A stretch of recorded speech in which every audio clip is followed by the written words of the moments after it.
Welcome to today's topic, Audit and Code of Ethics. We heartily welcome Sanjeev Aditya sir to occupy the dais. I request all to please rise for CM Auto song.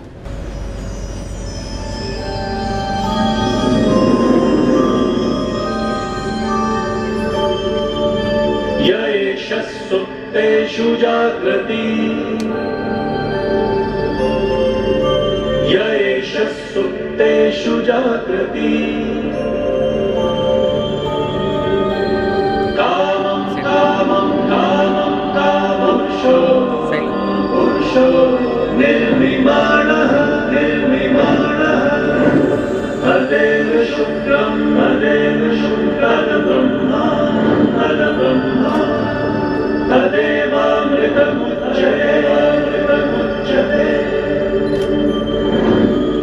तस्मिन् लोकः शतः सर्वे तदूनाच्यते कश्चन एतद्वैता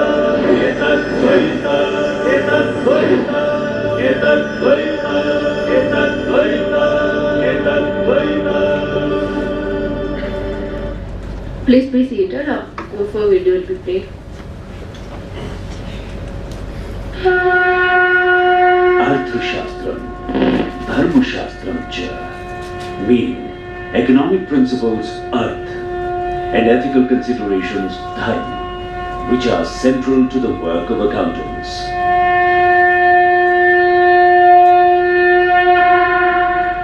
The entire world is deliberating about impact of climate change coupled with disruptions of artificial intelligence. India has given philosophy of Vasudhaiva Kutumbakam to the world and successfully hosted G20 summit on this theme and also launched Global Biofuels Alliance. The accounting profession also has an enormous responsibility to guide the work, where accountability meets innovation so that vision can be converted into solution. The Institute of Chartered Accountants of India, being the world's largest accounting body after the successful hosting of WCOA 2022 and GLOBAC, proudly presents before the World Forum of Accountants 2025.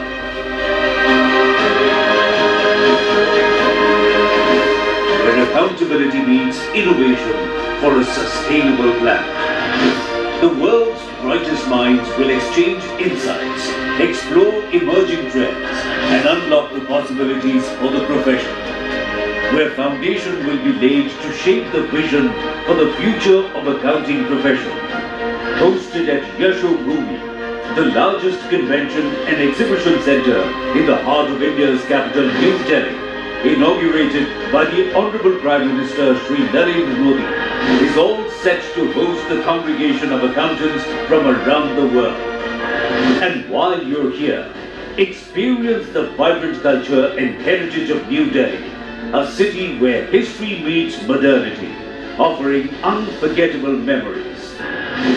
World Forum of Accountants, an experience of 3 days, insightful discussion, groundbreaking innovations, and unparalleled networking opportunities. With immense pride, we invite you to WOFA 2025, taking place, happening from January 31st to February 2nd, 2025 at the magnificent Yashobhoomi, New Delhi.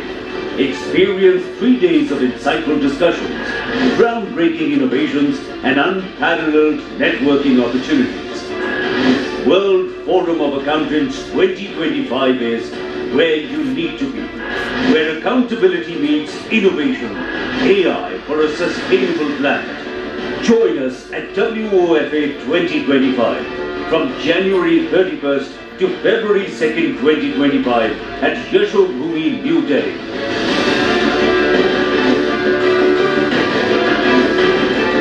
For more details, visit wofa.icai.org.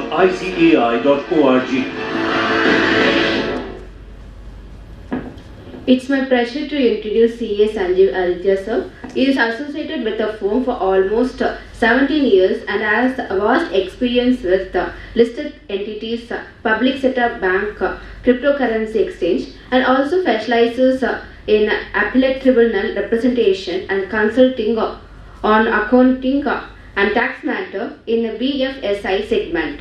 He is also excellent orator and continuous present paper on various subjects before a variety of audience. He is also associated with ICAI as a member of their expert panel. Thank you, sir, for your presence. I request Kishore Daniki sir to present motto and shawl to our speaker.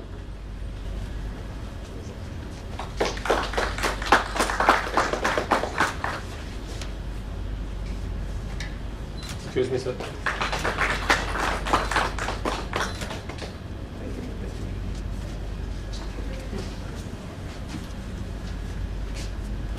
And over to the speaker. Very good morning to one and all present here.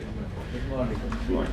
At the outset, I thank ICAI and SIRC for hosting this program and also inviting me to share my thoughts through the course of next 3 hours.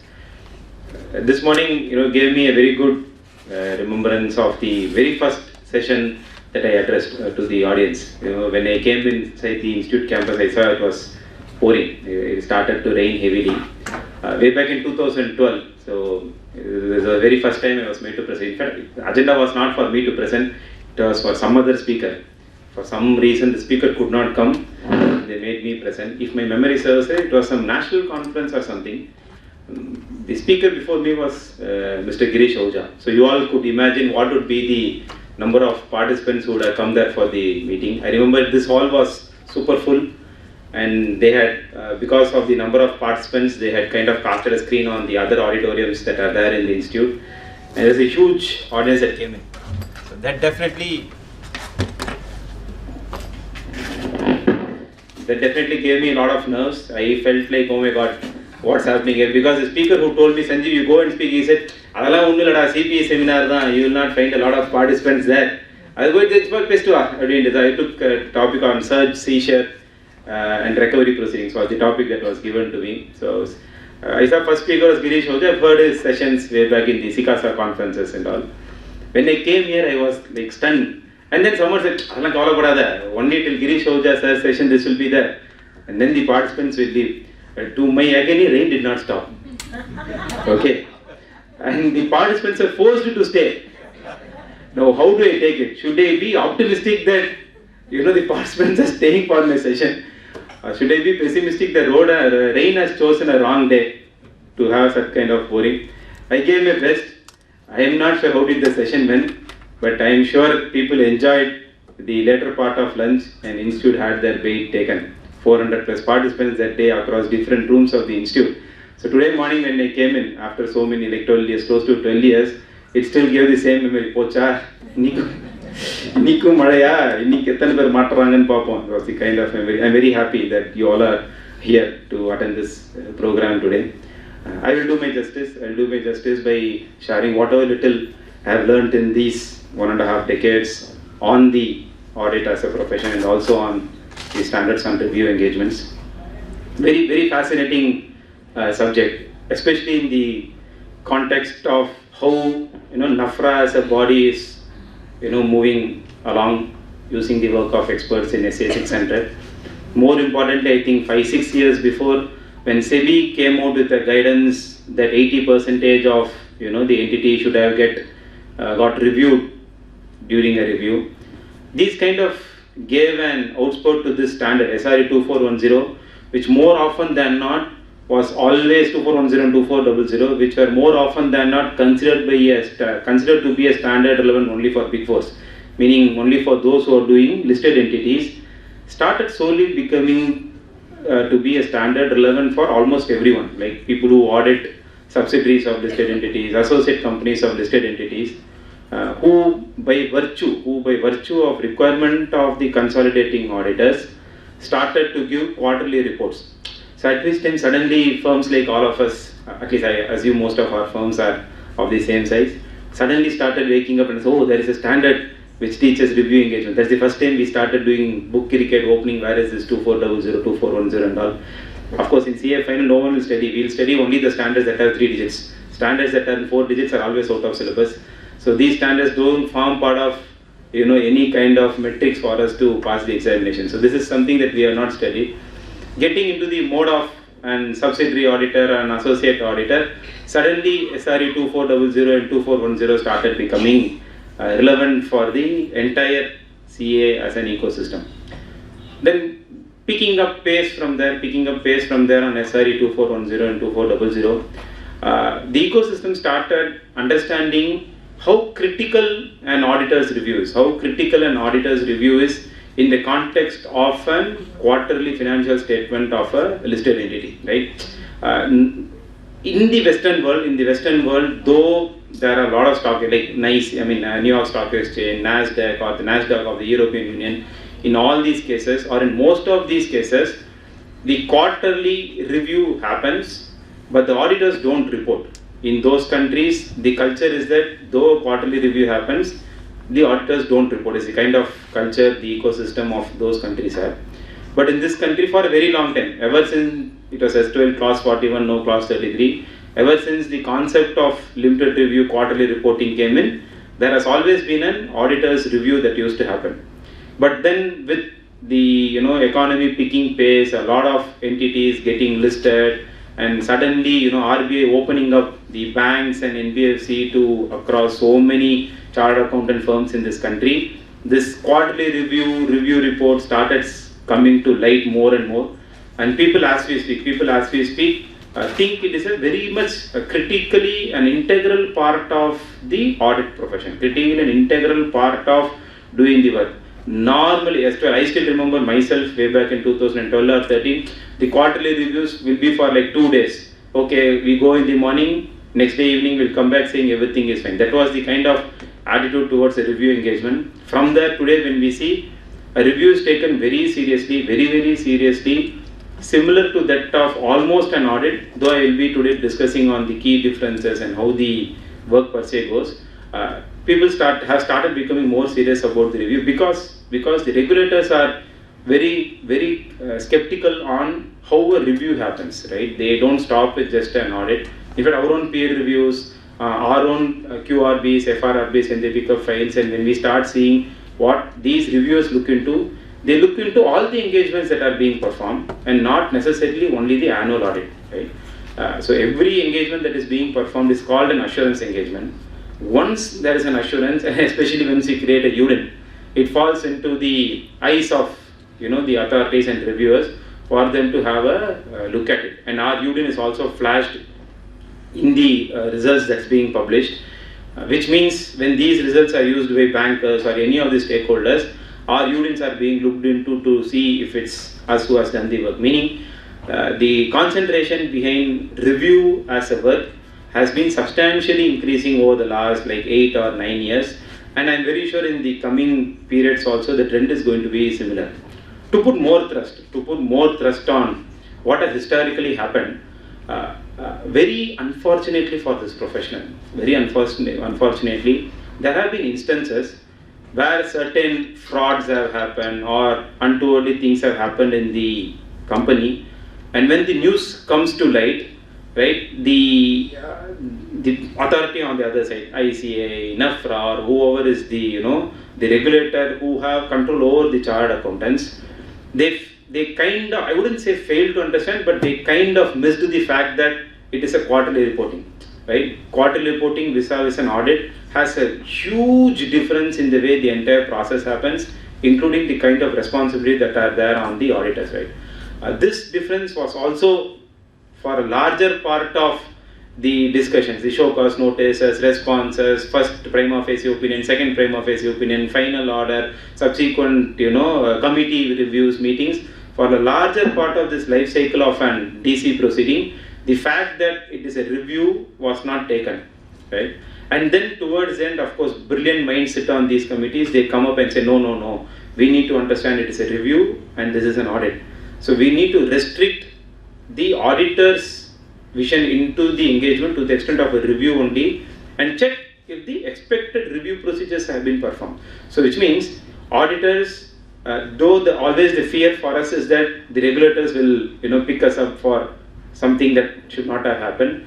The faith that we can have, in the current system that's there around us is, so long as our documentations, so long as our deliveries speak for itself in terms of, hey, this is what you want me to comply with, and see, this is what I have done, and this is how I have complied. If you are able to build this trilogy, if you are able to build this triangle and suitably document and prove to the authorities, whoever it is, NAFRA, DC, internationally, even if it's the BCOB, if you are able to prove to them suitably that we have done what is expected in the standard, meaning para by para, the standard says this is what you have to do. Very well written standards that ICAI has put up.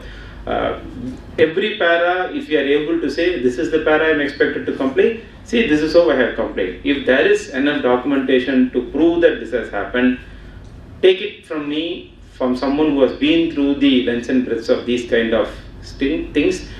The institute as well as all the regulators do understand that we have carried out our professional work properly, which means the fear or the animosity that we could be picked up despite all our efforts is not so. The regulators agree, accept, and very well understand the fact that we have a limitation, and it is only to that extent we can perform. And so long as we have enough documentation, more importantly an effort that is being put in line with the regulations / the standards on auditing, and a documentation to substantiate that we have done our work sufficiently, the regulators are not harsh. The regulators globally itself, including the Indian ecosystem, they are not harsh on the auditors. The problem comes when either the efforts are not 100%, or despite all the efforts, the documentation does not speak of the efforts that are being done. Right? This is what is today happening across whatever we are seeing, the NAFRA reports, QRP reports, commonly found errors in the audit. All these reports, we will observe that this profession, and we all professionals more often than not, are definitely capable and intelligent enough to carry out an engagement. The failure happens towards the end where the documentation does not speak for itself. Right? The focus now moves from the fact that na vela pannitengarada vida na vela pannengarada kaatnom. The capability and the ability and the ecosystem to prove that you have worked is what is the fulcrum of today's profession is. I wouldn't say it is wrong, because that is what we also expect. Do we agree when our client says that yes sir, I have made a sales, invoice konda, purchase order konda, gate receipt konda, and we do all these things. It's a similar thing only. When we as auditors tell that we have carried out a work, it is the duty of the regulators on the other side to check if we have enough documentation to substantiate the fact that we have done. So today, in this next whatever time I have with me to take you all through my understanding of SIRE 2400 and 10, rather than doing a stunt of taking para by para of SIRE 2400 and 10, on which you people are definitely much more experts, we will try to walk through a storyline. We will try to walk through an engagement of a review that will happen in a listed entity. Go through how the review engagement typically is expected to happen per the standard. At the end of it, the understanding will give us what is it that is at all there in the SIRE 2410, right? So that is what is going to be our attempt. Whatever is there will be like this for the rest 3 hours. Towards the end of this discussion, we will quickly run through this PPT just to ensure that we have not missed any facets of it. Okay. When we are going to discuss this SIRE 2410 and 00 for the next few hours, we will also here and there be discussing on certain other standards regarding materiality, regarding SA 315, about going concern, about subsequent events, about fraud, picking up references from those standards to confirm why at all we are having to do that. Also pick up references from SEBI's clause 33 and SEBI's report formats for us to get a comfort that okay, this is what review as an holistic ecosystem is. I'm very sure on field when we do, the client is different, the details availability is different, the expectation from the client is different, more importantly the timeline is different. Within 3 days we may have to complete, within 5 days we may have to complete, sometimes we have the whole 45 days in our hand, all those things are there. But despite that, the efforts that we will take in terms of review engagement, we will be focused towards ensuring that we are capable of documenting suitably what is the expectation from a review engagement and able to substantiate our work. So welcome again for the session on SRE 2400 and 2410. Largely a review engagement, as you all definitely know, is much different from an audit engagement by so many ways, right? So audit engagement, you all will definitely agree that it is an engagement where we are expected to provide an opinion on the financial statement, normally a positive statement on the financial statement, based on our work on the account level items in the financial statements. So this is what an audit is. Vis-a-vis review, largely there is no expectation for you to give an opinion. The expectation is to just arrive at a conclusion. The words will be used as limited assurance and so many English words will come, keeping that all aside. The expectation is to come at a conclusion based on your review, meaning review. The review is not done at an account level. You don't carry out any account level procedures in a review. The review is largely done at the financial statement level. In an audit, we all know the kind of audit techniques we do. We recomputation, tracing in and tracing out, getting balance confirmations, right? There are certain audit tools that we perform in an audit. The tools that are used in a review engagement is restricted only to two things: inquiry and other analytical procedures, which means there is a huge shift between what are all the audit, the weapons that I have in my hand during a review vis-a-vis an audit. During an audit, the weapon of recomputation, retesting, tracing the data, direct confirmation from the bank, direct confirmation from the customers. Like this, there are so many techniques and tools that are available as weapons to carry out an audit. Whereas in a review, all that is expected out of us is to use two tools, which is inquiry and other analytical procedures. So these are the only two techniques that we will be using when we carry out a review. Typically in these days, what happens after the completion of an AGM, like at the board meeting itself, a discussion happens if you are ready to come in as an auditor of the entity. Once you give your consent and eligibility to get appointed as an auditor, you get appointed as an auditor. And then in the AGM, which will normally either be towards the starting of a quarter, which is like in July, or towards the end of the quarter, which is in September, you get appointed as the auditor of the entity to carry out the audit. In addition to it, the reviews for every quarter that comes by during the course of an year. So that is what an appointment happens. Now what happens, once you get onboarded as an auditor, there is a requirement in the standard. Not SRE 2410, but the SQC, Standards and Quality Control, and the ethical standards that are being issued to ensure you carry out a process called engagement acceptance. Client onboarding and engagement acceptance is a very important part of an engagement, meaning an overall engagement, any audit or a review engagement. More often than not, this place itself is missed by us as an audit fraternity, and ultimately we get stuck when an QRB, peer review, or an NAFRA happens. This process, as per the Standards and Quality Control, the expectation is before you onboard onto a client, before you onboard into an engagement more specifically, you are expected to carry out certain tests. The tests will include understanding the entity, understanding what the company is, what is it they are doing, how many branches they have, where all do they have their manufacturing units, or how many employees they have, who is the CEO, who is the COO, who is the CFO, how many directors are there, right? What are the related parties of the company, in which accounting system is the data maintained, where do they maintain their data storage, whether it is in India or outside India, what are all the control systems that are there in the company. All these things you are expected to have a brief understanding much before commencement of an engagement. Typically, the documentation would be to list out all these questions, get answers for this, and then carry out something called a background check on all the directors, CEO, key managerial personnel of the entity. Background check typically will be put the name of the person on a Google search, plus money laundering, plus fraud, plus imprisonment, plus, put all the negative words there, and see if any news flares up.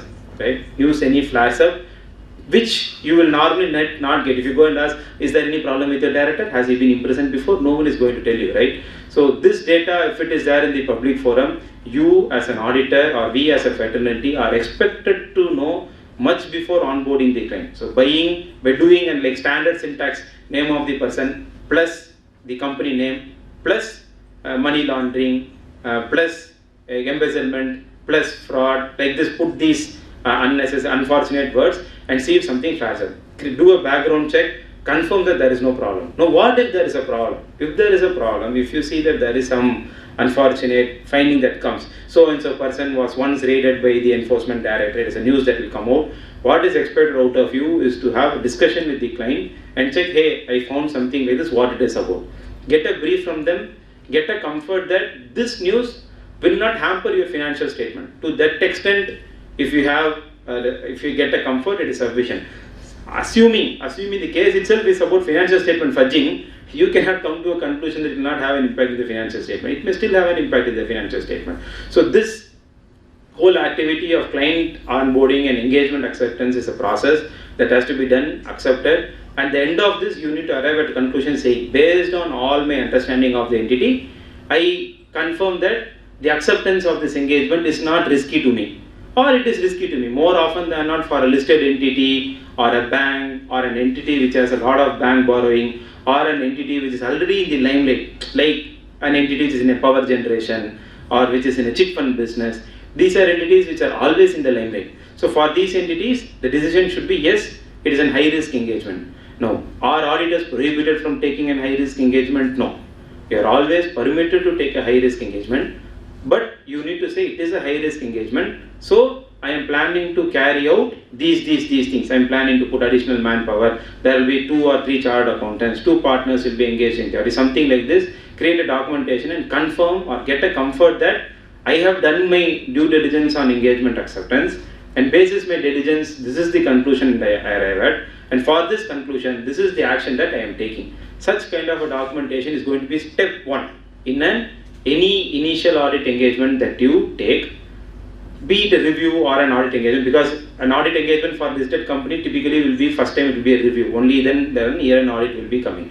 Now, the follow-up question of this would be, is it to be done only at the first time or is it to be done subsequently also? Yes, this process has to be done every year. Engagement acceptance, engagement continuance. So the same process of background check, same process of doing a quick due diligence of the company is something that has to be done every year, topped up into the file to confirm that yes, in addition to seeing the financial data, I have also seen these non-financial things to get a comfort that whether I can continue this engagement or whether this engagement is of a high risk or low risk to my firm is something that you document.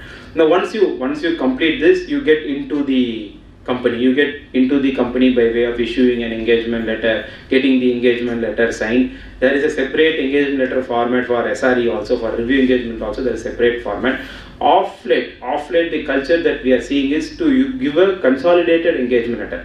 An engagement letter that will have the contents of an audit, a review, tax audit and certification as per the guidance note on special purpose certificates, right? So no longer engagement letters are being given independently, because invariably we will also miss, client will also miss. So better way would be the moment we get onboarded into the client, give one consolidated engagement letter that will typically enumerate every engagement that you have planned to enter, right? Because at the time of appointment itself, the appointment will be very clear. You will have to do the statutory audit, you will have to do the COFAR and review, issue and report on it, you will have to do the review engagements, you will have to do the tax audit, and when and wherever needed, certification. Typically these 5 things, right? You can't recollect, no, in my entity I will be the statutory auditor, someone will do the review, some other person will be the tax auditor, some other person will be tax audit. Certification is not something that happens in the Indian ecosystem.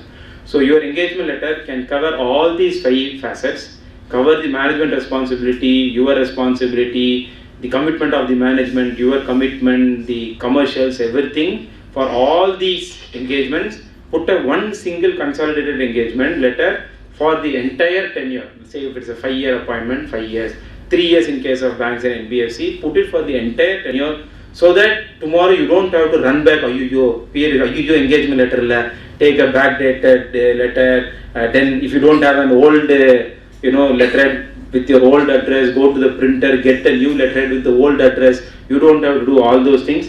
Be very comfortable that yes, for the entire period of engagement I have this letter. Every year have only a top-up letter to say no, the same terms continue, or if some terms change, that alone you can change. So this can be the very next step after you confirm your engagement acceptance. So engagement acceptance is done, then the engagement letter is being signed off between you and the client. Now you start, the first engagement that you are expected to start is a review engagement, okay, which is the topic for today also. So in a review engagement, as we already discussed, a review engagement will have only two tools with you. You will have something called an inquiry procedure and then other analytical procedure. So the entire tenure of carrying out a review engagement is about asking questions. It's about inquiring with the management on so many things. It's about inquiring with the management, basis the inquiry and the data that you have received, carry out the analytical procedures, right? When you inquire with them, you will come to know certain information, get those information in your armory. Now jump into the financial statements, see if the financial statement reciprocate the information that you have. Engagement. This is what is a review engagement all about. The sequence it happens is what is the storyline. What is the requirement of a standard, any standard for that matter? When you start an engagement, the first and foremost activity, of course, after signing the engagement letter, engagement onboarding, is to carry out a planning, right?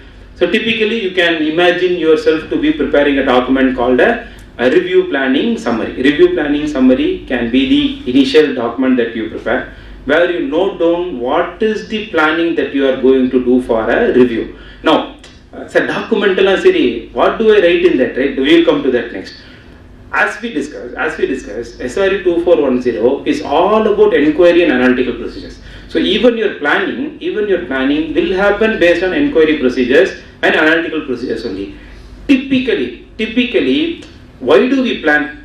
The plan itself is to ensure you have focused efforts into areas where there may presumably be a problem. You don't conclude that there is a problem. The plan itself is done to ensure, these are the areas where additional focus will be needed. These are areas where not much of focus will be needed. These are areas, as and when it comes, we can decide what can happen, right? So for this purpose is what the planning is done.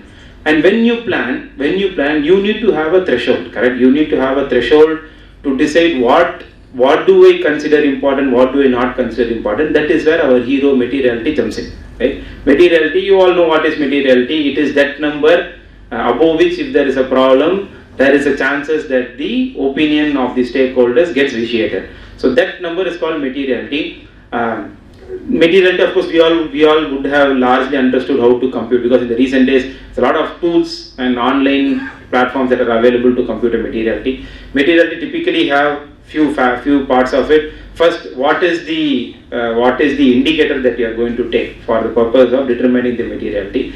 Indicator, more often than not, indicator is defined to be that item in the financial statement which the stakeholders are mostly interested to look at, which in the case of almost all entities, the profit before tax, right? Some cases you can take EBITDA, but profit before tax is a more sane number. So you will take the profit before tax. Followed questions: what if the company is doing a loss?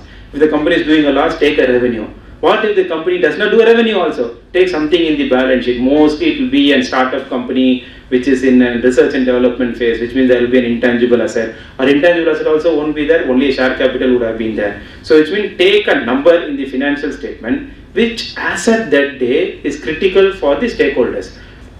Normal thing PBT, if no profit, meaning it's a loss making entity, go to revenue. If revenue is also not there, find an item in the balance sheet which will kind of give an understanding of the financial portion of the company. Now pick out that. Now once you pick out that, based on the range that you set for you, from 5% of the profit, 2% of the revenue, 1% of the asset, find out a number at which level you will determine the planning materiality. So that number, the PBT into 5% is typically your planning materiality.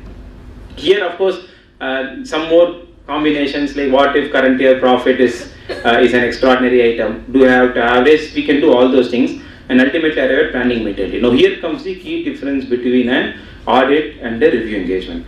As we all just discussed in the initial part of our discussion, an audit activity happens at an account level, whereas a review activity does not happen at an account level. It happens at the financial statement level only. Now, if you go into the standards on auditing relating to materiality, it will discuss that you need to have something called a planning materiality based on your understanding of the company, and because you will be performing account level activities, like for debtors you will be doing confirmation strategy, for bank you will be doing confirmation strategy and recomputation of reconciliation statement, for for sales you will be doing the matching methodology of comparing with the sales, GST returns, right? For similarly for equity capital you may want to do a direct search from the MCA site on the capital. So like this, at an account level you will be performing audit techniques. So the standards relating to materiality says you have something called a planning materiality. Please also determine a materiality that is lower than a planning materiality, which has to be applied on your account level procedures, which in the colloquial world we use the word performance materiality. If you go and put control F performance in the standards on auditing relating to materiality, performance won't appear. Performance materiality is more a colloquial term used by virtue of its usage only. It is something which is lower than a performance materiality, which is used to determine the threshold points at an account level. Now, falling back into our review engagement, as we discussed, in a review engagement, there is no account level verification or activity that is going to get done. So, which means in a review engagement, all that you need to have is a planning materiality. A review engagement will not have something called a performance materiality, because you will not be carrying out the account level activities. Now, where are we in our planning stage? In our planning stage, now we have determined what is going to be the threshold. What is going to be the threshold for the purpose of me determining what is critical and what is not critical. That is the number called materiality. That materiality number is arrived. Now, in the planning, I need to now start doing other things, trying to understand more about the entity. Which is where in the planning stage, in fact, SIRC 2410 itself will have a lookup into SA 315. So SA 315, like a lot of speakers including me, always refer it to as the mother of all standards. So SA 315, understanding the entity and its internal control to ensure the risk of material misstatement is kept at a lower level. So that SA 315, where you do a detailed understanding of the entity, of its internal control, of the business as a whole, of its competitors, all those things has to be carried out. When you start the planning phase, this SA 315 procedure, even though it is only a review engagement, is a procedure that has to get carried out, right? So the SA 315 procedure will happen. You will get a detailed understanding of the entity and everything.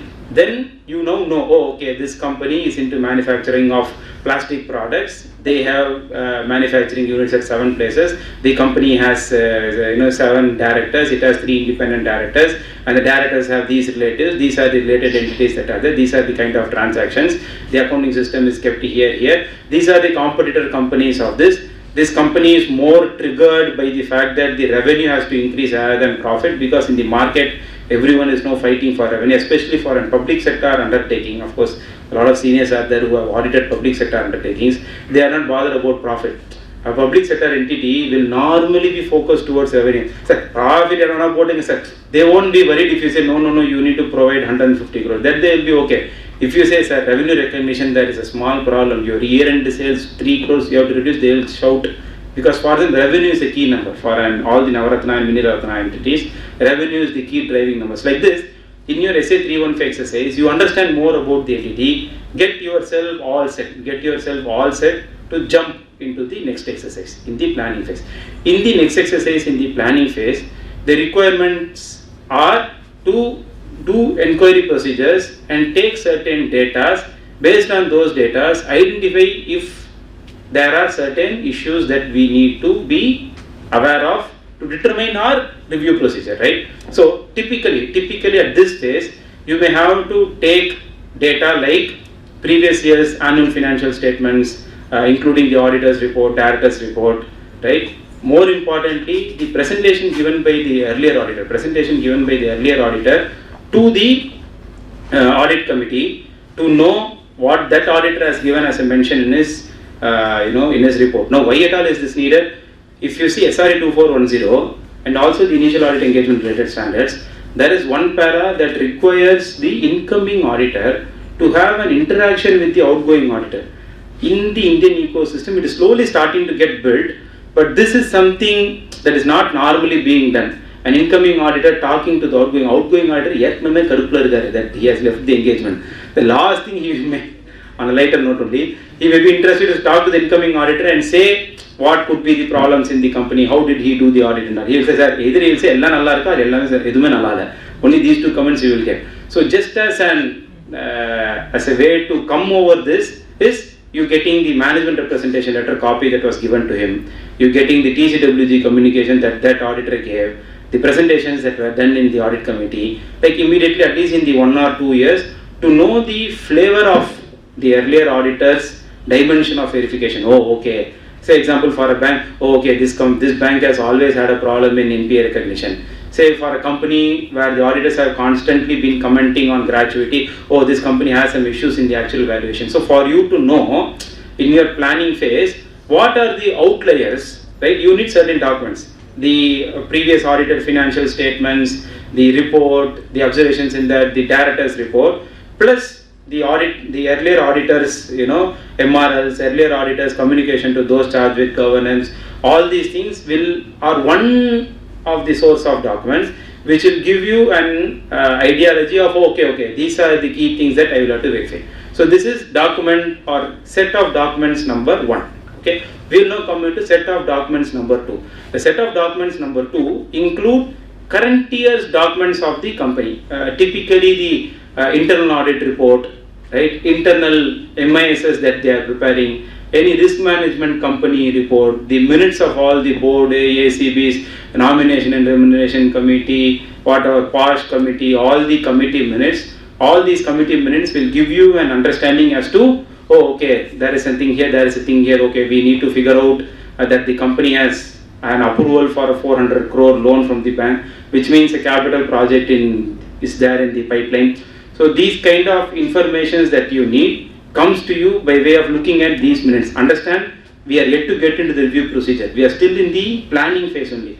So in the planning phase itself, you go through all these minutes, you go through all these internal audit reports and things to know the areas again where they are focused. Because these are some inquiry techniques that you are carrying out to get a flavor of what are all the issues that are currently getting identified, or what are all the areas in the financial statement where there may have been some impact, or there may have been some extraneous transaction which you are to be aware of. The third set of document is third set of work that is to be performed in a planning phase is to straight talk, directly do an inquiry procedure with the accounts team to say, okay, I'm going to start the review engagement. Is there something that you want me to be aware of? Are you planning to have an acquisition? Are you planning to do a demerger? Are you planning to set up a new plan? Now, are you planning to shut down a vertical of your business? How is your say? Are you planning to do something with the employees? Is there a new scheme coming in? Like this, you can put together a set of questions depending on your SA 315 understanding. Put it up at the planning stage and get answers for them and get them all ready. Okay. So now at the end of the planning stage, now your review planning summary will typically be reading like, what is the risk assessment at the closure of engagement acceptance process? Engagement is assumed to be high risk because it is an listed entity. Because it is a high risk, there is a team that we have decided to put like this. Okay, based on your review of the previous audit reports, previous MRLs, interaction with the previous auditor, or review of previous auditor's deliverables, did you come across any finding? Yes, I came across these findings, which I will take care during the review engagement. Now, next step, based on your review of the internal audit reports and based on your review of the minutes of the meetings, is there anything that you want to document for furtherance? We will document all that. Then, based on your initial inquiry with the management, is there something that you need to discuss? You need to take care in your subsequent reviews? Yes, you will document and you will close. And then you can typically put another matter. More often than not, in your other matter, what is expected is how you will want to carry out your analytical. I will want to review the net profit ratio, the debtors turnover ratio, the movements of goods, the inventory turnover ratio, the cash flows of the company. These are the analytical techniques I will do. You control. So which means you as the engagement partner / the head of your team plus your team are now very much aware that okay, this is what I am going to do in the review engagement, and I will not be doing anything beyond that. As we originally discussed, the documentation is very critical. We had a gyan about that. For some reason, for some reason tomorrow our file is being picked up and someone is going to question you why you have not done that, if your review planning summary or your planning summary of a review says this is what I am going to do based on my professional judgment, and if that does not include what the regulators want as per the standing laws and as per the standing guidance to the disciplinary committees and NAFRA, they cannot question you why you did not do. There is no question of why before the disciplinary committee. The judgment of what will be done in an engagement is the auditor's prerogative. Someone cannot jump into my shoes and say why you did not do it. Right? You can come after 5 years and you ask anything. That day when I stood there on field and doing a review or an audit, I alone know the facts on that day. So I decided to do these things. Now the problem is when you don't document what you decide to do, you don't have a way to tell the regulators that this is what I planned, I performed what I planned. I am not saying, I am saying it out of experience also, more so this is what the standard states. Have a planned procedure to be performed, execute the planned procedure. Now what we discussed as a part of review planning summary is typically the planned procedure. So review planning summary, to quickly give an recap, starts with identifying the threshold called the materiality. Even before that, the engagement acceptance procedure, issue of engagement, consolidated engagement letter, moving into then you go into materiality. After identifying the materiality, which will be the planning materiality, not the performance materiality, start with processes. Get a lot of documents in previous audit reports, MRLs, TCWG communication, get a data, review the internal audit reports, review the minutes of the meetings, get some data, have a direct inquiry, have a data, put together your review planning summary document, keep that ready. Now starts the work. Now starts the real review work. Now slightly moving aside from here, in a review, right? Typically in a review, especially the first time review, you are expected to perform the initial audit engagement procedures. Even though the first work that you are going to do is only a review, there is a separate standard on initial audit engagement that has a lot of things to be done. But normal or a standard set of activities that are expected to be done in an initial audit engagement is to get confirmations. You may decide to do again a direct confirmation, or you may decide to take the confirmations that the management have and to confirm if the balances match. Carry out an opening balance verification and ensure that the opening balances have come in properly. Get the debtors and creditors confirmations that they have obtained and confirm that they are right. Normally the expectation will be at least for the key items in the financial statement, say the sales, the fixed assets, the inventory, debtors, consumption, like these 6 or 7 items, at least one audit procedure you need to perform to ensure that the numbers that are there in the initial audits are appropriate. Sir, what is this? Already I have an auditor opinion which is giving a clean report. You have already asked me to see the TCWG communications, MRLs and everything. Beyond all this, why should I do all this? Unfortunately, we need to still do all this, because what is expected out of you is, though the earlier auditor has seen the audit, when you start the audit, the opening balance at which you start the audit is your responsibility. We are expected to take a responsibility of the opening balance. Here that culture is not there, but everywhere else in the world, in the opening balance, if there are errors that are found, here also the standard says but no one follows. The expectation is, in your audit report, you have to mention that in the opening balance which was subject to be audited by so and so, these errors were found, that has been reclassed now, which means you take a fiduciary responsibility in giving a confirmation on the opening balances. Okay, so the initial audit engagement as a process which will include a confirmation strategy, sometimes a recomputation strategy, sometimes just a matching process, all these things on the key FSLA, financial statement line items, has to be carried out mandatorily. Be it a review engagement first or be it an audit engagement first, please ensure in your sequence of events, the initial audit engagement is kept as a mandatory activity when you get onboarded into the client the very first time. Okay, so even if it's a review engagement, this does not become a repeat activity. The second quarter review will not have this process. It is only the first quarter review will have this process. First quarter or the First time review will have this process. The second time review is your own immediate review report. So you don't have to do all this stunt. The first time you will carry out the initial audit engagement process. Any questions till now?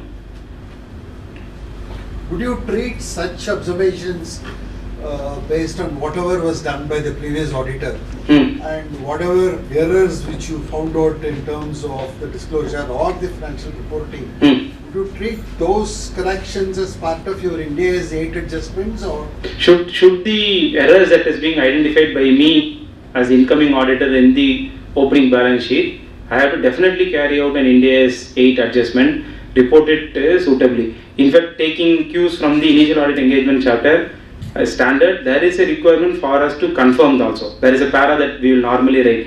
The figures so and so have been audited by someone and the review report gave a clear report. However, when we did a review or an audit of that, we came across errors which has been suitably corrected and reported in note number so and so in the financial statement. So which means there is a responsibility on us to do a restatement should we find an error in the reporting that's being done.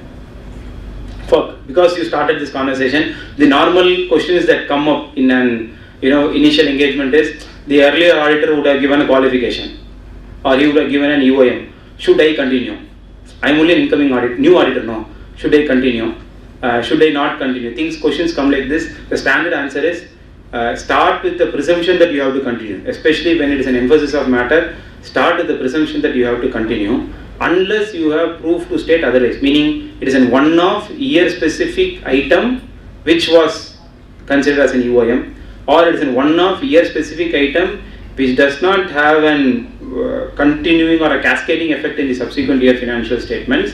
You take a stand that you will not want to continue. But then normal practice would be to continue the earlier year qualifications or EOM, because more often than not auditors themselves will qualify only if it is an cascading phenomenon. If it is a one-off event, they will rather put a note and give a reference through an EOM and close the issue. If it is a qualification, it's normally a very serious thing. Because in the standard, as I just mentioned, in your report, in your other matters, you have to make a mention saying the report was issued by so and so and this report dated so and so had a modified opinion. If it had a modified opinion, how you are dealing with in your current review is your responsibility, which you will have to suitably comment when you are writing those paragraphs, right? So to this extent, because VS took up that, to this extent, the observations, qualifications, and if it's a clean report, there's no problem. Modifications of an earlier auditor has a lot of repercussion in your first time engagement. Okay, so we'll continue with the story now. So the initial audit engagement as a process is now over. Okay, so once the initial audit engagement process is over, you are now comfortable and confident with the fact that the opening balances that have come into the current period financial statements are appropriate. Please ensure you suitably document what are all the initial audit engagement techniques used: confirmation strategy, recomputation strategy, matching of numbers, whatever you have done. Ensure all those things are documented and you have kept it sufficiently for review by any authorities. Then typically in a review, by the time you complete all this, you are already 7 or 8 days into your audit or even more, which means you have very less time to complete your review. This phase of the real review will be on the current period numbers, right? When you start reviewing the current period numbers, normally by which time you will have with you the results for the quarter, or almost the results subject to maybe tax related entries or gratuity or actuarial entries, or maybe write-off or provision entries or something like that. You will have the first cut financial results in your hand, on which you will be starting your review procedure.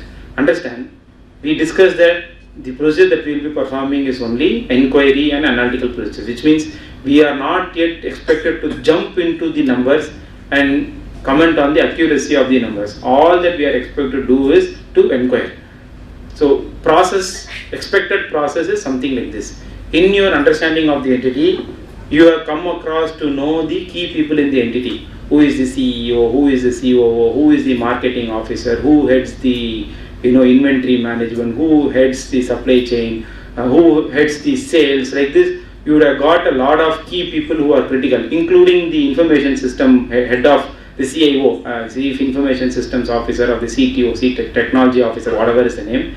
All this, like maybe you will have some 11 or 12 people maximum who are very critical in the management of the company. Correct? Who are very critical in management of the company. So next step in a review engagement is to call for meetings with all these 12 people. Okay. Review does not straight move you into the financial statements yet. The immediate process is to roll out meeting invites. Of course, these days it's all online. Invites to all these people, fix up appointments, and start doing an inquiry with them. And the inquiry is a standard set of questionnaire. Normally, when at least in our place, we'll roll out the agenda, and the agenda will typically have the same set of questions. Questions is, has there been any change in business model / accounting practice, new venture, disturbance in the business or anything as compared to the immediate reporting period? Meaning, is there something that has new happened during the period that we are to be aware of? 2, do they sense any fraud in their respective vertical that has happened during this period that we are to be aware of? 3, right? 3, has there been any big retrenchment of employees that has happened in their segment during the period, and is there any reason for they having left the firm? This is to link with SA 240 on identification of fraud. Risk of misstatement on account of fraud, right? Third questions will be around, okay, how is the staff in your team? Are there any key staff who are left? Is everything fine? Then is there any expansion plan that you have, or what is the plans for the future that you have for your segment of your business? Like, when you will be an internal auditor, the question can still be, what is the plan for the next quarter? What are all the areas you are covering? Which means questioning on the past, questioning on the administration, questioning on the future. So you will ask questions, probing questions as to how do you see your upcoming quarter is, what is the plan, are you planning to pick up any new areas of verification to an internal auditor, is there any new vertical of business you are starting to, and to the business head, is there any new products that you are planning to develop to the products guy? Like this, depending on whoever you are talking to, frame your questions. Scheme will be past, administrative, future. Have a scheme of questions, start talking to them and get inferences.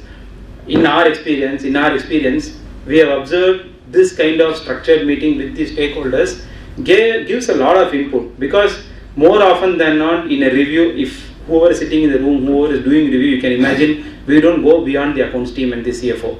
We have never discussed with the entire businesses.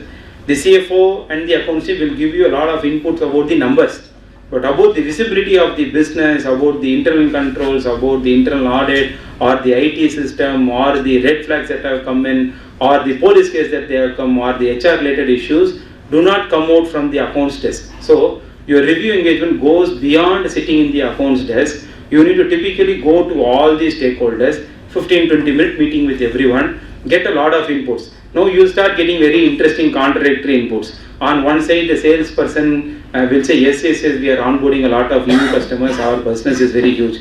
On the other side, the product guy says, no sir, sales is all dull. We are deciding to reduce our POs with our vendors in the upcoming months. It will be very interesting to have this drama, because one is an always optimistic guy, other is an always pessimistic guy.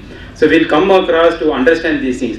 Now, is it relevant? Yes, it is relevant, because if you go again to SA 240 on risk of assessment of fraud, the indicators of fraud includes the way these people deal with your questions. If someone is going to say, yes sir, I need to do sales, no, only if I do sales I will get the incentive, which means there are chances he will play foul to ensure that these sales are high. Now that is an indication of a fraud risk, right? So like this, your questions to those stakeholders will lead you into more and more information. Now typically in this phase of review, it is all about meetings, it is all about rolling out those questions, it is all about getting those answers. Now all these questions and answers get accumulated and get formed as a part of your placeholders for getting into the analytical review process. Typically in a very big audit, if you are doing a review engagement, there will be people who are seeing those internal audit reports or committee minutes, right? They will not have it completed, because there will be so many minutes to complete, there will be so many internal audit reports to complete. So even though those teams will still be doing that, but it is very critical for you to pick up from them, from your team members who are reviewing the minutes and internal audit reports, to know if there is something that you need to be aware of in terms of the financial statements, right? So in this phase where you go across talking to people and also engaging with your team to know what is it that they are identifying out of every area, spend those time, get those identifications, have those placeholders intact, keep them all ready, right? Then you jump into the financial statements more often than not, by which time taxation entry, your actual valuation entry, determination on bad and doubtful debts, discussion on the write-offs, all these things would have happened, which means you will be having a more near perfect financial statements on which you can carry out the review. Okay? Because in our discussion we are dealing with listed entities, be aware of the fact that as per the SEBI regulations, there is a requirement to disclose material events and disclose certain events.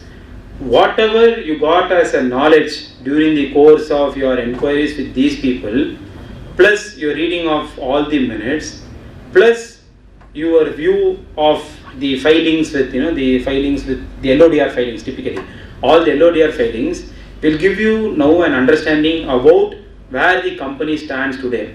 For example, they would have filed and you all will know if there is a plant shut for more than a specified period, hampering 50% of the capacity, you are expected to inform to SEBI. So it's an operation item. So all these things also get filed. So you will be having comfort that okay, no new related parties have come, okay, there has not been a plant shut during the period, okay, no major expansion is there, there is no purchase of company that is being expected. Like this, you will get a comfort, or the other way also. Now, why is this needed? If you all can imagine, the financial statements under clause 33, under regulation 33 that is being published, typically is expected to convey, if not all, at least most of those material events that are being disclosed to SEBI. A common problem, a common failure that has happened in the system is, to the SEBI, the company would have filed, the company, we are planning to acquire so and so company, they'll make an announcement. But in the LODR, in the results that are getting published, a note to that extent won't come. So which means the results and the notes on which you give your review report and take responsibility, the notes is a very critical part. And for the notes, in addition to the regular notes like there has not been a change in accounting practice, this has been subjected to review, current quarter figures or balancing figure of YTD figures, in addition to those regular reviews, regular comments, you will have to report on any material event that the entity has already informed SEBI. So which means you need to have a documentation, or you need to have the complete database of what are all the filings that the company has done with SEBI in terms of material events. So this, your minutes, your understanding with all the key stakeholders, key operating stakeholders of the company, all this kind of gives you what is needed to be reported in the notes. Plus also, when you are now going to start with the number game, you have a baseline. You have a baseline in terms of how have the operations of the company for this period been, has there been any uncertainties, has there been certain transactions which require a reference in the notes. All these kind of information is available to you when you are now going to jump into the number game, right? Now, typically at this phase, with all the information that you already have, you will start with the review procedure. You will start with the analytical review procedure, which historically has been the only procedure that we have been performing. Historically, when it comes to a review engagement, more often than not, a comparison is a technique that everyone will do. Previous quarter to current quarter, same quarter previous year to this, YTD of this year to YTD of this previous year. This comparison is something that everyone does, but the story that leads into this comparison is something that is mostly missed. So now I assume that we have completed all that, and now we are going to jump into number.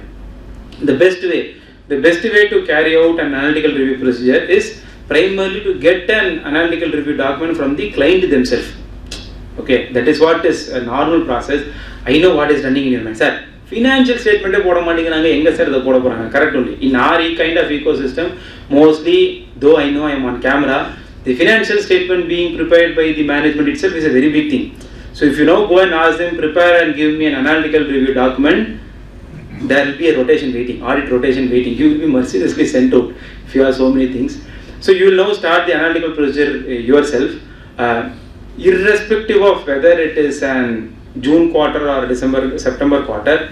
The best habit to start any kind of analytical procedure is to have a complete set financial statements.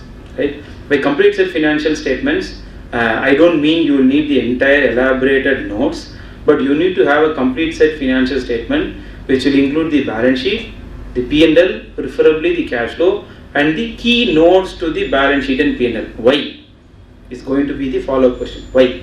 If you all recollect, the report, in our report that we give, we say that the financial statement have been prepared in accordance with the recognition and measurement principles laid down in Ind AS 24, was no longer it is AS 25, which is the interim financial reporting standard. Agreed that only certain paragraphs of those standards are applicable, but the premise in which you are giving a report is on an understanding that there is an interim financial statement.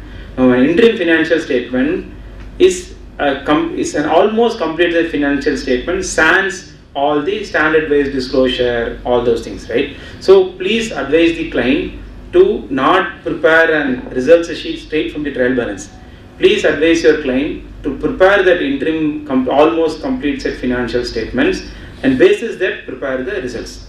Okay, and our analytical review procedure may preferably be at the complete set financial statement level, irrespective of whether it is an June quarter or a September quarter. Meaning to say, your comparison technique will be best if it is done at that level for every balance sheet item, for every P&L item, to some extent at the note level also. If you prepare your variance analysis, your variance analysis will be as strong as it could be, as against preparing a variance analysis at the results level. The trouble with the results level is it's very truncated. Revenue from operations, other income, employee cost, say consumption, employee cost, consumption, other expenses, tax. As against somewhere around 30 or 40 items that are there in the notes overall, you are planning to put your variance analysis in a tight atmosphere of just 5 or 6 lines. It will be very tough for you to write or imagine or come to a conclusion based on that. So the most advised technique would be to put the variance analysis at one level down, which is at the complete set financial statements, so that you are able to consolidate and have your commentary suitably done. Okay. Ideally, if there is okay. Paper okay. Ready, huh? Ready now? Okay. Okay, so we'll just spend 2 more minutes on this variance. Dot 11:30, we'll break for tea. Okay, so we'll start preparing this variance analysis at an individual financial statement line. Ideally, I have felt this. I'm sure most senior professionals who are here will have the same feeling. The variance analysis, normally people write only about comparison, compared to previous period, compared to previous year. Understand, current period number has some amount of dynamics by itself. Loans, if there is an amount, loan has some amount of dynamics as compared to capitalization, as compared to movement in working capital, as compared to the debtors turnover ratio, inventory turnover ratio. So which means when you are observing an analysis, doing an analytical review, carry out an analytical review by going beyond just the comparison. Yes, comparison is a primary technique. Go beyond comparison and write something like this. Borrowings during the quarter as compared to previous quarter has increased on account of the planned production, planned increase in the plant capacity. For the planned increase in plant capacity by say 200 kVA, 150 crores of sanction is received. As against 150 crores of sanction, 50 crores of drawdown has happened during the period. The drawdown happened on 28th of June. So which means when you go to interest variance, you can say the interest is only for a period of 2 days, right? So which means coherently writing your commentary on every item in the financial statements is very critical. Writing is more than documentation, but understanding itself is very critical, so that your storyline is well drawn. Okay, interest expense has increased but has not increased much because borrowing came in towards end. Borrowing has increased but bank balance has not increased because borrowing has got consumed into purchase of fixed assets. Like this, for you to coherently write your story on the financial statement, which is the only documentation you are going to have, you need to go into the item, go deeper into the item and write beyond that. Now, understand what we originally discussed. You are going to do all this basis your analytical, basis your inquiry procedures only. You are not now going to go into the ledger account, see what is the money, when it has come in, where it has got used, nothing like this, right? Please don't carry out any ledger level verification when it comes to an analytical review technique. Analytical review technique per the SRT 2400 should be restricted based on your inquiries, and you may start prodding questions further. So borrowings has increased, what has happened this time? Then they say, no, sir, you remember that day I told, no, we are planning for a new plan. Oh, okay. But interest has not increased. No, sir, money came in only on 28th. Oh, okay. Like this, right? This understanding your inquiry, seeing the movement in numbers, documenting this, all of this comes through in a sequence. Okay. So this phase where you go about documenting the variance across every item is very, very critical. We'll now break for tea. When we come back from tea, we'll quickly spend some 15-20 minutes maybe on normally what all can get covered as a part of your variance analysis document. And from there we'll move into the next phases of the review, and we'll spend some good time on the TCWG reporting, which is the most important aspect when it comes to any engagement, also a review engagement, right? We'll break for tea now. Thank you. The post-tea session. So we'll really continue from where we left last. Before we just get into it, on these review engagements, there is something very, very atypical of this review engagement, right? One, the way we have all got used to in this profession is always to be an auditor. So which means for us it does not suit our way of doing the work without taking the BRS, without at least seeing 4-5 invoices, without doing a confirmation, without recomputing the depreciation, without recomputing the interest and all, no, without doing all of this, we won't get sleep. So we have got used to that kind of an work atmosphere. Then it is very tough to come out of this culture. Like from our own experience, there is a lot of resistance to say no longer we will be doing substantive technique, no longer we will be doing any kind of audit techniques in a review engagement, because two reasons. One, how do I get a comfort is one holistic reason. Another thing, if I do this for the year-end audit, it will be helpful, is the another reason that normally comes. And then the advantage only, purchase of fixed assets every quarter. If I verify year-end, I don't have to do the entire thing, or the some kind of common justifications that will come out when we try to move from an audited review to a reviewed review. Okay, this is a resistance that will come from our teams and our own internal selves, because we ourselves will not be able to convince ourselves that next quarter we will be doing this. To all the senior members here, of course other members also, you just imagine we have to carry out a bank audit review, for an example. If someone is going to say you have to now carry out the bank audit review without looking at loan documentation, will you be able to digest it? No loan documentation, because all that we know to audit in a bank audit is loan documentation. So suddenly you pull that trigger also out of us and say you don't have to see bank documentation, that becomes very tough. Then what at all are we going to verify? So which means that there is some kind of an position that we put our mind into. We get so claustrophobic with a lot of thoughts that, oh my god, what is it I'm going to review? There is a lot of resistance. We had within ourselves and our internal quality teams, as to it is very tough to move from a mindset of audit to move to a mindset of review. Sanjeev, but what you say does not even make sense. It is right, no, every quarter if I do year-end will be easier, right? Correct. Year-end will be easier, but you have a problem here. The problem is this. You are saying in your report that you have carried out a review in accordance with SRE 2410. Very rarely 2400, 2410 in most cases. But in the review, you have carried out an audit technique. You have used an audit technique of invoice verification, a substantive verification, or a confirmation strategy. So which means your contradictory statements are coming out there to say I am doing a review but I am doing an audit technique.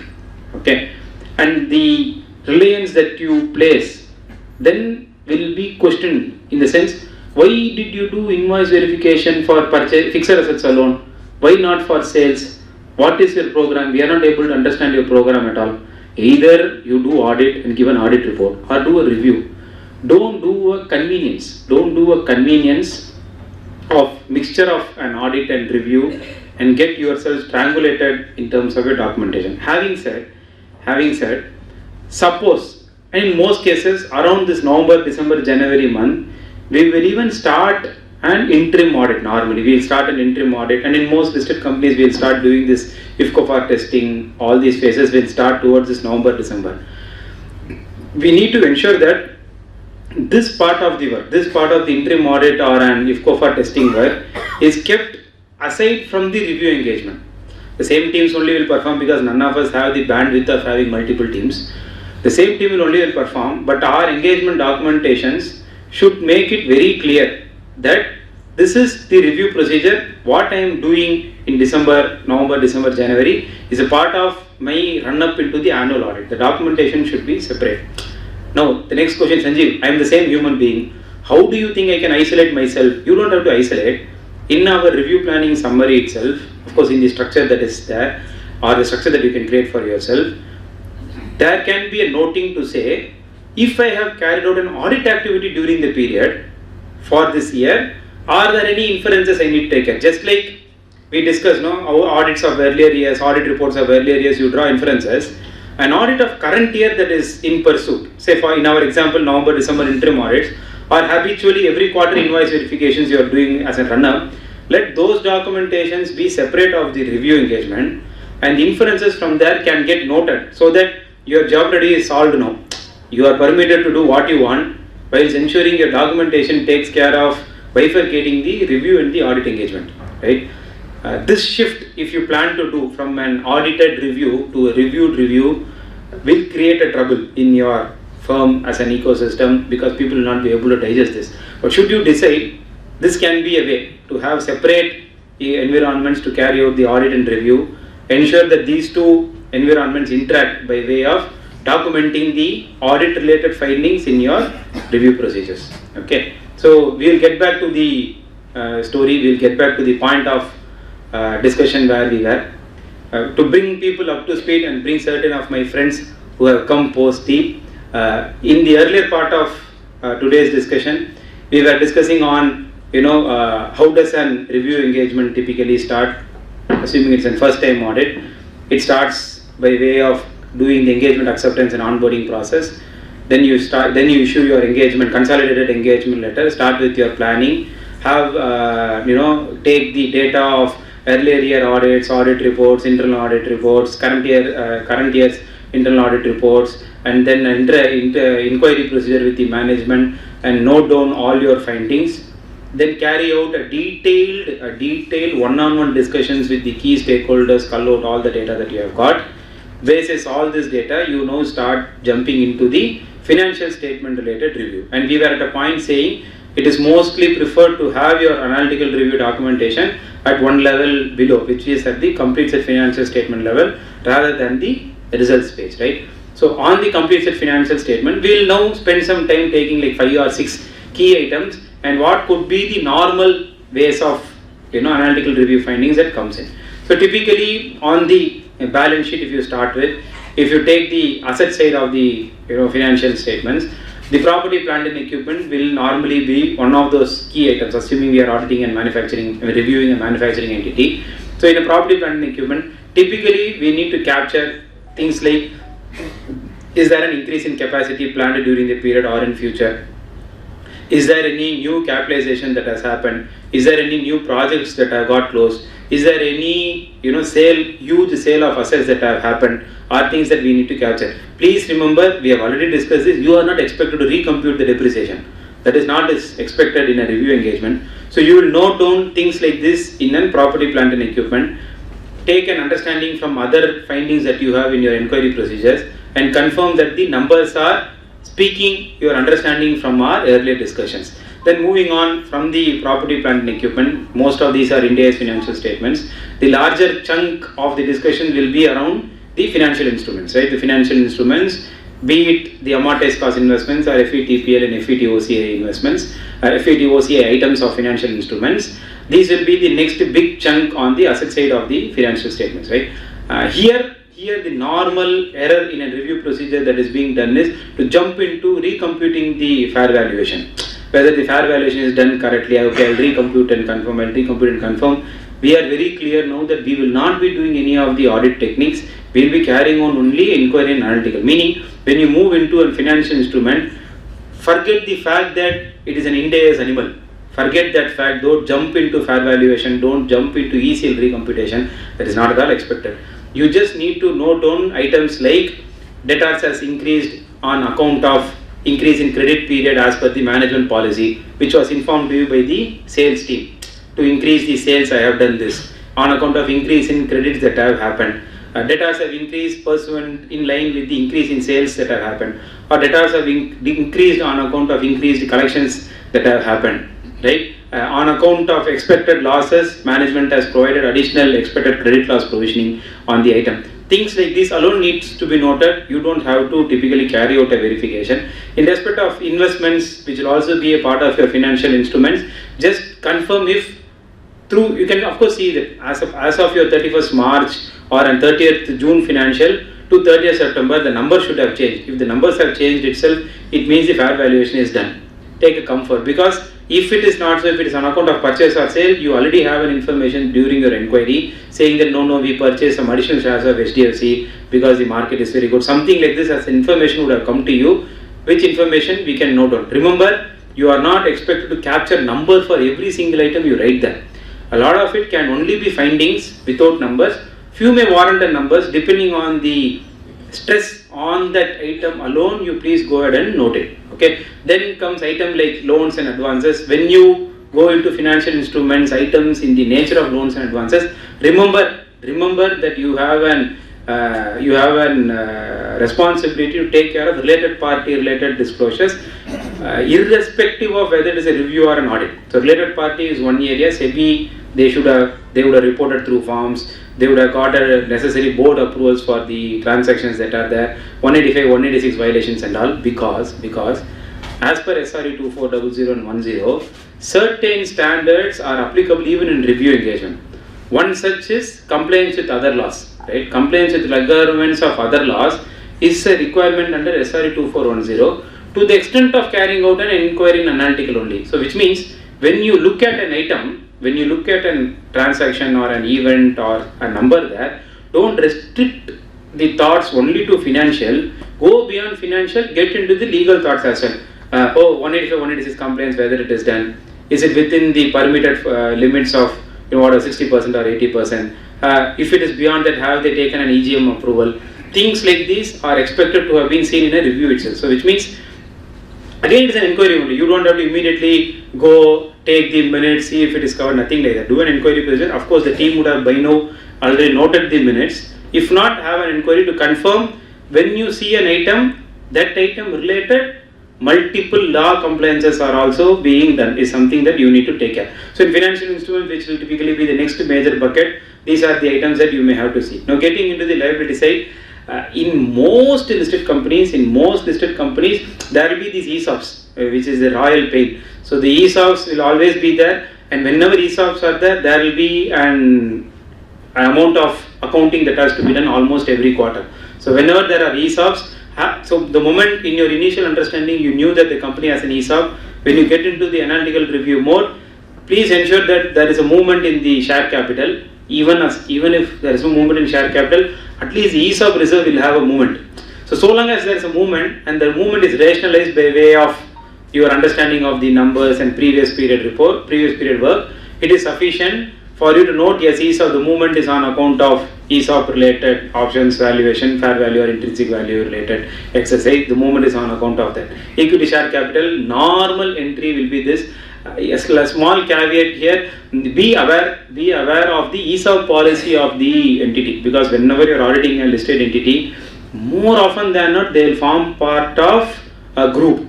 In today's trend, entities being standalone is very rare. Invariably there will be a flip up, there will be an investment in subsidiary or something. Whenever you see an ESOP, ensure that please know the ESOP plan. See if that ESOP plan is a group as a whole ESOP plan. If it is a group as a whole ESOP plan, there is an accounting requirement under Ind AS. For a group as a whole ESOP plan, the accounting requirement is slightly different.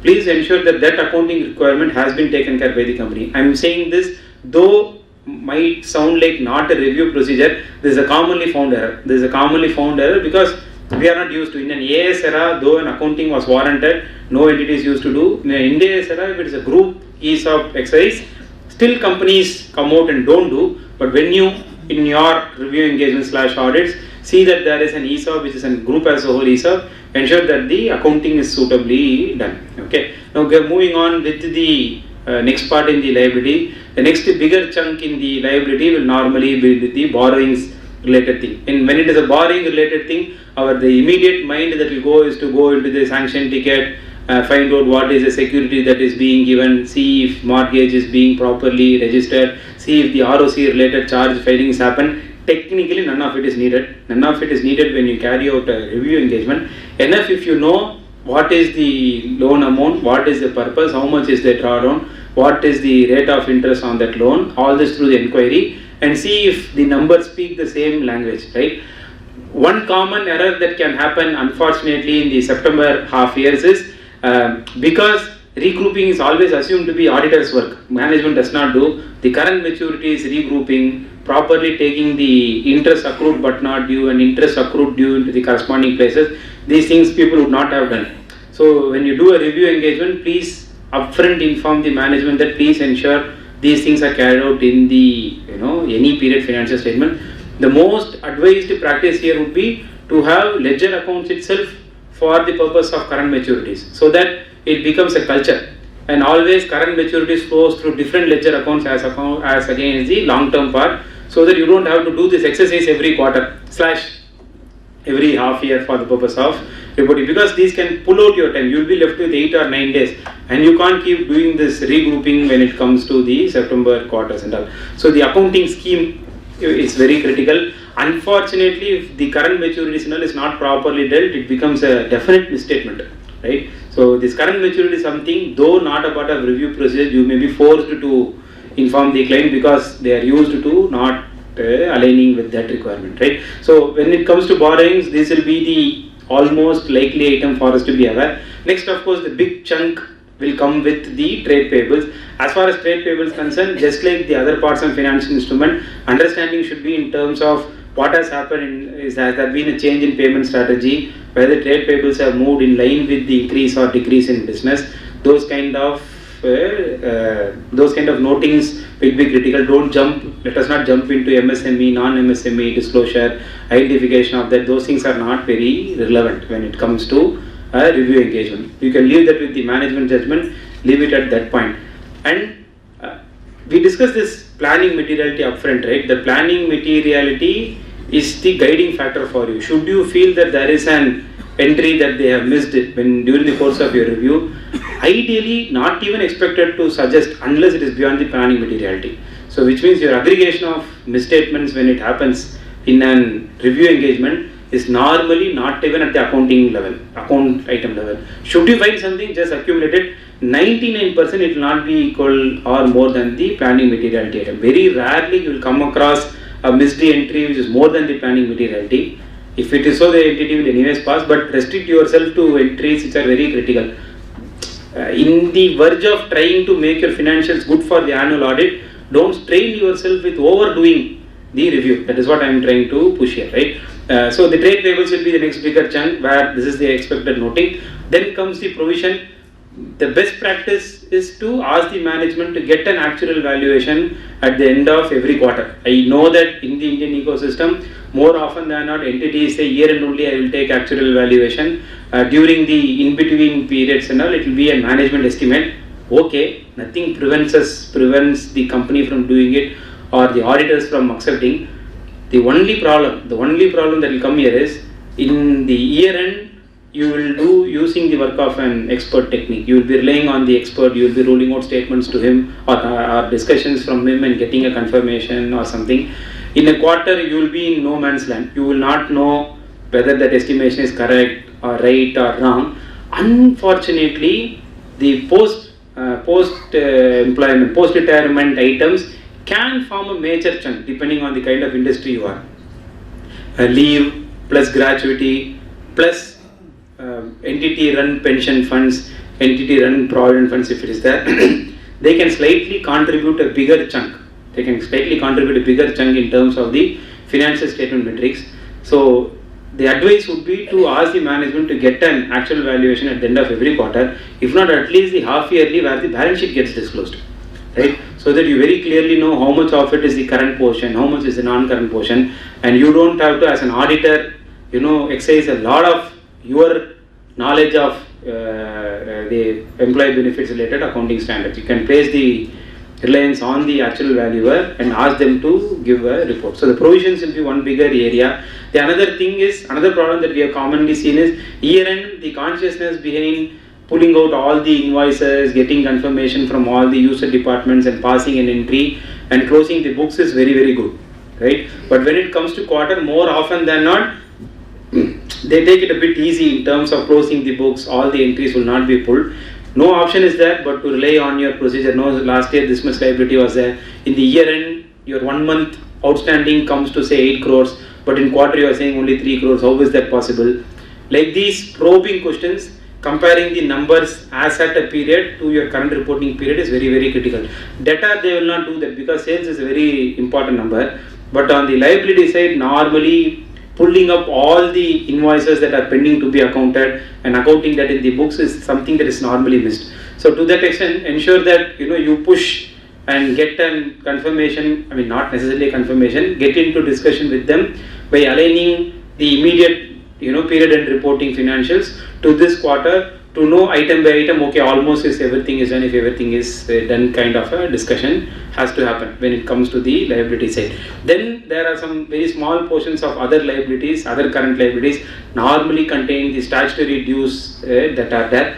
When it comes to the statutory dues, again drawing reference to our earlier discussion on compliance with other laws, to the extent of knowing any new show cause notices, any new orders that have come, any new litigations that the management has made, it is critical for us to know what has happened. Of course, you would have got these as a part of your discussion with the accounts team, but when you get into the analytical procedure mode or the numbers mode, it is important for you to tie up with that and do a test of Ind AS 30, whether a provision is needed or whether it is going to be only a contingent liability and all. Again, why I am forced to say this is, more often than not, these are taken as year-end subjects.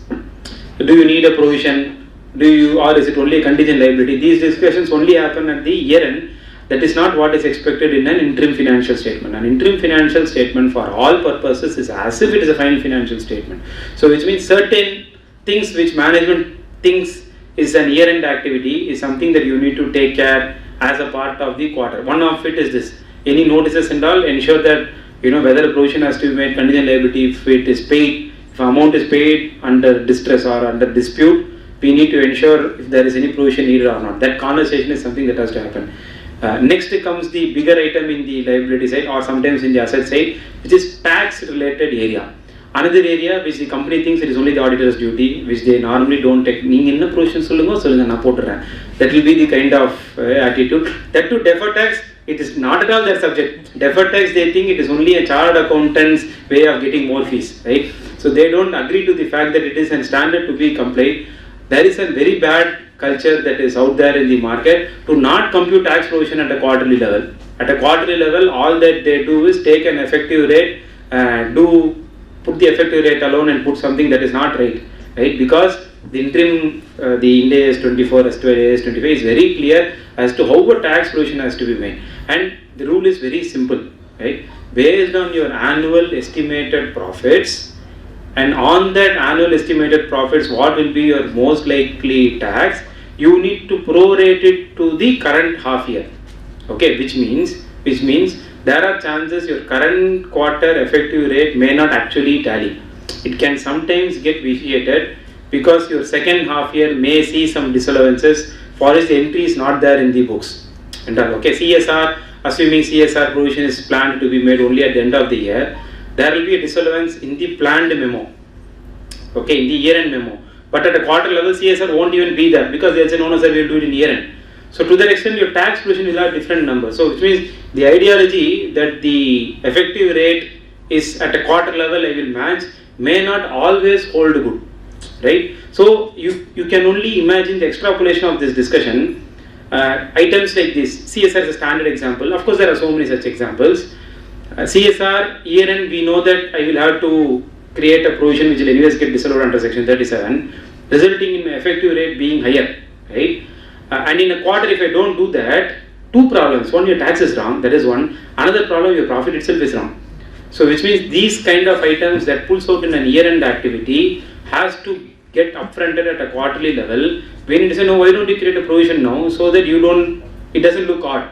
So then there's a fair quarter. Which means we should not accept those things. We should say, no, this is how the tax working happens. A lot of cases in our experience, we have observed tax working led to change of profit, which should have been the other way.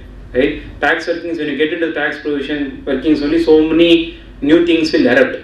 In fact, we have seen favorable things also. In the second quarter of the second half year or towards the end, they may plan to do a scientific research expenditure, which will give a 175% benefit, which means by that your effective rate might come to low.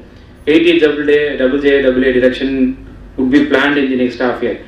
All these things are very critical. So which means preparation of that interim financial statement, aligning with the requirements of Ind AS 24 by recomputing the tax liability based on the annual planned tax liability, prorating it to the current quarter is very, very important.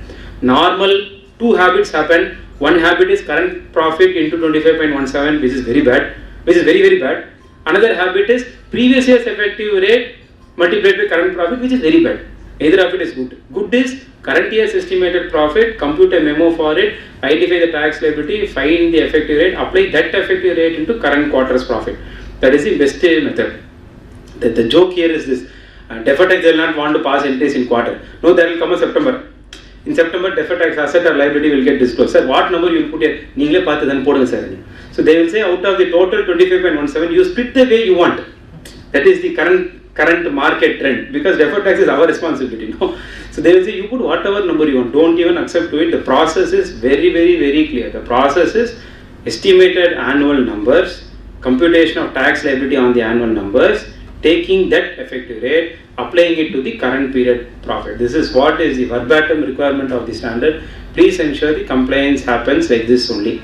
So, getting back to the analytical review documentation, in your income tax provision / tax haven pending adjustment / deferred tax, wherever it is getting grouped, it will please ensure that it is suitably documented to say, okay, the tax provision is higher this period because of so and so, the tax provision is lower because of the planned gift city operations of the entity, something like this, right? So the documentation and the noting will speak, okay, which means they are completed in Ind AS 24. So with this, we kind of come to close of the balance sheet. Getting into the P&L side, sales is the biggest elephant in the room. So as far as sales, go to the length and breadth of slicing and dicing the sales.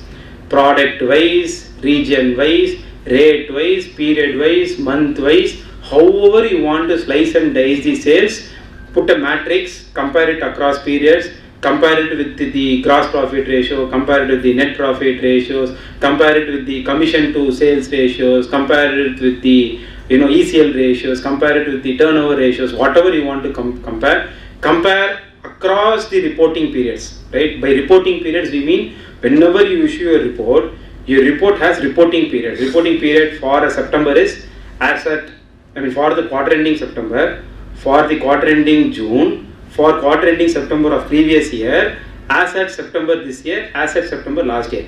All these 5 and 31st March of course, all these 6 items are called reporting periods. Whenever you are preparing your variance analysis documentation, it should be across all these reporting periods. Okay, you cannot say, sir, only this quarter I will write, sir, only it does not work out like that, right? Across all your reporting periods, your variance analysis, because your balance sheet is not relevant. Balance sheet is only 2 period always. P&L, it runs across 6 columns, right? So you need to ensure that you do your variance analysis and documentation across all these 6 reporting periods. So sales is the biggest elephant, for which as much depth as possible, please note down your writings, please note down your observations, see if there is a rate change that has happened during the period, see if there are new products that have come out in the period, see if additional commissions are given during the period. Of course, a lot of people will also agree the problems will come. See, especially in the Ind AS era, the revenue related accounting adjustments that we do at the end. Sir, why are you showing discount separately, sir? It has to get netted off. Sir, what is this? Post-performance obligation you have not at all created, you have not accounted for that. You have accounted the entire amount as sales now itself. it has to get taken into contract liability, it should not get accounted sales. Things like this, no. Again, unfortunately, in India, SR is assumed to be the auditor's responsibility. They are like, sir, as far as I am concerned, invoice, whatever is put is the sales. Whatever you do an India adjustment is your problem. Correct? How many of us have faced this? Which means, when you get into the sales and when you do this slicing and dicing, is when you will realize that invoice is what is there. There is a lot of India related accounting that has to happen. From sales, it has to go to contract liabilities, discount has to get netted off with the sales. Activities like this, which are very specific to an Ind AS revenue recognition, Ind AS 115 matter, is normally missed out. Okay, so the sales has a lot of bearing. Invariably, there will be errors in sales because of things like this. Okay, and sales, though I do agree that I told inquiry and analytical procedure alone is needed, sales, because of SA 240, because of the inherent fraud risk that sales bears, it is suggested to carry out cut-off alone. The assertion on cut-off alone, it is suggested to carry out the procedure. Again, please note, I do agree that in a review it is not needed, but because of SA 240, which says there is a rebuttable presumption that there is a fraud in case of revenue recognition, the cut-off related procedures may have to be performed in the sales, especially where you feel that the company is running behind sales. Right? As I told, the culture for 31st March is different from 30th September and 30th June. And 31st March, they will be very, very conscious. Properly, all invoices, all LR, the lorry will move out of the factory within the period. In case of, CAF sales, they will ensure that the customer's confirmation comes in before 31st of March. All this will be done. But when it comes to quarter, no, it is taken a bit lightly. So, which means you can expect 5 days toil for the logistics team, which is between 25th March to 31st March to do all the activity. The same 5 days they have to repeat for 4 quarters, which means for 20 days in a year you are asking them to do something they will not want to do. But we as auditors are stuck in the turmoil here because we know that there is a fraud risk on the sales. You are forced to cut off. So which means certain best practices of an year end you need to advise the client to do in quarter also, and we need to ensure and have documentations on cut-off purely from the dimension of fraud and nothing else. Of course, as I discussed through your inquiry, you will start to understand Ind AS 115 related complaints would not have been done at all. All those things we may have to get them to do, but this will come only when you do the slicing and dicing and discussion and bringing in the understanding from various things into this part of the discussion. Only then you will be able to arrive at some kind of conclusion. Then rest all follow suits on the consumption, on the expense side. You will have the consumption of material, cost of materials consumed, purchase of stock in trade, movement in inventory. More often than not, these items follow a ratio analysis suit. Percentage of consumption to sales, inventory turnover ratio, all these things will give you some amount of understanding. Here normally we have not seen a lot of strain because consumption is invariably a balancing figure. Purchase is accounted, stock is identified, it is invariably a balancing figure. Stock also these days it's in an ERP, you don't normally face a challenge on the consumption side. On the employee, the smaller part of problem in employee comes with the actual valuation which we discussed. The other discussions on employee is to understand the attritions that have happened, getting a headcount reconciliation, understand the increments that have been given during this period, and tying up the headcount movement to the increment to know if the increase in sales is substantive enough or giving comfort on the numbers that have come. Things like this on the employer benefit. Other expenses, more often than not, the stress will be on two things. One is to do the 1% test. Is there any item of other expenses which is more than 1% of the revenue? It's a test that you need to do. If it is so, it has to get disclosed separately. Most entities don't have it. Some entities do a suo motu addition of line item for better presentation. But that is one test. Otherwise than that, normally other expenses suggested method is do a percentage of sales or percentage of whatever is its corresponding, the activity based costing. Corresponding ABC item, whatever it is, do a percentage of it across all the reporting period. See if there is a movement. For whatever movement is there, get a justification and document it and keep. The item after that would be the tax. Of course, we had a very lengthy discussion on tax sometime before. Tax is a very big thing. I am sure all of us, if we recollect the reviews we have done, we all know how tax they have done. Mostly it is 25.17. So tax is a very big animal. Then comes profit. Please ensure in the profit level variance, you summate all that you have documented till now and say, most people don't document variance for the profit. They think sales pandam, purchase pandam, profit is automatic. No, it is not like that. For us to understand the movement in profit, those things will help.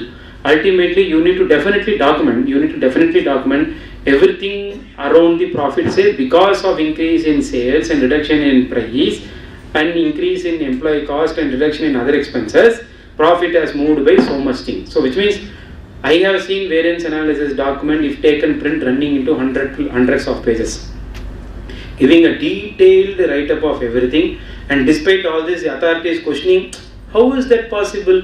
How come you missed this? We are like, boss, this is what came out in our review. Nothing came beyond this. And if you want me to find out something that you came to know after 3 years, that is not possible. Right? So to that extent, our documentations when it comes to these analytical review procedures have to be very, very strong. It is important to tie up the loose ends, the information that you got in your inquiries with the management and leading it to the numbers that you are seeing. Those things should be tied up. You cannot write in one place saying during inquiry with the chief marketing officer, additional discounts are being given as information. When you come here, profits have increased because discounts are not provided this time. It cannot be like this. Right? This is the problem also. Over documentation has a problem. The problem is this. The information, because by this time already the team is tired. Expecting them to remember what the marketing officer said to vis-a-vis the financial statement is a very tough thing. The way it gets documented will give a coherence. When you read and go through and see, it gives a lot of coherence for you to give a strength. So at the end of all of this, you come to and comfort with the numbers. More importantly, on the notes to the financial results, please don't do and copy paste of earlier year notes. Normal notes all companies will properly give. There has not been any change in accounting practice note. The numbers have been reviewed by the statutory auditors. As per the chief operating decision maker, the company has only one segment. Or if there are multiple segments, I'll come to segment a bit later, that note will come. But the key events, right, the key events related notes that are to come in the results are mostly missed. And then SEBI comes out with the show cause notice on the company saying, why has this not come? Sometimes a response is given, sometimes they are having to do a refiling. So be very, very wary of the fact that you have a responsibility to ensure all that has to come into the notes has appropriately come. So pick up data from multiple places, ensure that you put a note. And more importantly, please have in your mind the concept of follow-on notes, meaning in an earlier quarter you put a note and that note is not relevant for this quarter, don't blatantly remove the note. The best practice would be to have a follow-on note. Mostly, some examples if I can say, in quarter 2, you see that there is an infringement notice issued to the company for patent and the company is in the process of fighting it, which as per the SEBI requirement on material events, they have given information to SEBI. So in the note you will say during the quarter the company has received an infringement notice of patent with a demand of 400 plus crores. The company is in the process of contesting the same. Assuming you come to the next quarter and the suit is in favor of the company, don't remove the note. It gives no knowledge to people. Best practice would be to say the infringement was filed in the earlier period and was contested during the quarter. The company has received a favorable order resulting in no payment, or has got an against order resulting in a payment. The same has been accounted for suitably. This follow-on note is something that is immensely missed by the companies and unfortunately by our fraternity also, because for us that event is over, we miss it. On 30th, it does not exist, so we will miss it. So the follow-on note is something that we need to take care. Slightly moving into segment for the next 5 minutes. Segment, a lot of entities that we are auditing in, at least in the Indian ecosystem, it is not there. But should there be a segment? Should there be a segment? It is a very important area. Segment is a very important area, often missed out also. Because again, segment is something, they will have something for their MIS purposes as segment reviews. That as compared to what is relevant from an Ind AS standpoint on what is segment is very different. Okay. And year end, they leave it to the auditors to do the exercise of segment, then we will give them the numbers, right? It is not right. So we need to get the management to put into a process place for the purpose of putting together the segment report. And there is a concept of analytical review on segments also, which you have to document. Segment-wise movement in revenue, segment-wise movement in profit, segment-wise movements in capital employed, and the standard cross-checking, total revenue tallying with the books, total profit tallying with the books. Unfortunately, the capital employed is not being tested for this. Opening capital employed plus profits for the period for that segment, whether it is tallying with the capital employed, is something that is never tested. Okay, and invariably there is an error that is observed in that. Having said, for banks, they follow a slightly different culture because of the concept of internal transfer pricing. The banks, if you see a bank's segment, they'll mostly say capital employed is asset minus liability. They will not write they will not say capital employed is equal to opening capital employed plus profit earned during the period. And for no bank, opening capital employed plus profit earned during the period will tally with the closing capital employed. Because in banks, mostly what happens is the deposits are raised in one segment, used in another segment. There is an internal TPM mechanism that happens. So in banks, it is always a problem. And so, interestingly, all the private banks, or almost all the private banks, have stopped giving capital employed segment wise.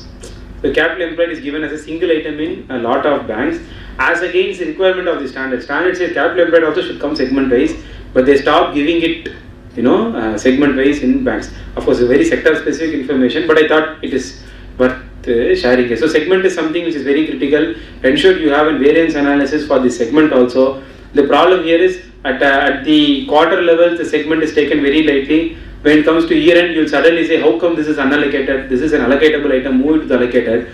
And then your year end segment will go for a toss as compared to the quarter. So whatever process you want to follow for year end for the purpose of segment identification should be foolproofed and should be nailed in terms of a financial statement closure process, and the company should ensure that it is followed every quarter so that you don't get strangulated at the end of the year.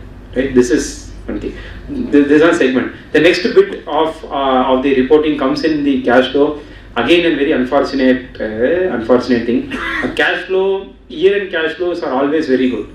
The in-between period cash flows are normally just a difference of balances without actual removal of non-cash items, without actual understanding of tax-related movement, without properly taking what is what it is normally done. One more commonly found errors in cash flow is cash flow. Invariably, people assume cash flow is an indirect method. It is not so. Cash flow is an indirect method only to the extent of operating activities. For the investing and financing activity, it is always a direct method. Meaning, but the problem here is, of course, if you today go back and see, you will see wordings like this. In the operating activities, you can write increase in trade receivables, decrease in liabilities, increase in say advances and all. But when it comes to investing and financing, you cannot say increase in fixed assets, decrease in borrowings. You need to categorically say purchase of fixed assets, sale of fixed assets, borrowings made during the year, repayment of borrowings during the year. You are not permitted to net off unless you are a financing company. This is missed not only in the quarter, even at a year-end level. People invariably think the cash flows are prepared on an indirect basis. Cash flows are not prepared on an indirect basis. As per the standard, actually cash flows are to be prepared on a direct basis only. And an option to prepare indirect is available only for operating activities. So to this extent, the whole cash flow itself, you can imagine the number of errors that can come in the cash flow and the related wordings that is there in the cash flow. And cash flow, the requirement of disclosing any material non-cash event, this all is very critical in the cash flow, which is normally missed in the quarterly reports. So notes for the cash flow, like the key non-cash, material non-cash events during a period has to get reported. This is another mistake that is followed. Now at the end of all of this, you come to a point where your financial statements is completely reviewed. You have a detailed documentation of every item in the financial statement. You have an absolute comfort on the numbers that have gone into. You have ensured that accounting standards as per the previous period is only being followed, has not changed. And wherever needed for an interim audit, interim financial statement specific accounting policies are also properly followed. Once you come to all of this conclusion, then comes the bigger drama of preparing the report to those charged with governance. Typically a PPT, the PPT to those charged with governance in line with SA 260 is something that has to get prepared and reported as a part of the audit committee. Sometimes in the pre-audit committee, management meeting, blah blah blah, whatever. Another one problem that is faced in our, of course these days is better, is there is no culture of having a presentation at the audit committee. As auditors, we may better insist that there has to be a presentation, get our presentation on record. The most important thing is we need to get the company secretary to minute the fact that the auditors did the report to the audit committee, and if possible have the report as a part of the documentation at the secretarial level, so that tomorrow there is enough proof to say that yes, I reported during the audit committee and this is what is the report. In fact, in some companies, the culture on MRL itself is different. The MRL itself is placed in the audit committee, and the audit committee and the board confirm on the MRL. This is the best practice that is there in industry. Of course, only a few companies follow. So the TCWG presentation that is being made, the TCWG presentation and the MRL all get placed in the audit committee, and the audit committee is much aware of what is being done in the audit, and they are absolutely clear that the auditors have done their role. What goes into the audit, into the deck, we normally, the TCWG deck, is a confirmation on your independence, confirmation on the fact that you were given unrestricted access to the data that you want, confirmation on the fact of misstatements, whether they exist or not, depending on the scenario, you may have to confirm on the fact. These three are mandatory things that you need to ensure that they are part of your mentioning to the, as part of your SA 260 document, as part of your TCWG deck. These are mandatory things. Then comes reporting on key findings during the quarter. Better would be to restrict only to systemic key findings rather than getting into every nuances, because then it becomes a problem. If there is an audit or a review, again the same dilemma will come. Better will be to report any systemic issues. Of course, in due course, should you have observed a control related issue, because there is an SA 265 requirement, you may have to report on the control related issue also. All these things can form part of your TCWG report. Whenever you report, please also capture the management response to it along with the action plan for change, because you are doing this on the date of results publishing. And if it does not have a management response and an action plan, it means your observation is still open and it is not addressed. So with an open observation which is not yet addressed, you giving a clean report may not be appropriate. So when a TCWG presentation is made, I know that you have got a response. The problem is the response will not get documented in the deck. Please ensure the response that is got is properly documented in the deck, so that you don't have to tomorrow say that there is an unattended response, unattended question of yours, and you don't have to face the song before the regulators. So your deck, typically you can imagine, will have certain mandatory slides in first, which will confirm that you are independent, confirm that you got access to all data, confirm that there are no queries that are unanswered, confirm that there is no misstatement in the period, all these things. Then you will move into key findings. At the end of the key findings, most importantly, your deck should have a confirmation on the kind of report you are giving. You need to confirm that you are giving a clean report or modified report or anything. Should there be any mention, normally in an initial audit engagement, as me and Mr. VS were discussing, there will be this paragraph saying that the auditors of the previous period results were audited by someone, and the review report dated so and so is not modified. Something like that will be there. Please ensure you inform this to the audit committee, so that audit committee is much aware of the fact that you are giving another matter paragraph. Don't say everything is correct. So your deck should speak for itself. Best practice would be to copy and paste the paragraph in your deck, so that the management, the audit committee is aware as to what is it that you are putting in the other matter paragraph. After this, of course, some firms have the habit of giving regulatory updates. It is not mandatory. There is nothing that mandates you to give that. You may give if you want. Should you give a regulatory update, say what are the regulatory updates, whether the entity has complied or if it's a prospective regulatory update, from when the company is expected to complete, something like that you may have to give. So this presentation, typically an 10 to 15 minute presentation, is preferably expected to be made during the audit committee, and in the audit committee ensure that this presentation is being done with all the contents that we briefly discussed on, so that you don't have to tomorrow face. I think you would have been seeing this NAFRA and all the pieces, all the regulators are heavy on the auditors saying their interaction with those charged with governance is very weak, and those charged with governance are not aware, or more often than not left in dark, right? So you need to ensure you mention that. You need to also mention the fact that you have taken representations from the management You need to mention the fact that there is no fraud that you are aware that has happened during the period. Things like these are to safeguard you from any future peril.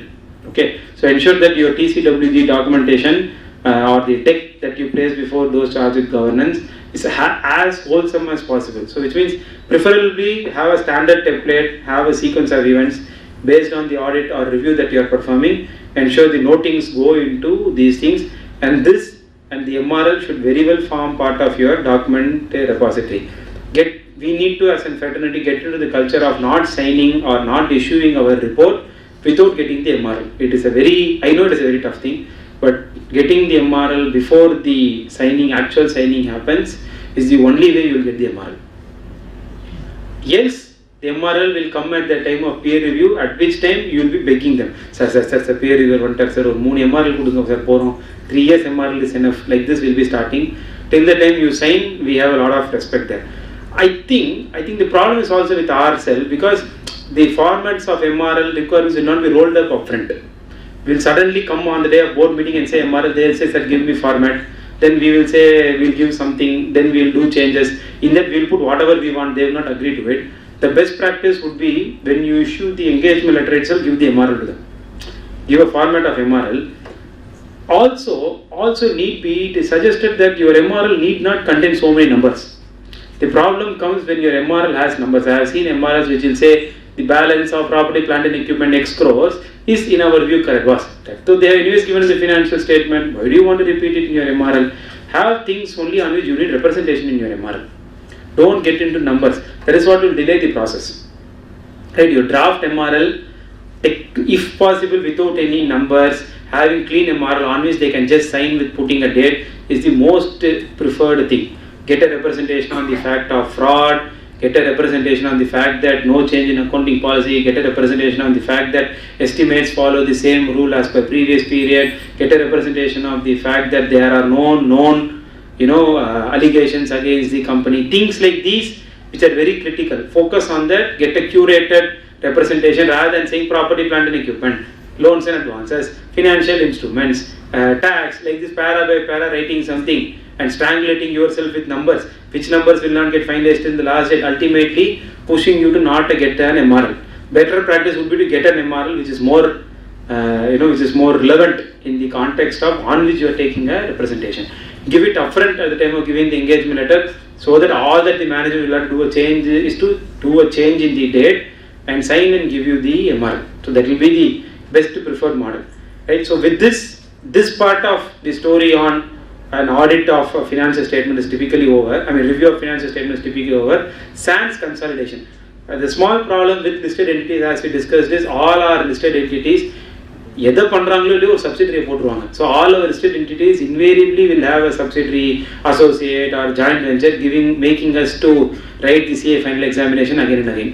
So every quarter there will be a consolidation exercise that comes in. Unfortunately, SEBI is very pressed about consolidation, and there is a requirement that 80% of the financial statement should have got reviewed. There are these things. So always in your TCWG presentation, have a slide which will discuss on consolidated financial statement, putting the number saying total is this, number of entities, each entity wise the number of profit or revenue, cash flows or something, and say how much percentage and whether it is being reviewed or not, so that you have confirmed to the audit committee that you have taken care of the SEBI requirement. The 80% asset test is something that has to be done. Also, thanks to the recent saga around SA 600, in your TCWG communication, one more facet that you need to take care is, how did you take care of SA 600, like relying on the experts' work, right? That part. So the best practice would be, again, same entity wise, whether you have received a review report or whether it is an unreviewed, whatever it is, mention the fact. If it is a reviewed report, say what is it the process that you have done, whether you have followed a group audit inspection process or whatever the process you have done, which is a choice of the auditor. Mention what is the process you have done, so that there is a comfort that, okay, you have carried out necessary things. Okay, this is in your TCWG. I think in the results it is only a follow to ensure that the line item on minority interest is properly there, the line item on share of profits from associates is properly there, a goodwill on consolidation is properly disclosed. These are items I think which normally people do, because once there is a consolidation, people take care of consolidation financial statements very well. But from the reporting side, there are issues. In our report, in our limited review report, which I am yet to touch, but because we took up consultation, there is a specific para that you need to put as other matter saying the consolidated financial statement includes what? Includes the financial numbers of an associate which is reviewed by other auditor, or it is not reviewed, or reviewed by yourself, whatever it is, you need to mention that fact in the other matters paragraph. Of course, giving a clear line saying this does not constitute a modification of your report, right? Like this para is also mandatory. So you can only imagine a consolidation will require slightly additional exercise. Segment reporting is mandatory for consolidation. Cash flow is mandatory for consolidation. So we should ensure that when it is a consolidation, it has to be as proper as possible, right? So your review report, of course, there is a SEBI format, there is an ICAI format, there is a marriage of both. Now the marriage of both is being done. SEBI format does not have headings, ICAI format has headings. So we will take the SEBI content into the ICAI headings and put together and give a report. That is the current best practice in the market, because everyone follows it. That's all. So your report typically, of course, we know our institute format, no title, addressee, all that is there. Typically, it is a very short one-pager report. If you don't increase the font size, you can make it 1.5 because of the southern matter paragraph that comes from the consolidation or something. Your limited review report has the key part, which is the limited assurance that you are giving, which is a statement saying nothing has come to your notice that causes you to believe that the financial statements are materially misstated. But this is what is the paragraph, this is what is the conclusion that you arrive in your SRE 2410 report. Of course, don't forget the fact that you need to make a reference that your review is being done in accordance with SRE 2410. Some reports say that the financial statements prepared in accordance with Ind AS on the interim financial reporting. Some reports are not making a mention. But please ensure when you are giving a reference to the Ind AS on the interim financial reporting, you mention specifically that are prepared in accordance with the recognition and measurement principles laid out in that standard. The standard is not applicable in its entirety because the LODR says the financial statement shall have to be prepared in accordance with the recognition and measurement paragraphs alone. The presentation and disclosure requirements of Ind AS 24 is not being taken care. That is being done as per the SEBI LODR. Okay. So when you are going to say, or when you are going to confirm that the financial statements are prepared in accordance with so and so, please ensure you make a mention that in accordance with the recognition and measurement principles laid down in so and so. This is slightly a commonly found error in the limited review reports that we are seeing, but yeah, it has a lot of significance because once you say the standard is applicable in its entirety, then the disclosure of that standard has to come. But it is not a disclosure of that standard, it is a disclosure of the SEBI only. Right? In the report, another one key environment where there is a struggle is what regulation will I refer to? There is something called regulation 33, there is a regulation 52, there is a regulation 62. Once we start a copy-paste mechanism, it becomes a really troublesome activity, right? Most listed entities are equity listed, so which means there is only regulation 33. If there is a debt listing, say non-convertible debentures or something is getting listed, then it is regulation 52. Should there be securities other than this, like pass-through certificates or something that are getting listed, then it is regulation 62. Sometimes it can be a combination of all of this. Okay, especially whoever is doing an NBFC audit, I don't know how many of them in the audience are there. It will be a combination of 33 plus 52 or 33 plus 62 or only 52 or 52 plus 62. In a combination it will be there. On this, a small item of discussion that is going on in the market and a slightly controversial subject is, I know I'm slightly deviating, but it is in the interest of us to increase our knowledge base. If there is an entity whose debt is listed and who have a holding company whose equity is listed, okay, so I audit the entity because the debt is listed, but my report is used by the holding company auditor because his equity is listed. Okay, this is the scenario. One argument is I have complied only with regulation 52. So in my report in accordance with SEBI LODR regulation 52 only I will be giving. One argument is because your report is used by an equity listed holding company, you need to mention regulation 33 also. So there is this thing that is going on in the market. current mostly followed practice is if equity is listed, holding company equity is listed, regulation 33 is also mentioned. Yes, sir, board reading. SRE 2400 I know. The relevance is SRE 2410. Unfortunately, unlike the other regular audit report, in SRE 2410, you are giving the limited assurance not just on the numbers, not just on the fact that the profit is correct or not. You are also confirming that the financial statements, which is the financial statement read with the notes to the results, are in line with SEBI LODR, regulation 33, which means it is pertinent to know what is the LODR you are even referring. You understand? So, to draw reference, if you go to the Companies Act, if our regular audit report, what do we say? It gives the balance sheet reflects the state of affairs, P&L reflects the profits, and the cash flows represents the cash flows for the year ended on that day in accordance with the generally accepted accounting principles, blah blah blah, something only we go. But when it comes to an SRE report, we specifically pinpoint to a regulation. Correct? We pinpoint a regulation. So which means it is critical to know which is the regulation you are reviewing and under which regulation the compliance is being taken care.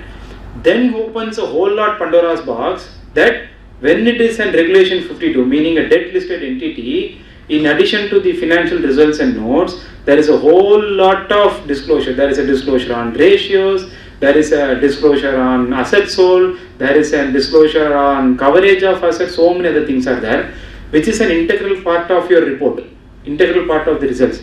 It is not balance sheet, P&L, segment, cash flow, notes.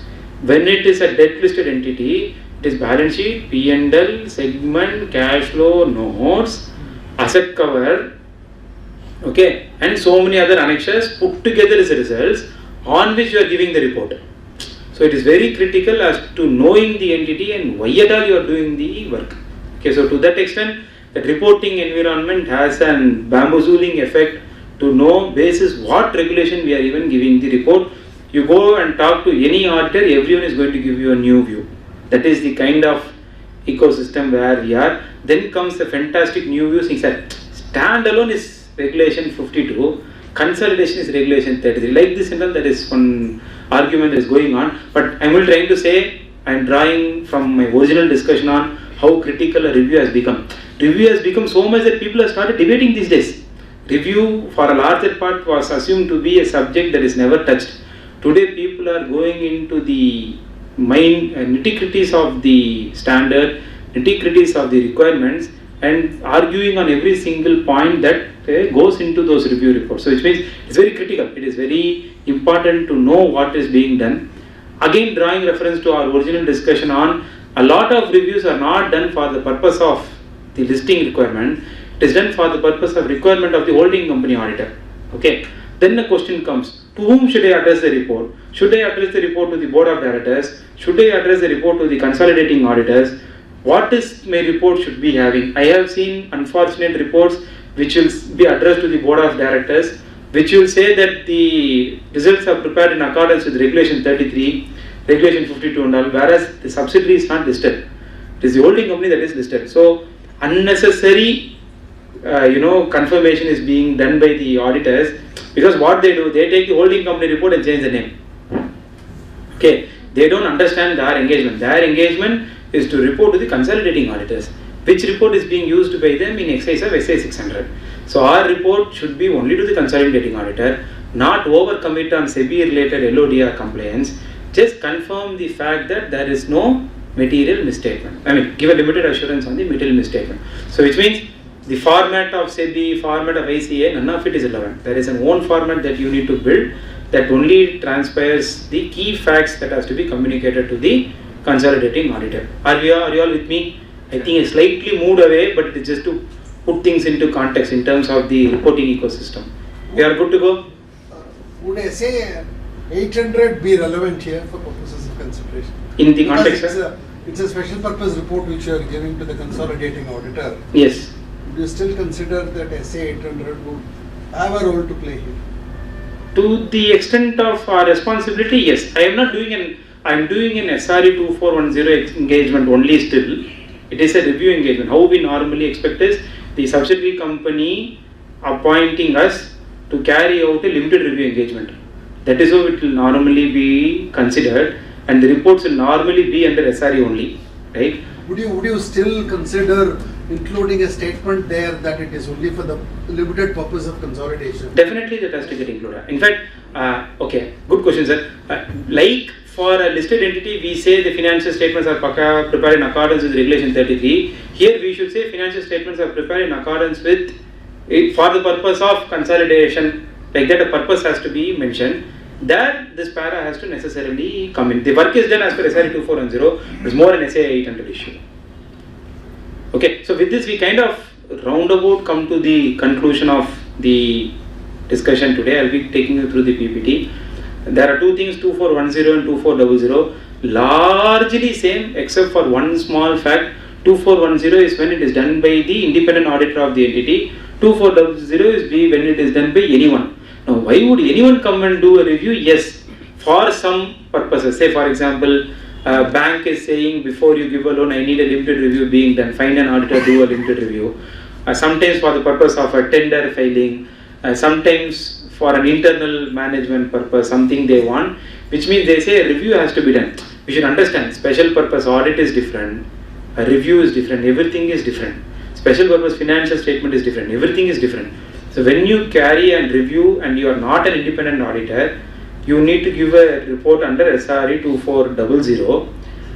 For some reason the standard says the auditor has to be skeptical as to why at all a review report is taken when an audit report can be taken. I don't know why the standard mentions, but I am only able to imagine that maybe the report that you give on the financial statement is being submitted as an auditor report. They don't want to mention a wrong fact to the person who is using the report saying it's an audited report. It is not an audited report, it is a limited review report only. So the standard says get a confirmation on the purpose for which you are doing the review and get the confirmation on the other side that a review is enough. Audited report normally means it is an audited report, not a reviewed report. Review report has to be specifically mentioned as a review report requirement and then suitably be done. Any doubts? Yes, sir. You mentioned that when we report an audit committee, we should ensure that that gets noted in the audit committee. The noting should happen. Yes, sir. So one of the case what happened was when we requested the draft, we were refused, like we cannot give draft. It goes against the regulation. And finally, that some of the points didn't come in the audit committee noting. So how will that impact me? No, draft of the whatever we present to audit committee. Yeah. For example, we present 10 points. Correct. Some critical points were missed out in the final audit committee minutes. Oh no, you need to. So what we not like we were like few critical aspects that was missed out, and we were like, you share the draft one before you get it signed. We were refused to give, like we cannot give. So your TCWG report as a part of your submission of your draft review report now. A draft review report typically day before the audit committee is circulated. Along with you can definitely circulate the PPT, but best would be to not submit a PPT on which you are not comfortable. If you think there are 2 points there which may get dropped because the management is giving. Our PPT was having all the points, but as the audit committee minutes came out, there some critical points were missing. No, then you need to go back to the secretary and say that the minutes have to be changed and re-signed by the chairman of audit committee. If they hesitate, go to the audit committee and make that itself as a point in your PPT. Right, because as a part of your audit committee, the first agenda is earlier period minutes. Correct, and you sit in that audit committee where the earlier period minutes is being approved, and you know there is a problem in that minutes. It definitely highlighted. It is the biggest risk for us, and people will comfortably ignore what they don't want. Yeah, exactly. Yeah. Right? No, it is a mandatory thing. Okay. Yeah. I have seen. I have seen in audit committees, ACB chair. I have also faced. They will see the auditors and ask, "Is the minutes okay?" I have seen them because every stakeholder in a meeting should confirm on the minutes. Some have the habit of getting confirmation only from the directors, but the best practice would be from all the members of all the attendees of the meeting will have to confirm. So which means you as an attendee of an ACB should confirm that the minutes are appropriate, and you have enough rights to question if the minutes are wrong. Yes, sir. Yeah. 177 section doesn't make it compulsory for the audit committee to ask the auditor to be present. Yes, sir. Why is this? Why can't the Companies Act be modified and make it mandatory for the auditors to be present in the meeting? Why leave it to the audit committee? Sir, audit committee has a role to review the work of the auditors. Okay, audit committee has so many other agenda which is not relevant to the auditors. So the normal practice is an auditor is an invitee to the meeting. Auditor is not a mandatory presenter. That is because an audit committee has agendas on which auditor has no role. Audit committee's role is defined and also elaborated in the corporate governance. Not everything is relevant to an auditor. So why unnecessarily auditor fall into the prey?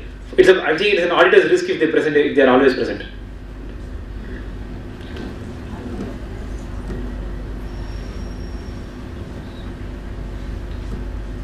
Okay, so we'll just very quickly in next 2 minutes we'll go through this to ensure that I have not missed anything. So introduction to review engagement, we did see what are the types of review engagements that are there. Audit versus review, we discussed all the differences. SRE 2400 is an engagement on review of historical financial statements by other than the independent auditor of the entity. Compliance with ethical requirements and engagement level quality control, we discussed this. You need to ensure that SQC compliances is all carried out.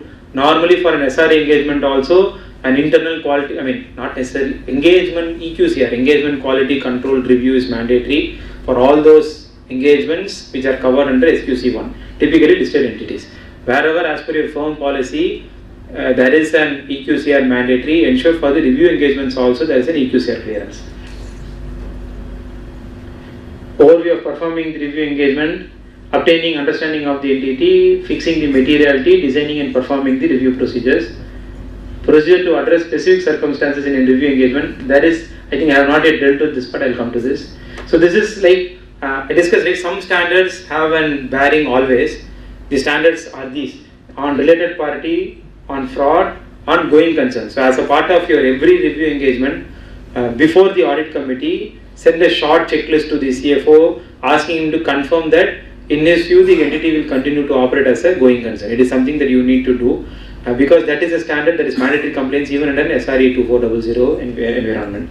The using the work performed by others, SA 560 and subsequent years, again send out a checklist to the CFO of the entity, ask him to fill that subsequent events till the date of the board meeting. There is nothing that he is aware of because as you are aware, regulation 33/52, the responsibility for you is till the date of board meeting. Just like an annual audit, even for review engagement, the responsibility is till the date of board meeting, which means if there is a material event that has happened subsequent to the closure of the quarter, you need to bring it in the results and you need to ensure that it is being suitably brought in. So to that extent, subsequent event is very critical. Provided only it's an adjusting event, isn't it? Yeah, even if it's a non-adjusting event, if it warrants a disclosure in the notes, it has to get disclosed. Same thing, obtaining and so SRE 2410 almost it is similar to the SRE 2400 only. Specific to this, I think so. Contents of the report is something that we have covered. Okay. So with this, we come to end of this session. I'm happy to take any more questions, or we may call it a day. Thank you all for your patience here. Wonderful presentation, Sanjeev. Let me on behalf of my fraternity, thank you for a wonderful presentation of the framework of SA 2400 and 2010. But I have one particular question to you. Having understood the responsibilities of an engagement, an auditor for purposes of the limited reviews, which appears to be casting responsibilities which is a rung below the one which is cast upon for purposes of an year-end audit.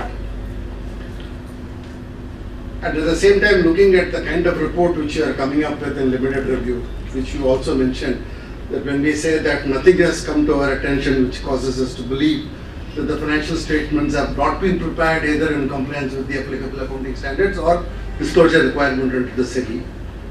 How do you strike a balance? We do agree that a limited review is not an account level pre-performances or references or verifications or whatever it is.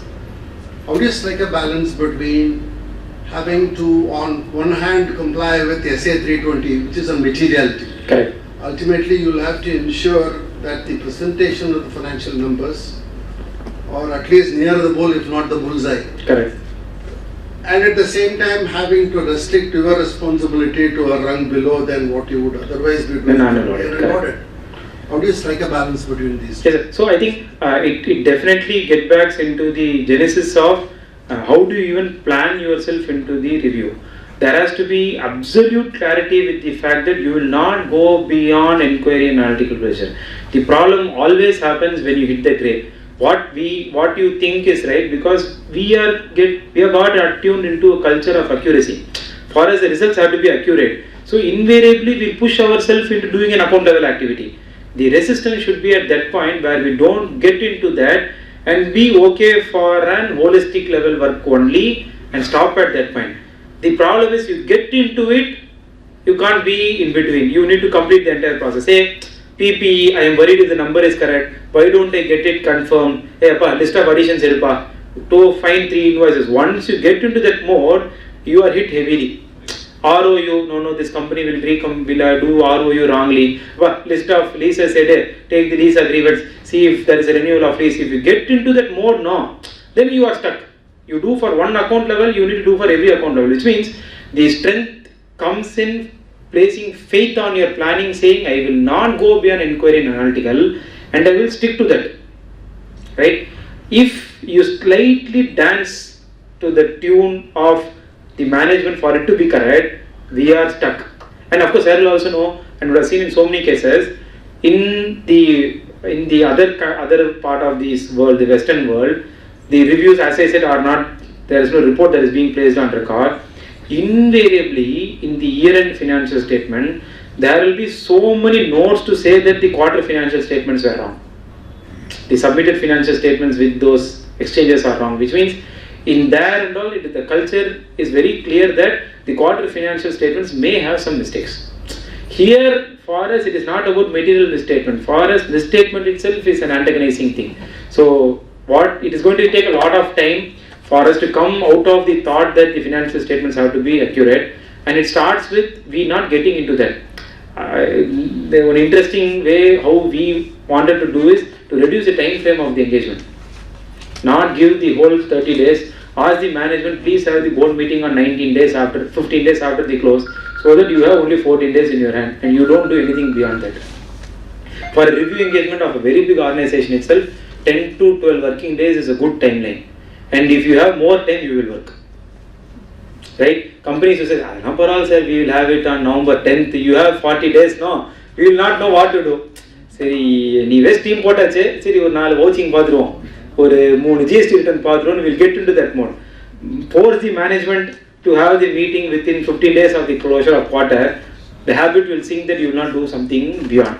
But I know the practical, like it is like that. We have got so used to not accepting the fact that there may be a mistake. It is a cultural shift that has to happen for us to save our own self.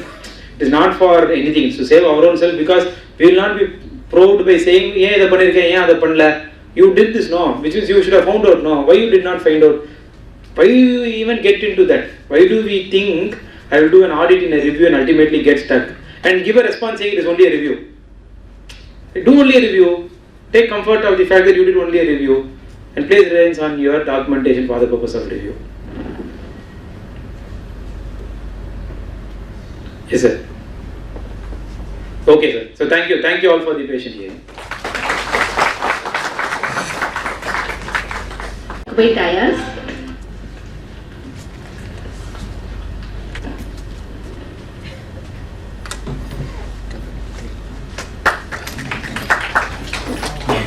It's my pleasure to introduce Yes, Ramesh sir is a graduated in economics from Vivekananda College, Chennai in 1978 and qualified CA in November 1982 and commenced practice in early 1983. He was currently partner in one of the leading firm, passed the information system audit exam conducted by the ICAI in September 2002, securing All India 10th rank. He was empaneled as a peer reviewer with the peer review board of ICAI, has presented paper on bank audit, accounting standard, auditing and assurance standard and a peer review at several CPE seminars organized by the SIRC and branches, has presented paper at seminar organized by Chamber of Commerce, contributor article in CA journals and SIRC newsletter, contributor content publication of GST and Indirect Tax Committee of ICAI, co-authored a book on bank audit. You volunteered blood donor A+ till 2022 and had donated blood more than 40 times in the last 12 years. Thank you, sir. Thank you for your presence. I request Swaminathan sir to present shawl and memento to our speaker.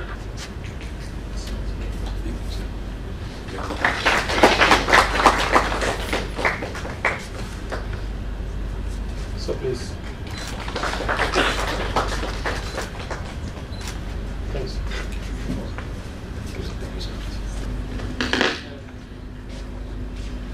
Shri Gurubhyo Namaha. Salutations to all my gurus, without whose help and guidance I wouldn't be what I am today or where I am today. Good afternoon, everybody. It's nice to see at least 10 to 20% of the number of delegates registered for today's program on a wet, rainy day. It's raining outside, and it will probably be good to sit at home or in office with a warm cup of tea and reading some newspaper or some novel or history book. But the fact remains that I'm here to talk to you for the next 3 hours on ethics. And I'm extremely happy for all of you. I'm extremely happy to see that so many of you are still here. I thought I'd probably have 10 or 20 people. That's what I expected, because the subject is like that. Today's program is on audit and ethics. Not the most interesting of subjects. We read it because we had to pass an exam. If the same was on let's say GST, how to fill up a form 9 or 9C, I'm sure the hall would be full. But why would anybody want to come and attend a one-day program on audit and ethics? I'm sure the morning speaker must have waxed eloquently on the subject of audit. I am here to talk to you on the essentials of ethics. In fact, the topic that has been given to me is the professional ethics, essential provisions for chartered accountants and practice. When Mr. Swaminathan came and presented a memento to me, and before he left the stage, he said he looks forward to my presentation. I think probably he's as old as I am, and I see another senior friend of mine here. Other than the two of them, and maybe one or two at the back, I think all of you most of you would have passed after 90 or 95 or even 2000. I passed way back in 1982 when there were no standards. There are no accounting standards, there are no auditing standards, there is definitely no code of ethics.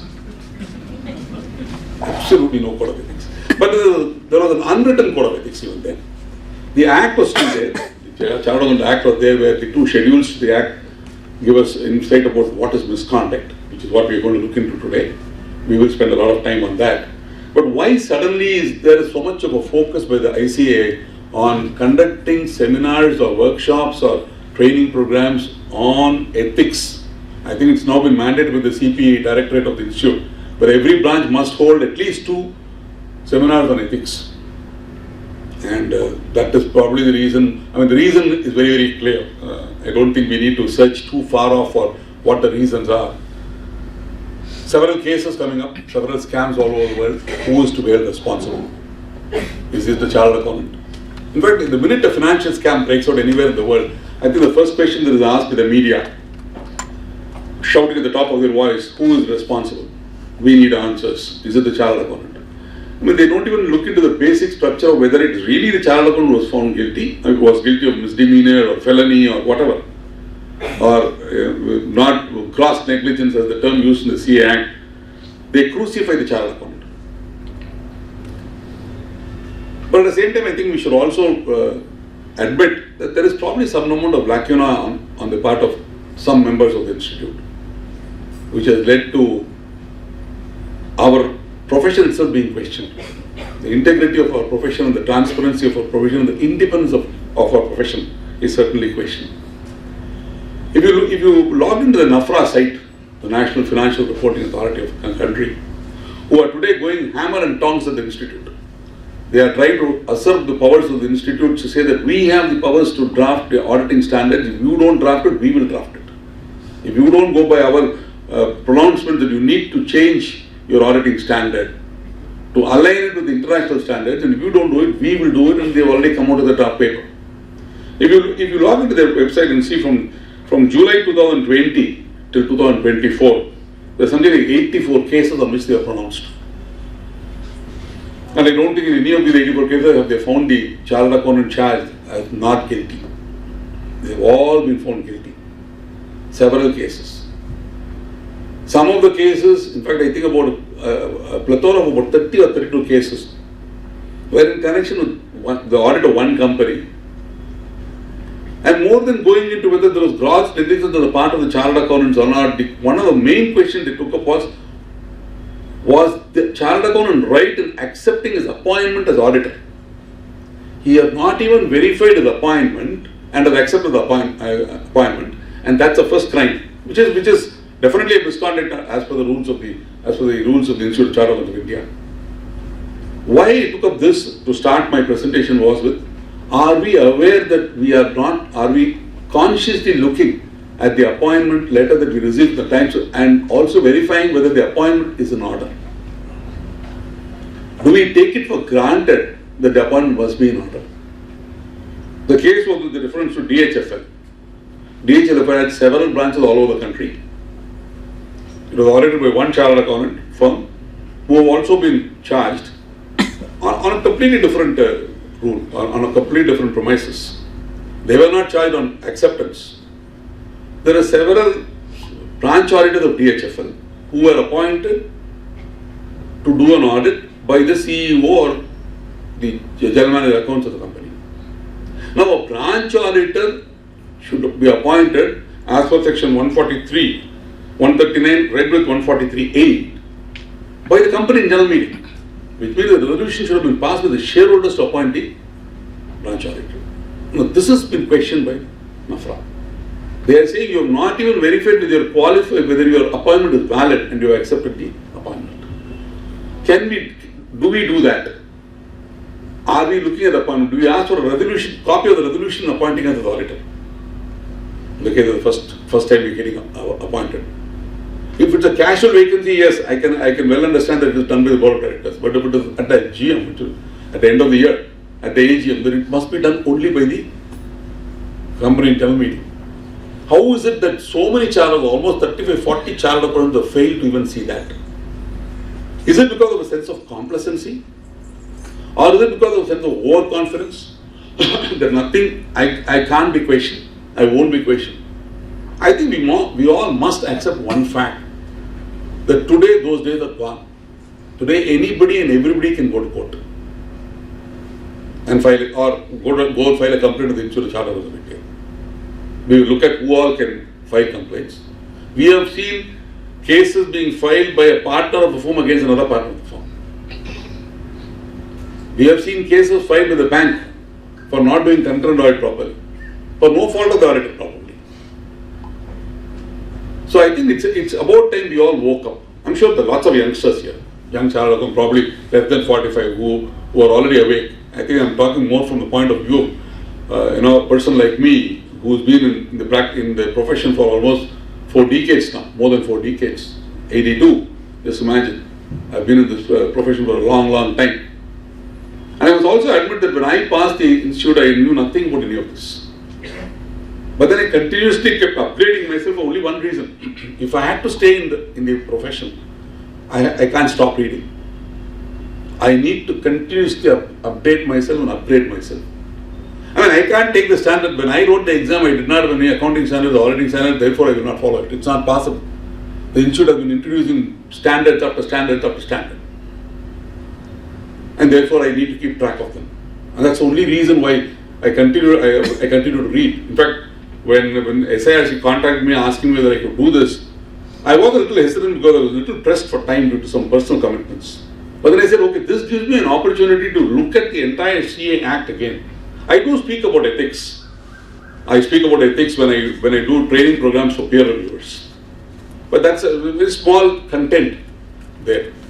Here I thought I need to look at the schedules to the CA Act, what the CA Act itself is, how has it been structured, are there sections in the Act which will find me guilty of misconduct, and so on and so forth. They said, okay, this is probably an opportunity for me to look at the CA Act, which I probably have not looked at for a long, long time. I'll admit it. How many of us have read the CA Act completely? We all read the Companies Act, we all read the GST Act, but do we read an act which was passed by Parliament, establish our institute and guides our life? Maybe the students who are the final, I don't know if it's part of the syllabus for the final students. Maybe they read it only for the purpose of getting a few marks in the exam. Or maybe they leave it on choice, I'm not sure. But the fact remains that most of us are probably not entirely conversant with the provisions of the Child Accountants Act 1949, one of the earliest acts to be enacted. So this is one reason why I thought I should accept this assignment, and I'm very glad that I'm here today for that, because it also gave me a chance to read some more cases of NAFRA, to see what are all the kind of negligence or misconduct that they have found in the case of auditors whom they have sentenced to, whom they have penalized very harshly in some cases, and maybe moderately in some other cases. Section 22 of the Act is something which please keep in mind. We will look at it as we go by. What am I going to cover in this 2.5-3 hours of my session? I must also admit to you that I'm not in the best of health, and therefore my voice can become a little hoarse as time passes on, but please bear with me. I will try and be as clear and as legible as possible. We will spend a lot of time looking at the Child Accountants Act 1949. It was some sections that's been amended twice, and some of the sections have still not been notified by MCA after it got amended in 2020. We will look at what are those sections which have not got amended. In fact, I would probably tell you right now that section 16(1), officers or employees' salaries and allowances has not been notified as it, a section with which I am not concerned at all. What is the amount of salary that to pay to the officers or employees, I am not really worried about it. Chapter 5A has not been notified as that. Chapter 4A has not been notified as that. Section 21, 21A, 21B, 21D, 22 and 22G of Chapter 5 have not been notified as that, which means those are the things which deal about disciplinary process and procedure. Not been notified as that. They also have a transitional provision saying that as long as it is not notified, the Act as it stood before the amendment will continue, and therefore even today the old Schedule 1 and Schedule 2 of the CA Act is what is relevant for finding out or charging somebody for misconduct. We will look at all those. We will also look at Section 22, which defines misconduct. We will spend a little time looking at Section 22, that's why I put that as a separate agenda for the day. We will look at the schedules to the CA Act. There are two schedules, Schedule 1 and Schedule 2. Now the question is, if both the schedules are dealing only with misconduct, why are there two schedules? Why can't there be only one schedule and be done away with? We will look at the difference between the two schedules. We will also look at clause 7 of part 1 of the second schedule, which talks about gross negligence. Now what are those cases where a member of the Institute of Child Accountants of India in practice can be charged with gross negligence? We will look at a few examples there. Then we will move on to the second part of the presentation, which will be with ethics. We will look at what is ethics, or what my understanding of ethics is. Because ethics, I think, if you look at the definition of ethics, I think there are a lot of different opinion even between philosophers. They say morals and ethics are the same. Some of them say morals and ethics are the same. Some say no, there is a difference between morals and ethics. I may be a morally right person, but am I an ethical person? Or vice versa. I could be a very ethical person, but do I indulge in immoral activities? Now there is a subtle difference between morals and ethics, which we will spend a little time looking at it. Then we look at disciplinary cases. What is the procedure to file a disciplinary case? How do they go about it? And what are the recent developments in the institute where it grants us some amount of, like communicating with the previous auditor? Are there any changes in that? Those things we'll look at. And then we do a lot of certification on a day-to-day basis. Are we taking adequate care in those certificates to ensure that we do not be on the wrong side of law and get charged by the DC or receive a notice from the disciplinary committee? So this is what we will look at. I told you that some sections have not been notified.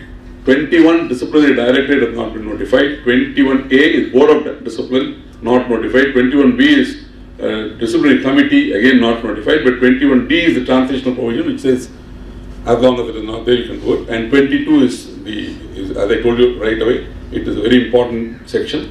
misconduct has been defined, and 22G appeal.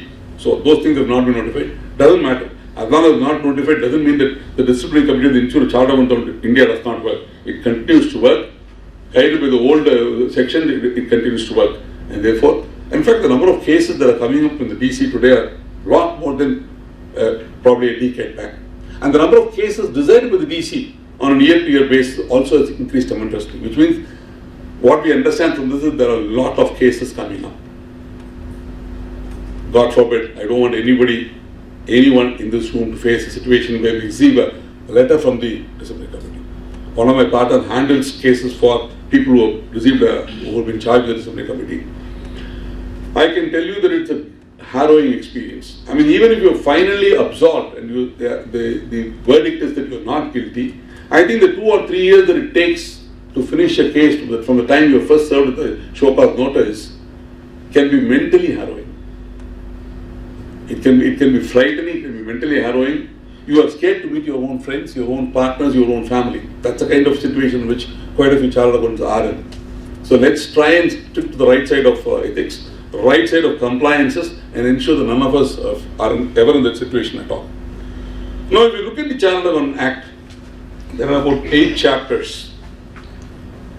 Chapter 5 deals with misconduct, and that's the only chapter which I'm going to focus on.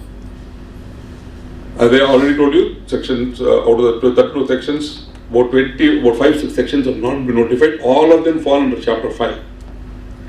There are 2 schedules and 7 parts. There are 4 parts in Schedule 1 and 3 parts in Schedule 2. We will be probably looking at 6 parts out of the 7 because one part of that is relevant only for people who are in service.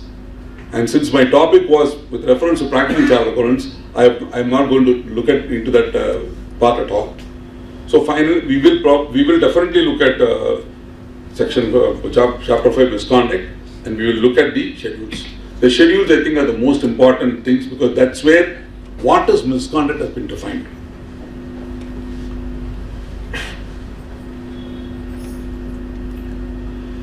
This is section 22. Professional misconduct has been defined. Now, what is marked out in yellow there is what is the provision that is going to come in after the section is notified.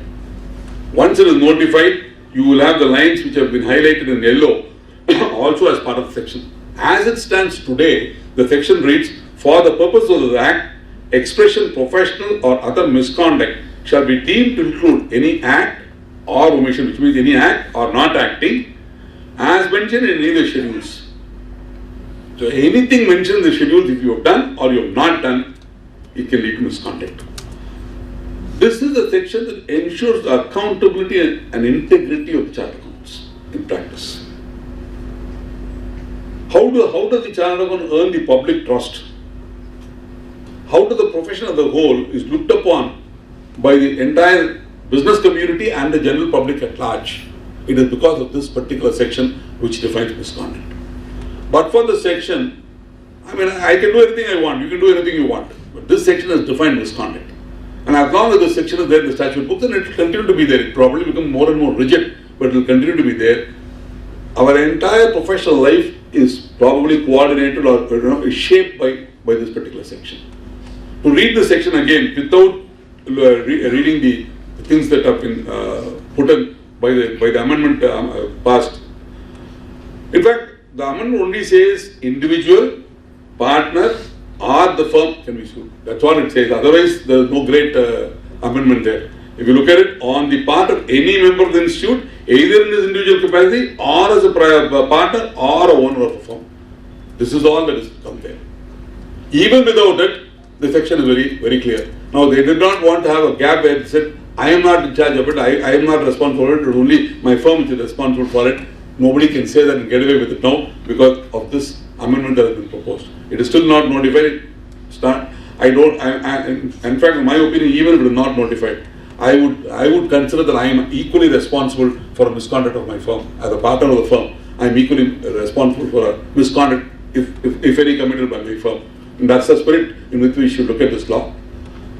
But they also said, nothing in the section should be construed to limit or abridge in any way the power conferred or duty cast on the director of discipline under section 1 of section 21 to inquire into the conduct of such member of firm under any other circumstances. So not only misconduct, under any other circumstances also the director of discipline has a right to look into it. Now that's an open-ended definition. It is not as if we can look into only those misconduct that have been defined in the two schedules, but also otherwise. And that's an interesting thought. What are those kind of things that they will look into? I have no clue. But then I think we need to be extremely careful in not only our professional life, also our personal life, to ensure that we don't attract any of that looking our inquiry by the director. We will move on to look at what are those schedules. Because unless we look at the schedules, we will not be in a position to understand what is misconduct. If you want to know what is misconduct, I think you need to look at the schedules, Schedule 1 and Schedule 2 to the CA Act.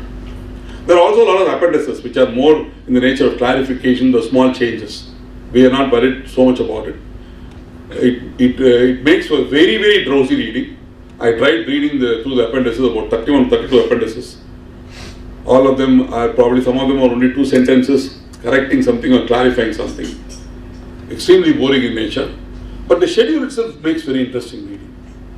The schedules to the Child Labour Act definitely makes very interesting reading. Unlike the schedules to the Companies Act, which are more with the format of the financial statements, I think the schedules to the Child Labour Act very clearly tells you what we can and what we should not do. Now let's look at the schedules. There is the first schedule, which contains the 4 parts, and the second schedule, which contains 3 parts.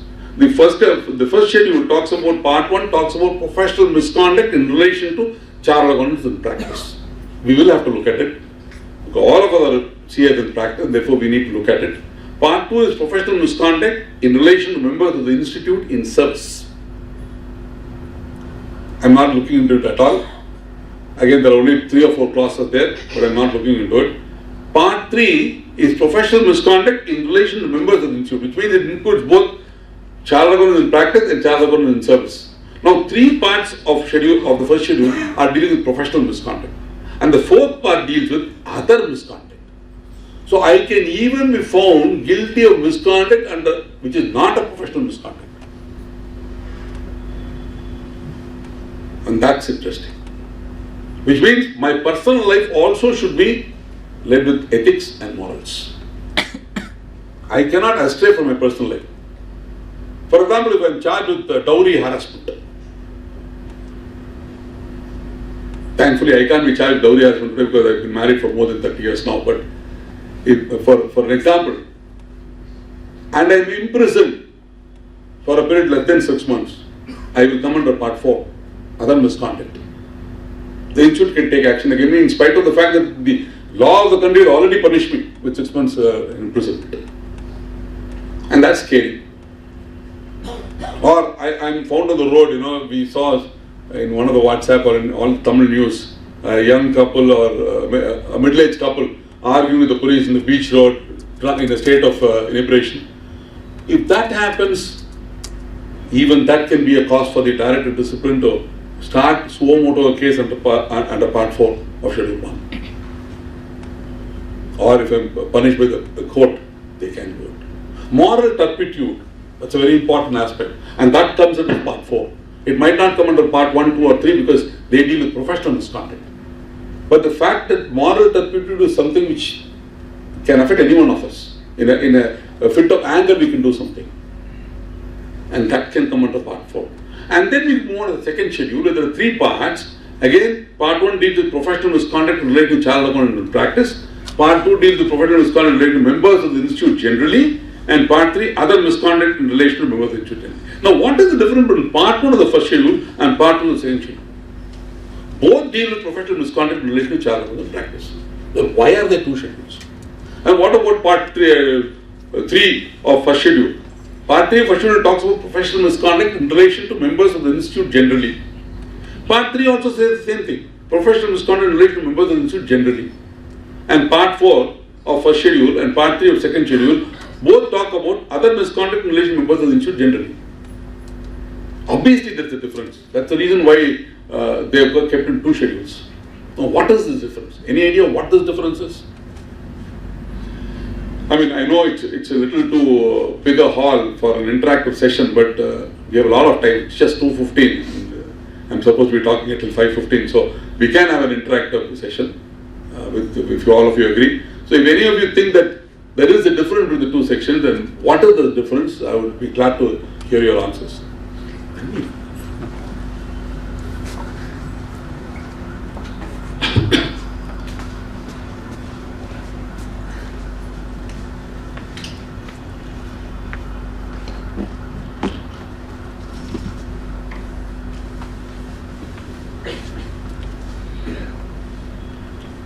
So out of the total 7 parts in the 2 schedules, 5 deal with professional misconduct and 2 deals with other misconduct. And as sharp members who are practicing, 6 of them apply to us. Only 1 does not apply. Why are there 2 schedules? There must be a reason. And there is a reason. The Director of Discipline will place before the Board of Discipline all cases which comes under misconduct defined under Schedule 1. He will place before the disciplinary committee all cases which fall under Schedule 2. So what? There are 2 people who are inquiring. There is a committee, there is a Board of Discipline which inquires, and there is a disciplinary committee which inquires. So what? Why are there still 2 schedules? Just because the inquiring authority is different does not necessarily mean that we should have 2 schedules. Under the English law, a crime is classified as a misdemeanor or a felony. A felony is a very serious crime. A misdemeanor is a less serious crime. Under the Indian criminal law, there are about 7 categories of crimes: property, human being, and things like that. Apart from all this, in the normal parlance, including judgments of the Supreme Court of India, they talk about heinous crimes, major crimes, crimes, and petty crimes. I think if you need to classify crimes in India, this is not such a severe heinous crime. What Judge remarked just about a week back in some High Court. It is not such a heinous crime. So heinous, and further he goes on to say it is heinous, but it is not that severe heinous. I think in India we don't have the concept of a misdemeanor and felony, but we do have a concept of heinous crimes, major crimes, economic crimes, crimes, and petty crimes. So there is a distinction in crime itself. Is it a severe crime or is it a small crime?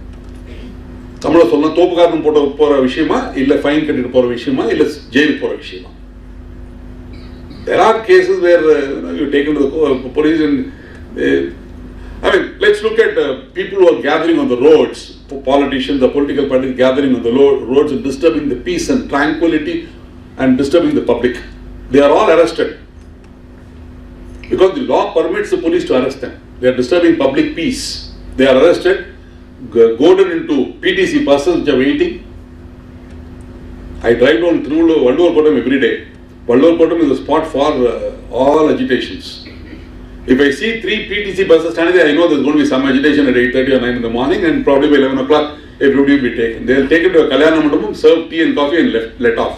I think it's the pettiest of crimes. They're not punished. Maybe an FIR was lodged, but they're never punished. But at the same time, if they were to throw stones, I think it becomes a little more serious. And if in the riot one guy passes away, it becomes even more serious. I think that is the distinction that the Institute of Child Governance of India has made in these 2 schedules. What is there in Schedule 1 are, in my opinion, petty crimes. What is there in Schedule 2 are crimes where the punishment could be very severe. It won't be a small thing, it will be severe. And that's what I think we need to understand. First schedule focuses on professional etiquette, procedural compliances and ethical practices. Misconducts here are not always severe, it does not, and maybe it don't even affect your reputation very much. But misconduct in the second schedule is focused on potentially grave consequences, such as fraud, gross negligence or deliberate malpractice. I should not advertise. The institute even tells us what should be the size of a board that should hang in front of our office. By mistake, I have twice the size of the board. If somebody notices it, takes a photograph and sends it to the institute disciplinary committee, the director of discipline will definitely issue a notice to me. There are no doubts about it. And he'll call for an explanation. I go and plead saying, sorry, I've already replaced the board, I did not know about it, or I knew about it, but my carpenter did a bad job, or whoever it was, and I've now changed it. I might only be reprimanded. I might not even be removed from the roles of the institute even for a day. I probably would only be reprimanded. Reprimanding is also punishment. It is also finding you guilty. There's no doubts about that. But it's not severity. And even my own friends and my clients might not think it is a big aberration and desert me. But the same thing is not if I'm charged under Schedule 2. Schedule 2 talks about negligence. Schedule 2 talks about conspiring with the management. Schedule 2 talks about, gross negligence, not doing anything properly. You have not looked at the financial statement at all and you have signed it. Those are the kind of things which are described as misconduct in Schedule 2. And therefore, Schedule 2 is much higher in severity than Schedule 1. So all we need to remember is Schedule 1 is misdemeanor, Schedule 2 is felony, or remember it as petty crime, major crime. We don't have heinous crimes, so we'll have it as major crimes, smaller crimes. Major crimes will fall under Schedule 2, minor crimes will be under Schedule 1. If you have committed both, you will only come under Schedule 2. That's all. That also needs to be very clearly said. If it comes under both the schedules, you will be charged under both the Schedule 2. I allow another chartered accountant to practice in my name. Can I do that?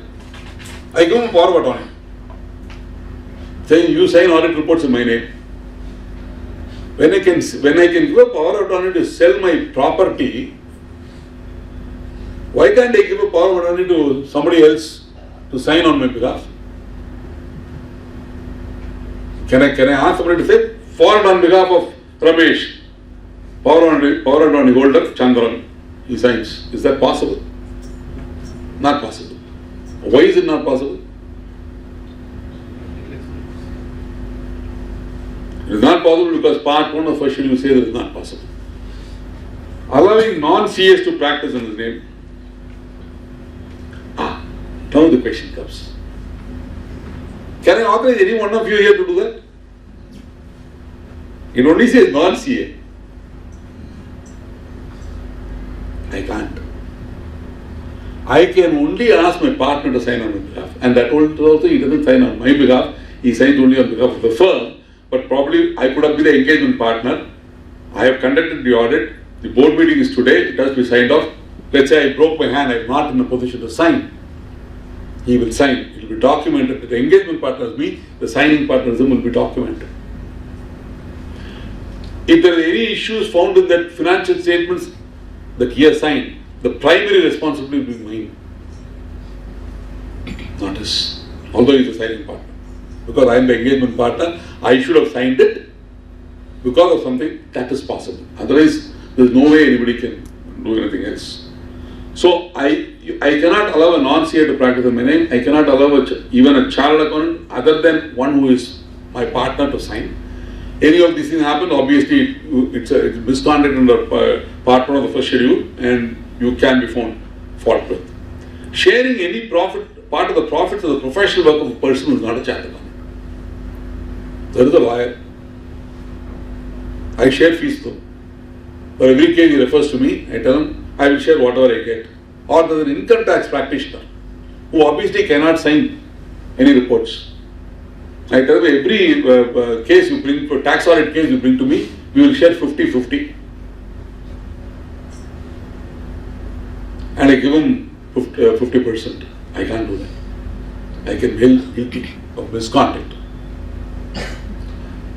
But this does happen in some cases, is irrelevant. I don't think we should look at the exceptions to any rule or law. We all know that a chartered accountant will sign anything. I think all of us know the names of at least 1 or 2 chartered accountants will sign anything.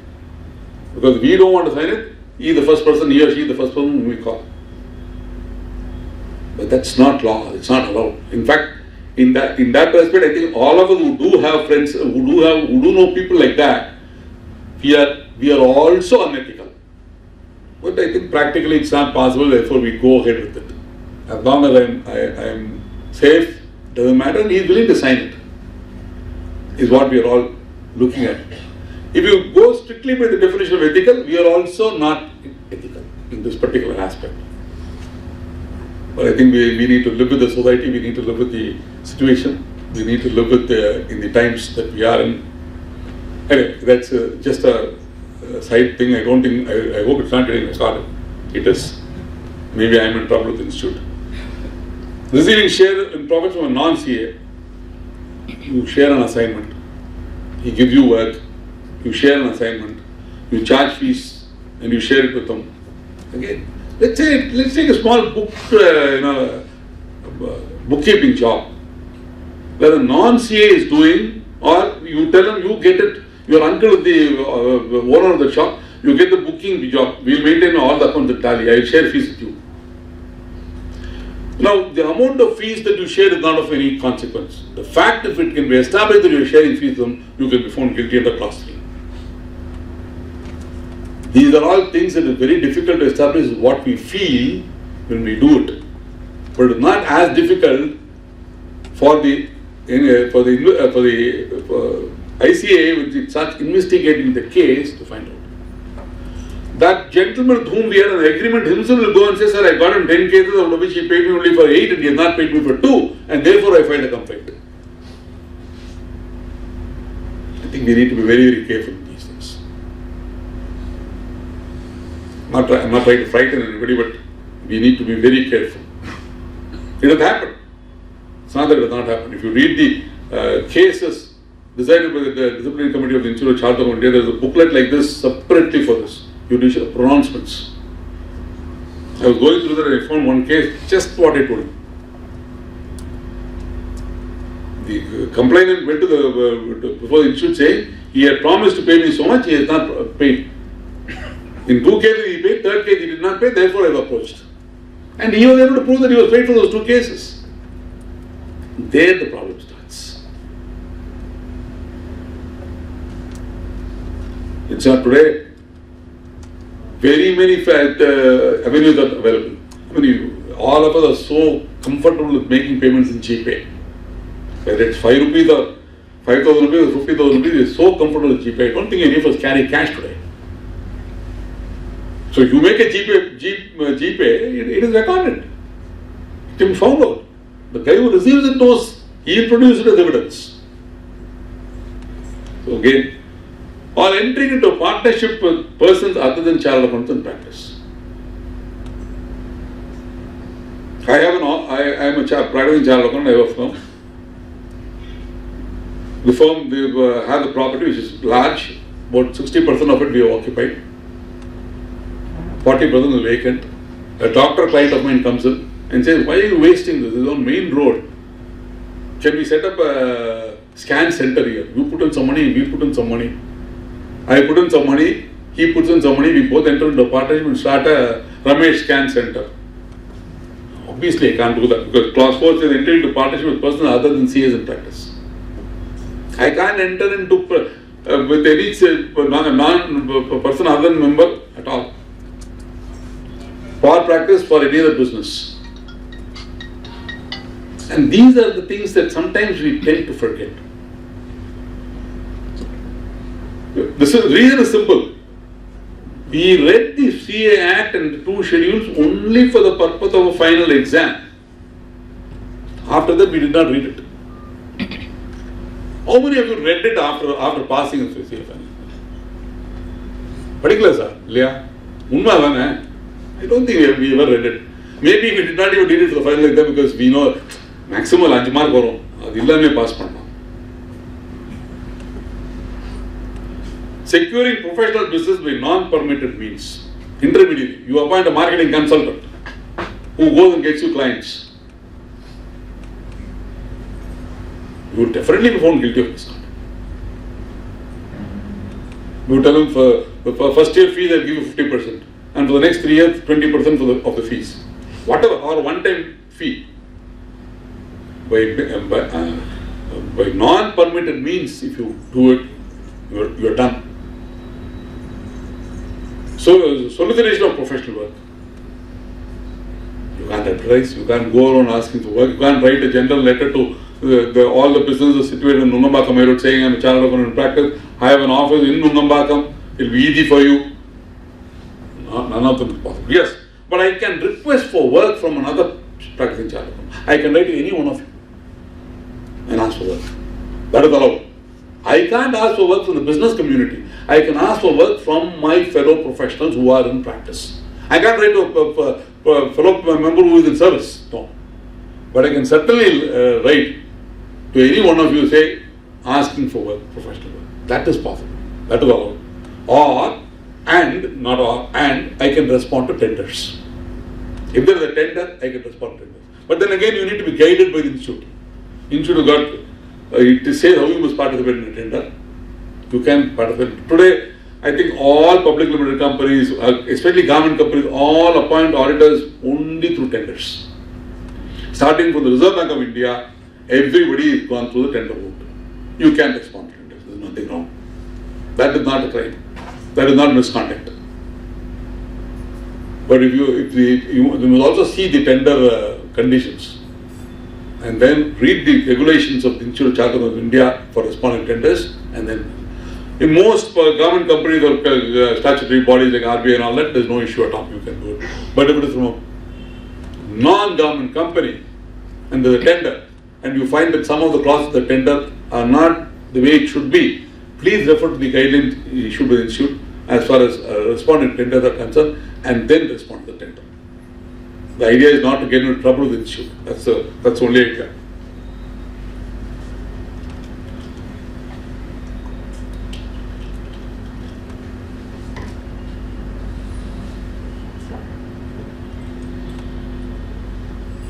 I can't put up a banner. I can't advertise in papers. I can't even make a profile, a 4-page color printout of my firm and circulate it to everybody. I can't play the outside a wedding hall where people will come and just like the caterer plays the visiting card in every Kalyana Mandapam. In a business meeting, let's say Sikhi holds a business meeting. I can't go and keep a business card of mine there and ask everybody who comes there to pick it up and go. No, these are all will lead to Clause 7, advertisement of professional and other achievements, solicitation, all those things will come in. So I can't do that. Can I in my Facebook say, I filed 300 income tax returns last year, out of which 290 of them got refunds within 10 days, and our rates are, and we give a lot of discount for the early comers. Not possible. Facebook, social media, LinkedIn, all these things are today in the public platform. You can't make any comments about your ability to do work, that you're charging the lowest, that you gave a discount for the world. No, not possible at all. If the institute will actually look at the Facebook of every chartered accountant in practice in the country, I'm sure they can find something to lay a charge on them. Especially not even Facebook, more so in LinkedIn. The kind of achievements that some of the chartered accountants have listed there are actually prohibited with the institute chartered accountant. You are a chartered accountant in practice. You are not expected to publish your achievements. In fact, if you recall, the lady who introduced me, she did not mention my name at all. She said, a partner of a leading firm in Chennai, which is subject to a lot of other things. So is it really true? I don't know. And I would certainly not say I'm a leading firm. I have, the first time, in maybe about 200, 300 or more meetings that I've attended with the institute as a speaker, when I say institute, not just SIRC, but branches of SIRC and outside other regions also. This is the first time that I've heard that I am a partner not of so and so, but of a reputed firm in Chennai, which is the right way to introduce you. Look at it. In fact, if you look at some of the faculty who present papers in seminars and conferences, they will have their name. Below that, they will also put the name of their firm. prohibited by the Institute of Chartered Accountants of India. In this book it says you can only use your name, you can't use the name of a firm when you make a PowerPoint presentation. That will also amount to advertising is what they will say and charge you under a particular clause of Part 1 of Schedule 1. I can't even have it as a footnote, my firm's name. I can put my name, that's all. That is how strict the institute is when it comes to advertising or solicitation or things like that. Best tax consultant. I saw this line in a Facebook of a chartered accountant. First of all, you can't call it a tax consultant. How do you call it the best tax consultant? I happened to be a very young chartered accountant whom I knew. So I called him immediately and said, remove this from your WhatsApp, from your Facebook. Not the right thing to do. Today, youngsters, especially people who have passed out of the last 10 years or so savvy with computers. I'm happy for them. But they forget the consequences of a wrong word in their social media. So watch out for things like that. 7th clause, non-communication with the previous auditor. Does that apply only to companies? It applies to any assignment that you get if it is an utter function and it has been audited by somebody else earlier.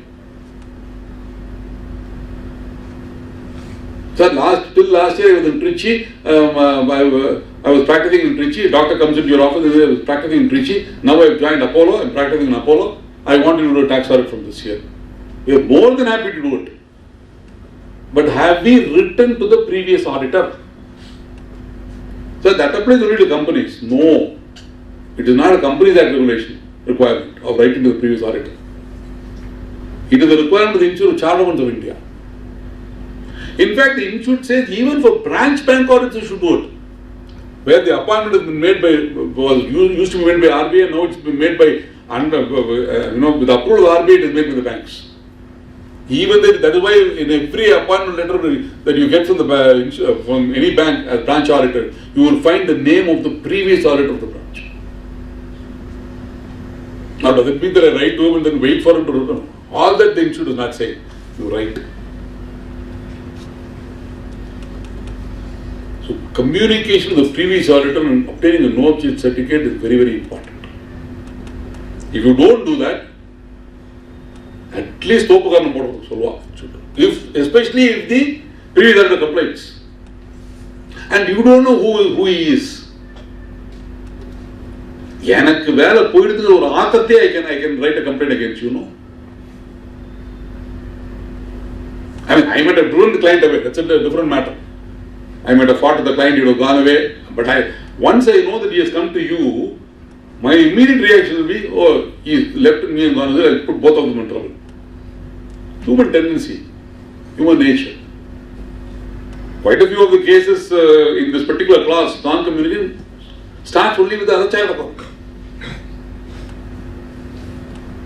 So please write and then accept the thing.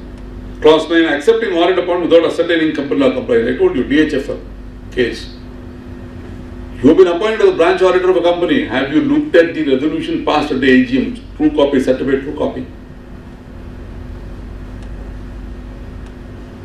In fact, if it's a private limited company, they might not maintain minutes book. So how do you verify? I would probably tell the company before I accept your appointment, please ask the company that you is filing your annual return to the MCA to certify as true copy. Let me put the blame on somebody. I want to be safe. I'm not going to get the company that into trouble. But if tomorrow I am pulled up, I will have to only say this is what it is.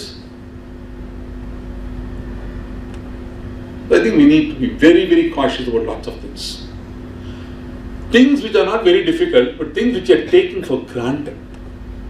We take it for granted that nobody will file a complaint against us for accepting an audit without communicating with the previous auditor.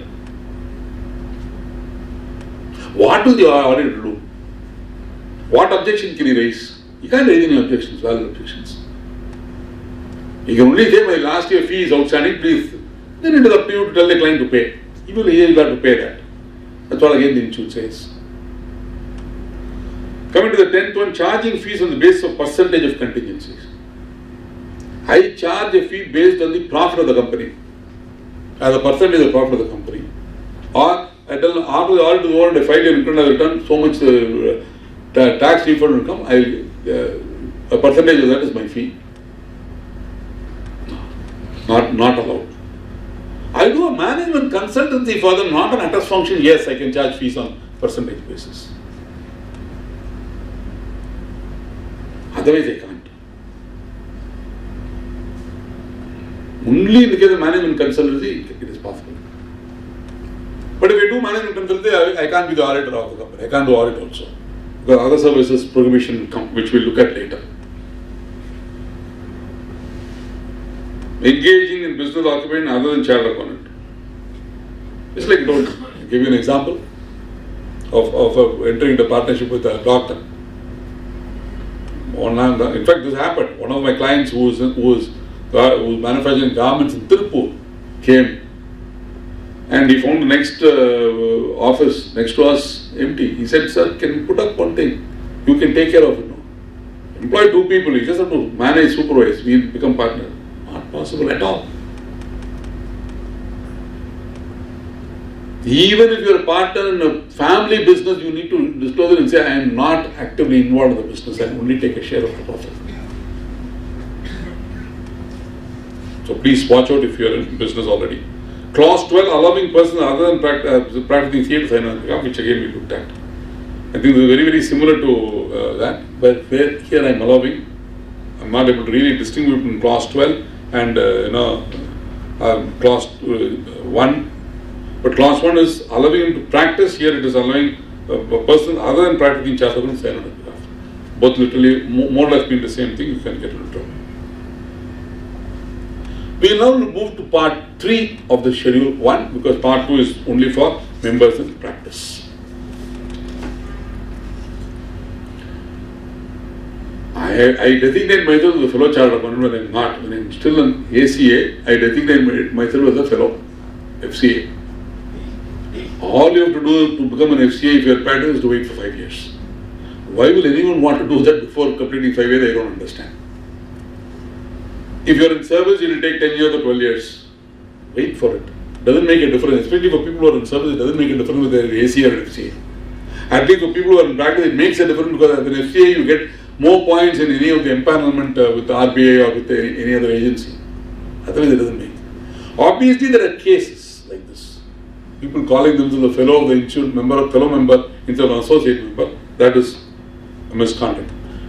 Does not supply the information called for or comply with requirements. Now, what is the information that is called for by the institute from members like you and me?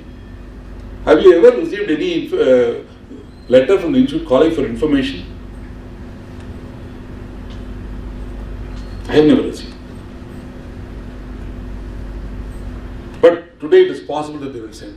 Let's take peer review. How many of you are peer reviewed here?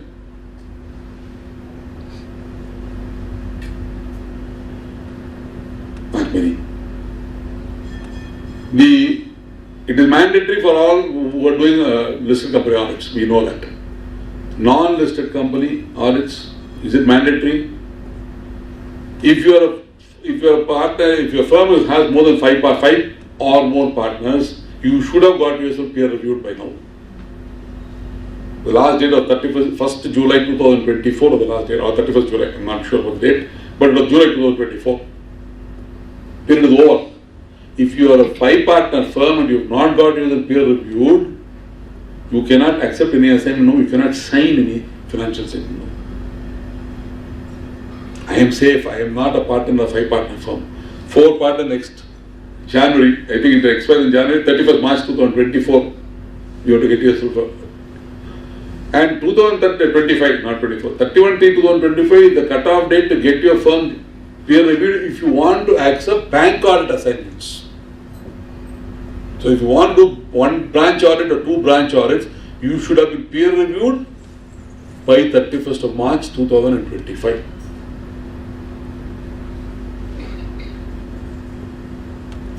We are hoping that they will extend the date. It's a hope. Obviously, it's not going to happen now because the council, I don't think the council is even meeting.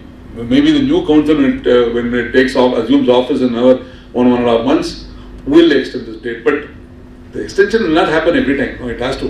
One day or the other, every member of the Insurance Charter of India, as a sole proprietor or a two-partner firm, will have to get themselves here.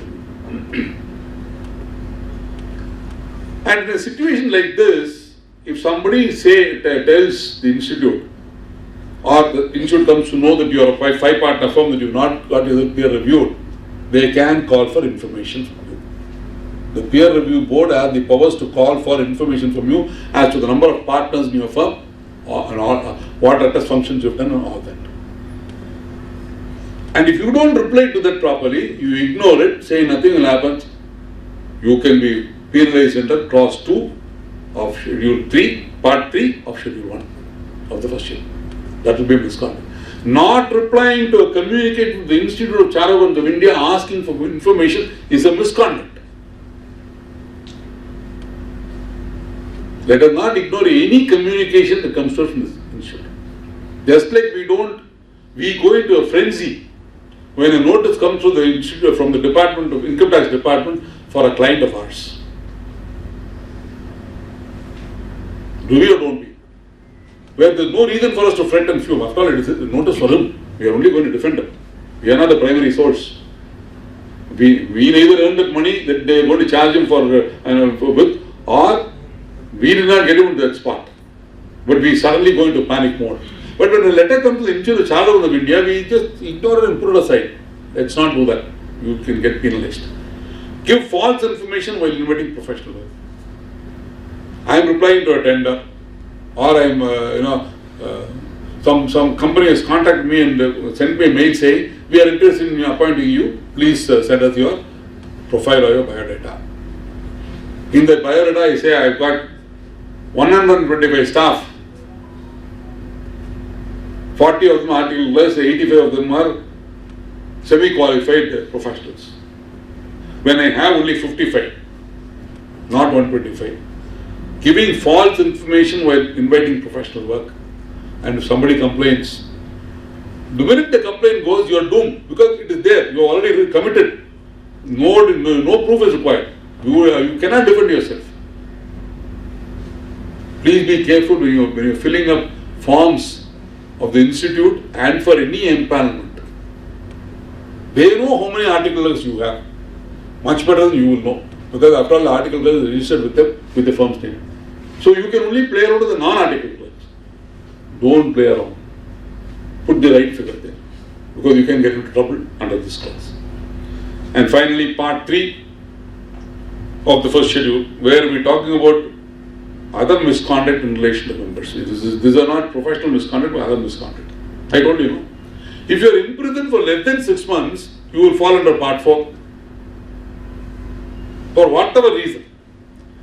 If you are held guilty by a civil or a criminal court for an offence which is punishable with imprisonment for a term not exceeding 6 months, you will come under part 4 of schedule 1. If it is more than 6 months, you will come under part 3 of schedule 2. So 6 months is minor crime, more than 6 months is major crime.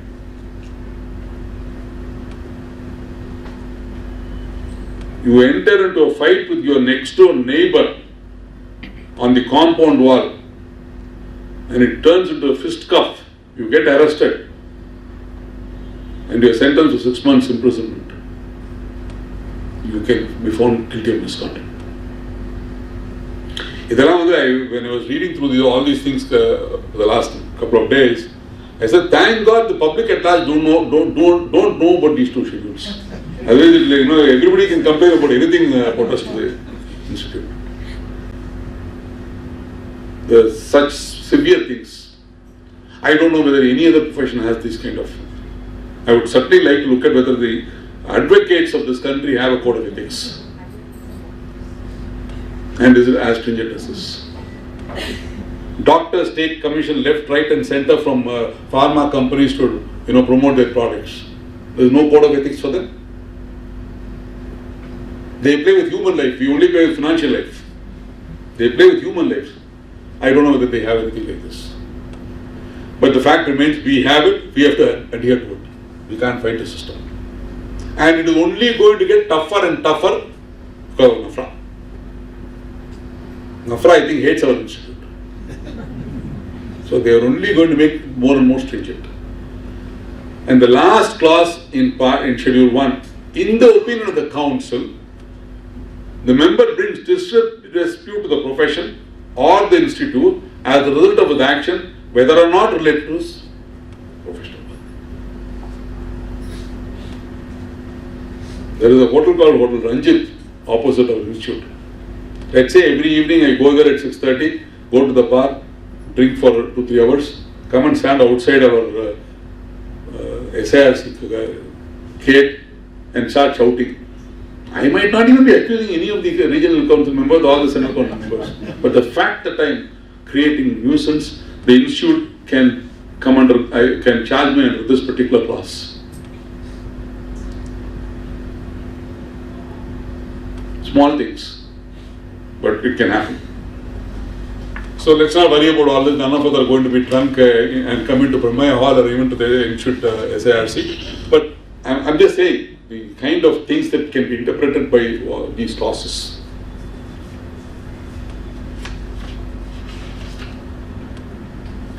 Okay, now let's move on to more serious misconduct. We looked at small misconduct, now let's move on to more serious misconduct. Disclosure of information without the consent of the client. A clear case of breach of confidentiality. How can I go and disclose the financial information or commercial information of the client unless I am required to do so by a law or with his consent? I mean, even casually I can't tell. If somebody comes and asks me, sir, how much do you think will be the turnover of that company that you're auditing? I can't even give him, no, I'm not expected to do that. That is not for me to say. That is for him to find out. There are cases where, in addition to financial figures, we know certain other commercial information about the company, which are actually secrets, commercial secrets. I can't go around telling that or selling it for a price. That will be misconduct. Forget charging a fee for it. Even disclosure of the information without consent of the client. That's why if, let's say, a client of yours wants to, is trying to sell his company to somebody else, and the potential buyer who wants to buy the shares writes an email to you saying, please give me all the financial statements for the last 5 years I want to do due diligence. Unless your client has written to you and said, yes, this is the person whom you give, you can't give. You know very well the client is already negotiating. He has negotiated with the person with whom he is negotiating is Jayaraman. Jayaraman's card, you met Jayaraman, Jayaraman has written to you. Even then, where did he give you consent to send it? Have you given the consent in writing? Yes, so and so, one gentleman by name Jayaraman will call you or will write to you, please pass on the financial statements of mine to him. I mean, these financial statements are public documents today. Anybody can download from VC if it's a company. Non-corporate, of course, it is difficult to get it. Corporates, it is easy. Even then, I am not here to disclose it without the consent of the client. Submitting a report without verification of financial statements. Liability completely missed out. For example, company, it's a corporate. Provision for gratuity has not been made. You have not even seen that. And you have signed. This will be submitting a report without verification of financial. One example. Or we all sign book debt statement and stock statement. Stock irka. Appuram valuation. Have you at least verified the stock in the web? Both physically and in the books.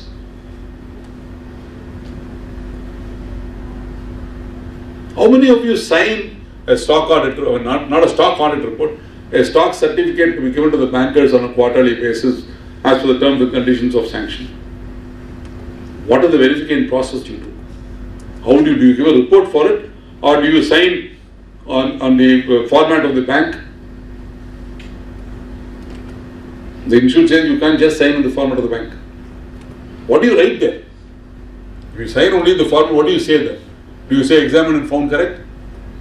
Do you say as per information and explanation given to us? All of them are wrong. They were all those days gone.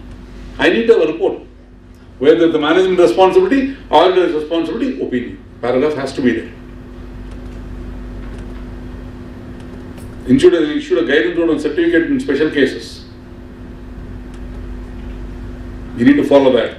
Without doing all that, if you submit a report and there is nothing is there, or you have not verified something, you can be penalized under clause 2. Certifying estimated earnings, projections. Can we sign projections? We can. But you have to follow these standards of auditing, which we will talk about later. You can. But earnings, projected earnings, people have got into trouble. Recently, Calcutta High Court found a shareholder guilty because he had certified projected balance sheet as true and fair. How can something which is going to happen in the future be true and fair? I shudder to write true and fair even in historical data. How will you write true and fair in projected data? But you can still sign. You have to follow. There is a standard for it. You have to go to the channel and follow that. I say, and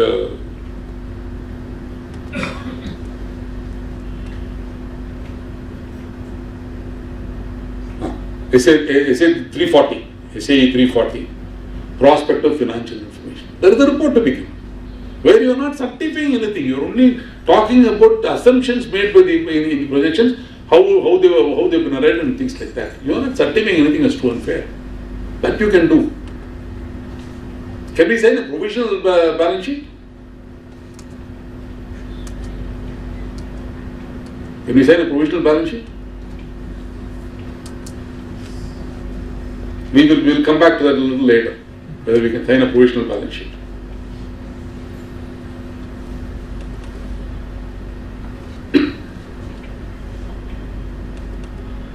My wife is a partner in the firm. I do the audit. Straight away, clause 4, audit of concern which having substantial interest. Forget my substantial interest, my wife's substantial interest also is a problem. Because objectivity is not will not be there. No, the test of objectivity fails.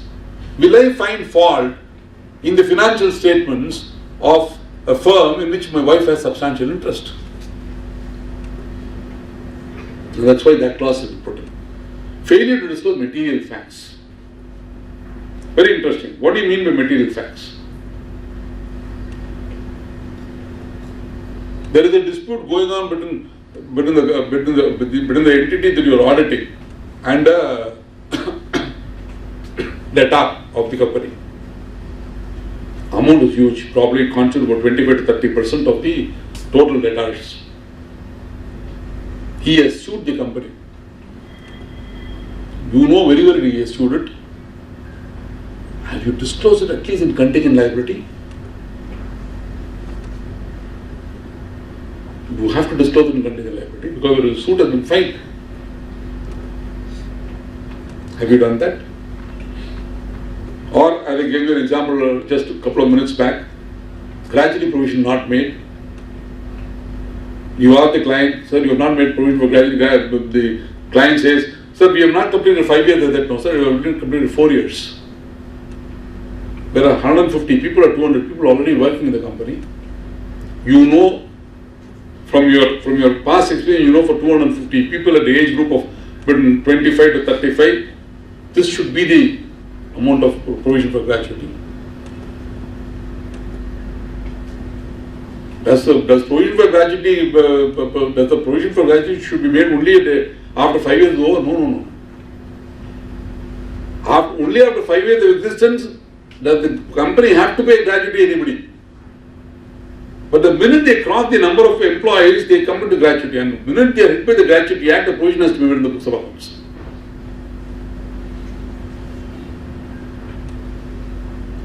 I have seen private limited companies notes to account. Gratuity is accounted for on cash basis when company that prohibits cash basis of accounting.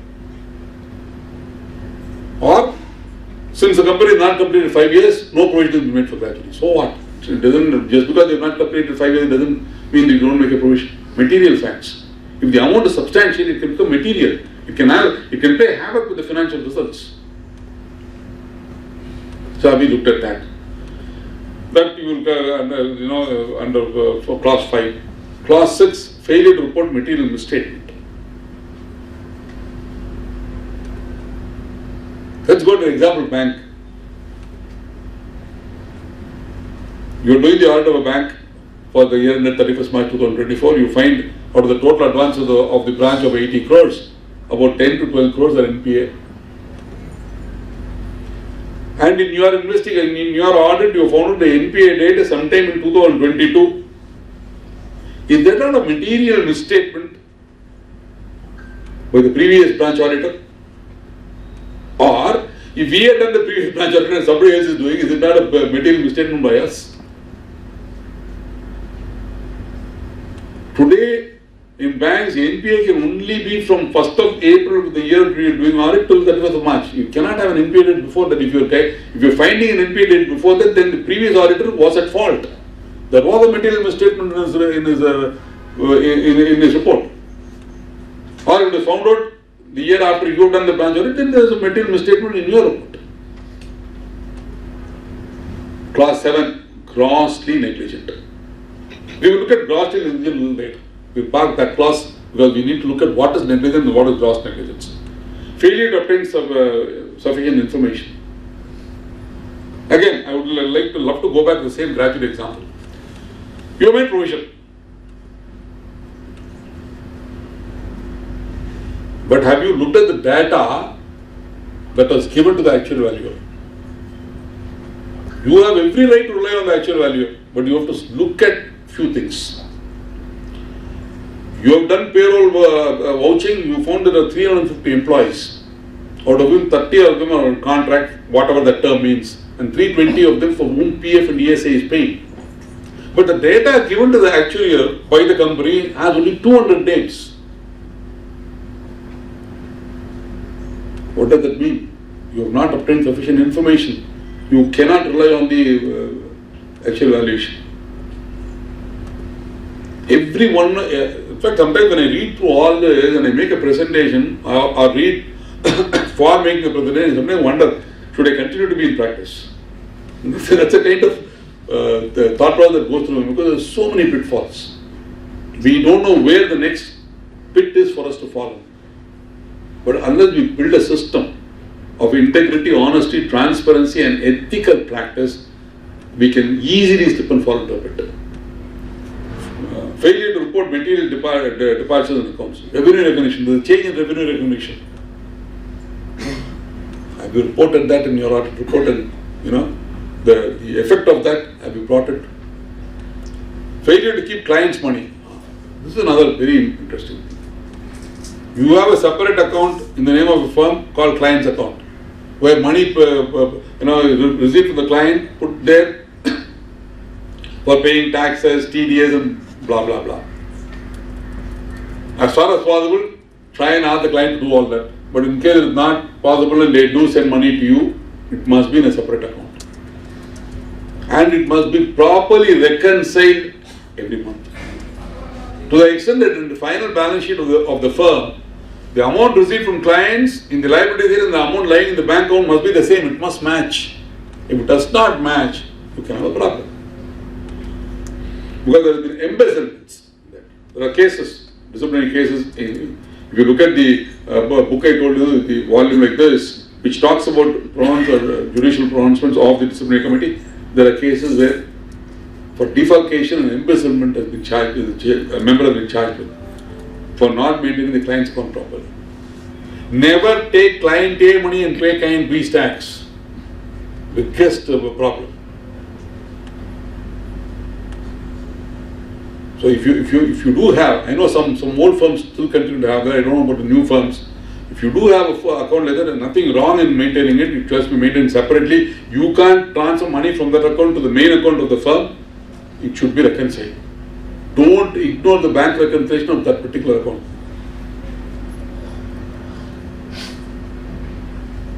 Now let us move on to clause 7 of part 1 of second schedule. What is diligence? First, before we move on to grossly negligent.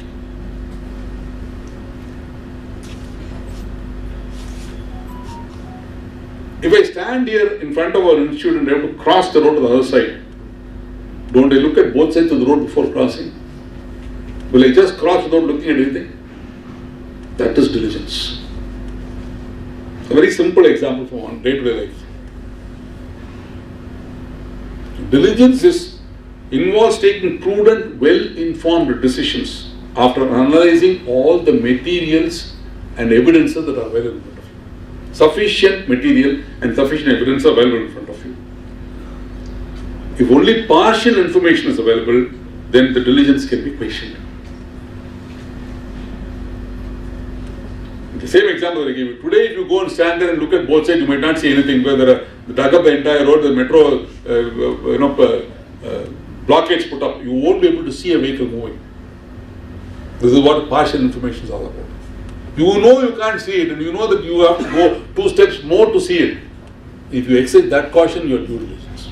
So with imperfect information, you can't come to conclusions. Now let us look at what is cross diligence.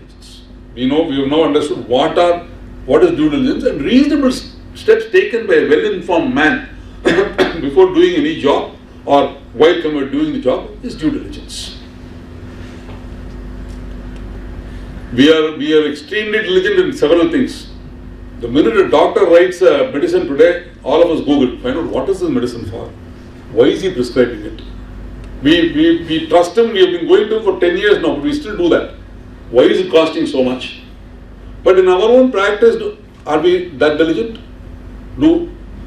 Why are we not that diligent? In my opinion, one of the major factors for I won't say we are not diligent, our diligence coming down is familiarity with the client. He has been my client for 10 years, 15 years. I know him very well. He will not do this wrong. He will not do things without asking me, without consulting me. Believe me, especially some of the youngsters in this room, I have been in this profession for 45 years now, close to 45 years.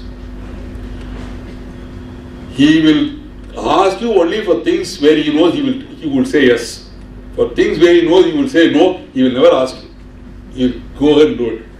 You obviously have the experience of that. So don't take anybody for granted, especially the clients.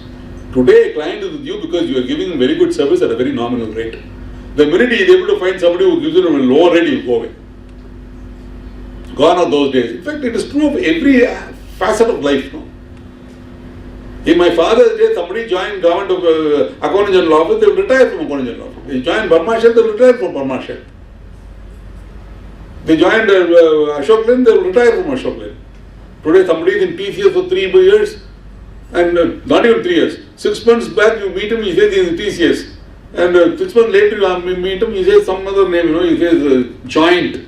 Some name which you don't even know what the company deals with. It's an American-based company. Digital Joint. Things are changing. I think we need to safeguard us against these changes and not let a sense of complacency set up. We become complacent because we believe the client completely. We take him for granted. I don't think we should take anybody for granted. We should watch out. Now let us look at what is gross negligence. What is negligence first and then gross negligence. A CA in practice shall be deemed to be guilty of professional misconduct if he does not exercise due diligence or is grossly negligent in the conduct of his professional duties. Though very simply worded, it's an extremely important clause. In discharging the professional duties, it is expected that he complies with all legal compliances, all statutes, all standards prescribed in the Charter of India, guidance notes, and every other pronouncement of the Charter of India. Now, are guidance note binding? I am not sure. But if you look at the peer review manual, and when you talk about standards, they talk also about guidance note. Technical standard, under technical standard, they say it includes guidance notes. Have you complied with all that? Have you looked at it? Before concluding your audit and signing off your audit report, have you looked at the standards that are applicable? Do we know all the accounting standards? Do we know all the auditing standards? I will be very honest, I don't know all my auditing standards.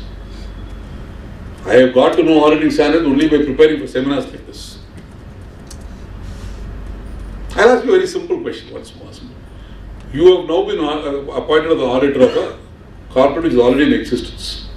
You have written to the previous auditor, and the previous auditor has written back to you saying he has no objections, you have accepted. How do you verify opening balances? Is there a standard for it? Or I take the previous year's financial statements and start taking the current year ledger? Believe me, there is an auditing standard for it. Opening balances, initial engagements. When I first saw that standard, I said, look, I have been practicing for 25 years. I know how to verify opening balance. Why should somebody teach me how to verify opening balances? Why is there a standard for it? When I read through the standard, I found out why there should be a standard for it. I'm not trying to say tomorrow you have to read the standard to do your opening balance, but I'm saying you need to be aware. It is for initial engagements. Next year, I don't have to read the standard because I'm verifying my own, I'm only verifying whether they brought forward all the figures contained in the balance sheet that I signed. But if it is the first assignment that you're doing, it is an initial engagement here, you need to ensure that you are compliant with whatever is stated in that standard. How far have we done that? Opening balance verification or standard sir. That's a fact.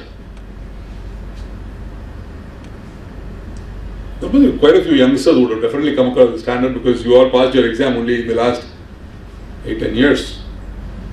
You must act diligently in accordance with applicable technical and professional standards, accounting standards, auditing standards, technical guides, implementation guides, guidance notes, everything is covered.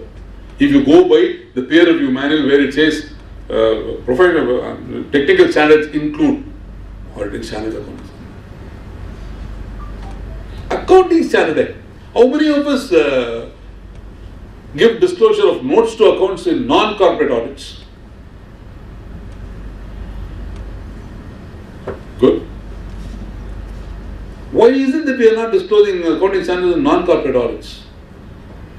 Is it not mandatory? Company that says it is mandatory. But there is no law which says that it is mandatory for non-corporates, right? Tax auditing notes on கொடுக்கிறோமா இல்லையா? கொடுக்கிறது இல்லை.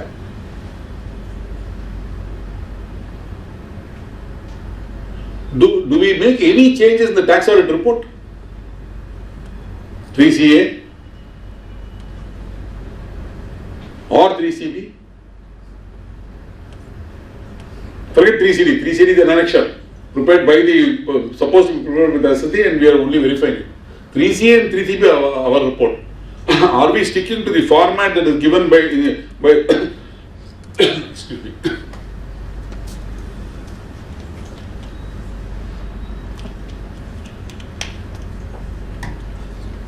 Prescribed by the income tax rules and also displayed in the portal?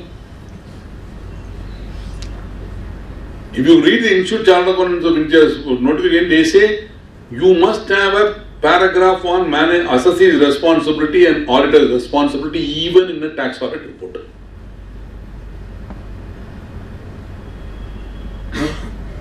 Tomorrow, God forbid, if some case, some inquiry is held against you for a tax audit report you sign, the allegation may be completely different. The complaint, the allegation will be completely different. But the people sitting in the disciplinary committee or the disciplinary board will ask you, where is your audit report? You have not even mentioned management responsibility and assay responsibility. Sir, that's complaint illa. You can't talk. I am now looking into it. How many of us have a paragraph on assay responsibility and a paragraph on auditor's responsibility?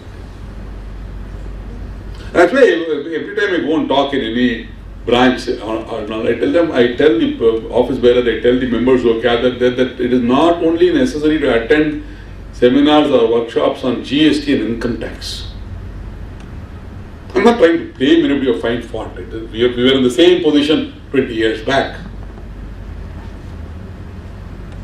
Started in 83, Chan practice, till 2000. For the first 17 years, I was busy building up a practice. I did not even know, I knew. I would not come anywhere inside this institute. The last time I came to the institute was to come and see my marks at 11:30 in the night when Mr. Ashok Kumar was the president. And the minute I became a chartered accountant, for the next 10-15 years, I did not even come to the institute. Because I thought I knew it all. I am a chartered accountant, I know everything, I passed the final examination. It was only later I said, I need to upgrade myself, I need to keep constantly in touch with what is happening. Why I am spending a little time on this is,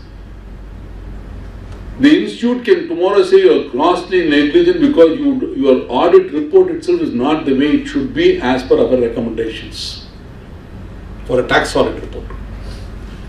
The income tax officer might not find fault with you.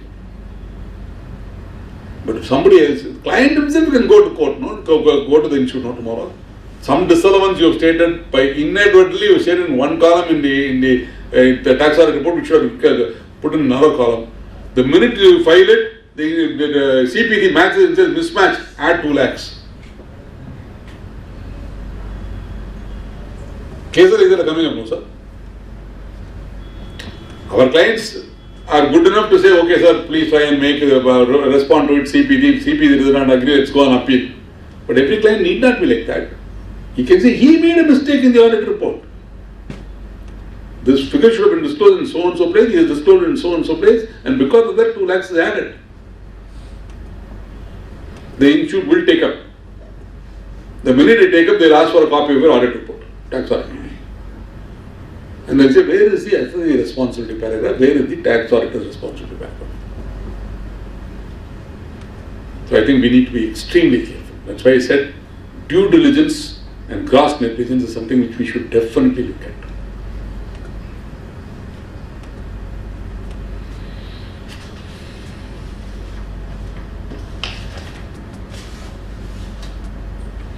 The member should act diligently in accordance with applicable technical and professional standards. Nowhere, I don't think the institute has really defined what are technical and professional standards. The only source that I am relying on is the peer review manual, where they say the peer review will look at compliance with all technical and professional standards. Technical and professional standards will include so and so. They have given. There they are talking about guidance notes also. Advisories given by the institute also. What is gross negligence? The key elements of clause 7 is gross negligence. It is not an ordinary mistake, it's a reckless behavior and a willful lack of care. If I'm not even going to look at the financial statements that I sign, I'll look at every line item to see whether it is right, or I won't even say right because it can't be, the right is the wrong word there. If it is materially correct, if there are no material misstatements in that figure shown as current liabilities, if you have not looked at that, if you have not looked at anything and have signed it, it will definitely go to gross negligence. In fact, I do some training program for this GST certificate course of the institute, where I talk on a particular subject. I am no expert on GST, so I don't do on GST, but what I talk about is on finalization of accounts with GST perspective. I tell the participants that every line item in the financial statements of any entity, any business entity today, other than probably share capital and cash on hand, has a GST impact. How we need to find out GST compliances even at the time of finalizing, because if we miss out, let's say RC has not been paid on a rent or not been paid on legal fees, not paid on car hire charges, and the amount is material, you might not be able to recover. I mean, the time to claim it, pay it and claim it could be over. By the time you come to 9 and 9C, you already filed your returns. The last day to claim ITC is all gone. Could be substantial. It's a material misstatement. Have I at least looked at it? I agree that it is impossible to see all complaints under all law, but have I looked at the major things at least? I know that there is a legal fee of 5 lakhs paid by the company. I know there is a car hire of 2 lakhs every month or 1 lakh every month paid by the company. I know that they are paying rent on which they have to pay RCM. Have I looked at that? Or a small 10,000 rupees bill from an advocate for a notice issued, RCM not paid, fine, it's not material. They have gone into arbitration on a particular dispute. Arbitration fees have been paid. Arbitration fees, let me tell you, is not small. It's always 10 lakhs, 15 lakhs, because people in the arbitration and that bigger arbitration are judges, retired judges. Has it been paid? RCM been paid?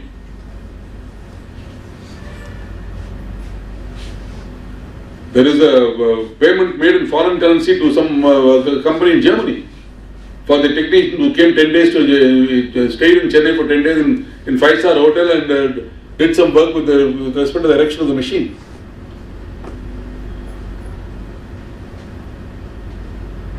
That amount also capitalized along with machine, fine. If the accounting standard says so, go ahead, capitalize it, because till it is erected, you can't run it, fine. But have you paid RCM on that amount? It could be substantial. That is what I am trying to bring in here. You cannot take things lightly. You need to. That's a reckless behavior. You are not exercised due care. So, please, gross negligence is not something that any of us do. I am not trying to say that at all. Every one of us in this room are doing a diligent job. We are exercising due care. But the problem again and again which I keep repeating is, we might tend to become complacent. We might tend to take the client for granted and may not look at it. Or we think these kind of expenses he will not have. Legal fees la yaar kodukku pora varsha. Please look at it. One of the cases which we'll come to later in the second part of the presentation, we look at a case where there was a legal problem, the auditor did not know about it, because of which he signed something and how he got in trouble and he was charged guilty.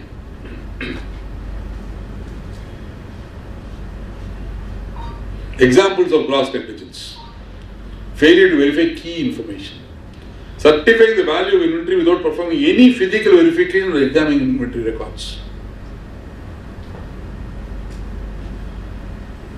They have inventory records, have you verified? You have not verified, have they verified? And you work back to find out on some other day, on 31st March you are not able to go, 30th March you are not able to, 31st March you are not able to go because you already started your bank audit. On 28th March you have started your bank audit. By the time you finish bank audit and come back on the 7th of April, did you do it then and work back? Something you should have in your notes. Without any of that, if you certify, you could actually be putting yourself in grave trouble. The next case, unusually large cash withdrawals. I know the client does not draw cash. Or he draws only 50,000 rupees a week. My article that comes and tells me, sir, this year the cash withdrawals very heavy, sir. Every month they have drawn about 40-50 lakhs in cash. I think it's a red flag for me. It's an alert for me. I should not have, I know the client for 40 years, you go away. I think the boy or girl has been intelligent enough to come and tell us that it was not in pattern of the previous year. It's a red flag for us. If I ignore the red flag, I am going to put myself in trouble.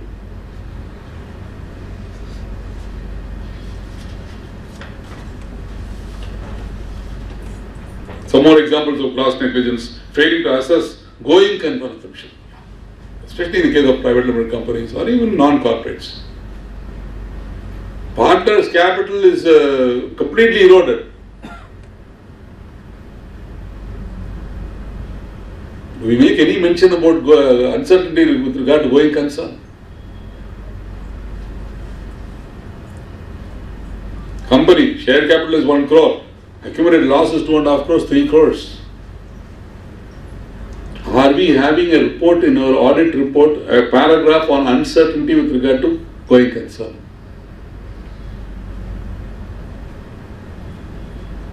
How many of you give a audit report for a non-corporate audit which is not subject to tax audit. Or they did not ask you to do tax audit. They only asked you to do audit of a non-corporate. How many of you give an audit report? Tax audit report is 3 CA. But non-tax audit case, you're just doing the audit of a non-corporate, which has 3 crores, 4 crores turnover for purpose of submission to the bank or whatever reason. Do you give an audit report at all? Where is the format for it? SA 700 has the format for that also. Last illustration is for non-corporates. Format for non-corporates. How can I say in a non-corporate report without a report? And one of the last, or my last example for gross negligence is lack of documentation. If you have to defend yourself in front of any authority, documentation is the only work that you. In fact, this is the one place where I am not a great fan of the Big Four, but one case where I would definitely like to draw inspiration from them. Their documentation is extremely good. Our documentation is very poor. We have to admit that. We need to scale up our documentation. In fact, I believe that the right word here is not documented, not done. If you have not documented, you have not done work. I think it's very, very important today to get into documentation. We need to improve the quality of our documentation. At the risk of being a little boring on documentation, I just want to draw one small example. When I visited a doctor, let's say in the 80s, he'll write some medicine, put a step to my chest, write some medicine, his name will be printed on top of the page, he'll tear it and give it to me. That's what used to happen. But when I took my father for a surgery way back in 1992 to Apollo, when he got discharged, they gave him a 1-page discharge summary. The same Apollo, when they operated my father again in 2006, gave a discharge summary which was 4 pages. In which they said who are all the doctors who saw him, for what did they see him, where did they make the incision in his body, how much was the length of the incision, everything was documented. Forget surgery, forget Apollo Hospital. Today if you go to a doctor, he will take your blood pressure, mark it in that prescription that he is going to give you. He will ask you certain patients. He will record answers for all that. Is he not doing it? He was also not told to do all that when he did his medicine some 30 years back. A 55-year-old doctor. He writes, this is documentation. Absolutely essential. Many of us think documentation, no problem, why should I do documentation? I can do documentation if and when I need it. Very, very difficult. You will never be able to defend yourself without documentation. That's why I said, example of gross negligence, failure to maintain proper working paper or audit documentation, making it impossible to justify professional decisions. Please ensure that it is done. I don't know about the rest of you, but my throat has gone a little dry. Can we break for tea now? You need to check? Okay, we'll continue for another 5 minutes. Check it out.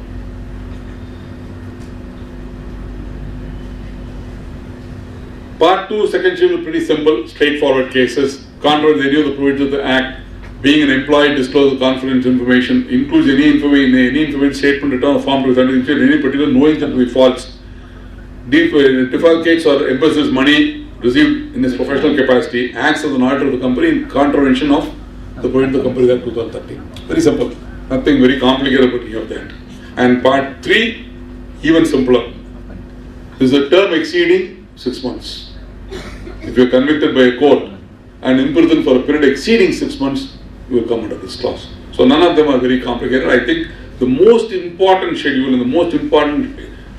and part for people like us who are in practice is Schedule 2, Part 1. That is what is the most important.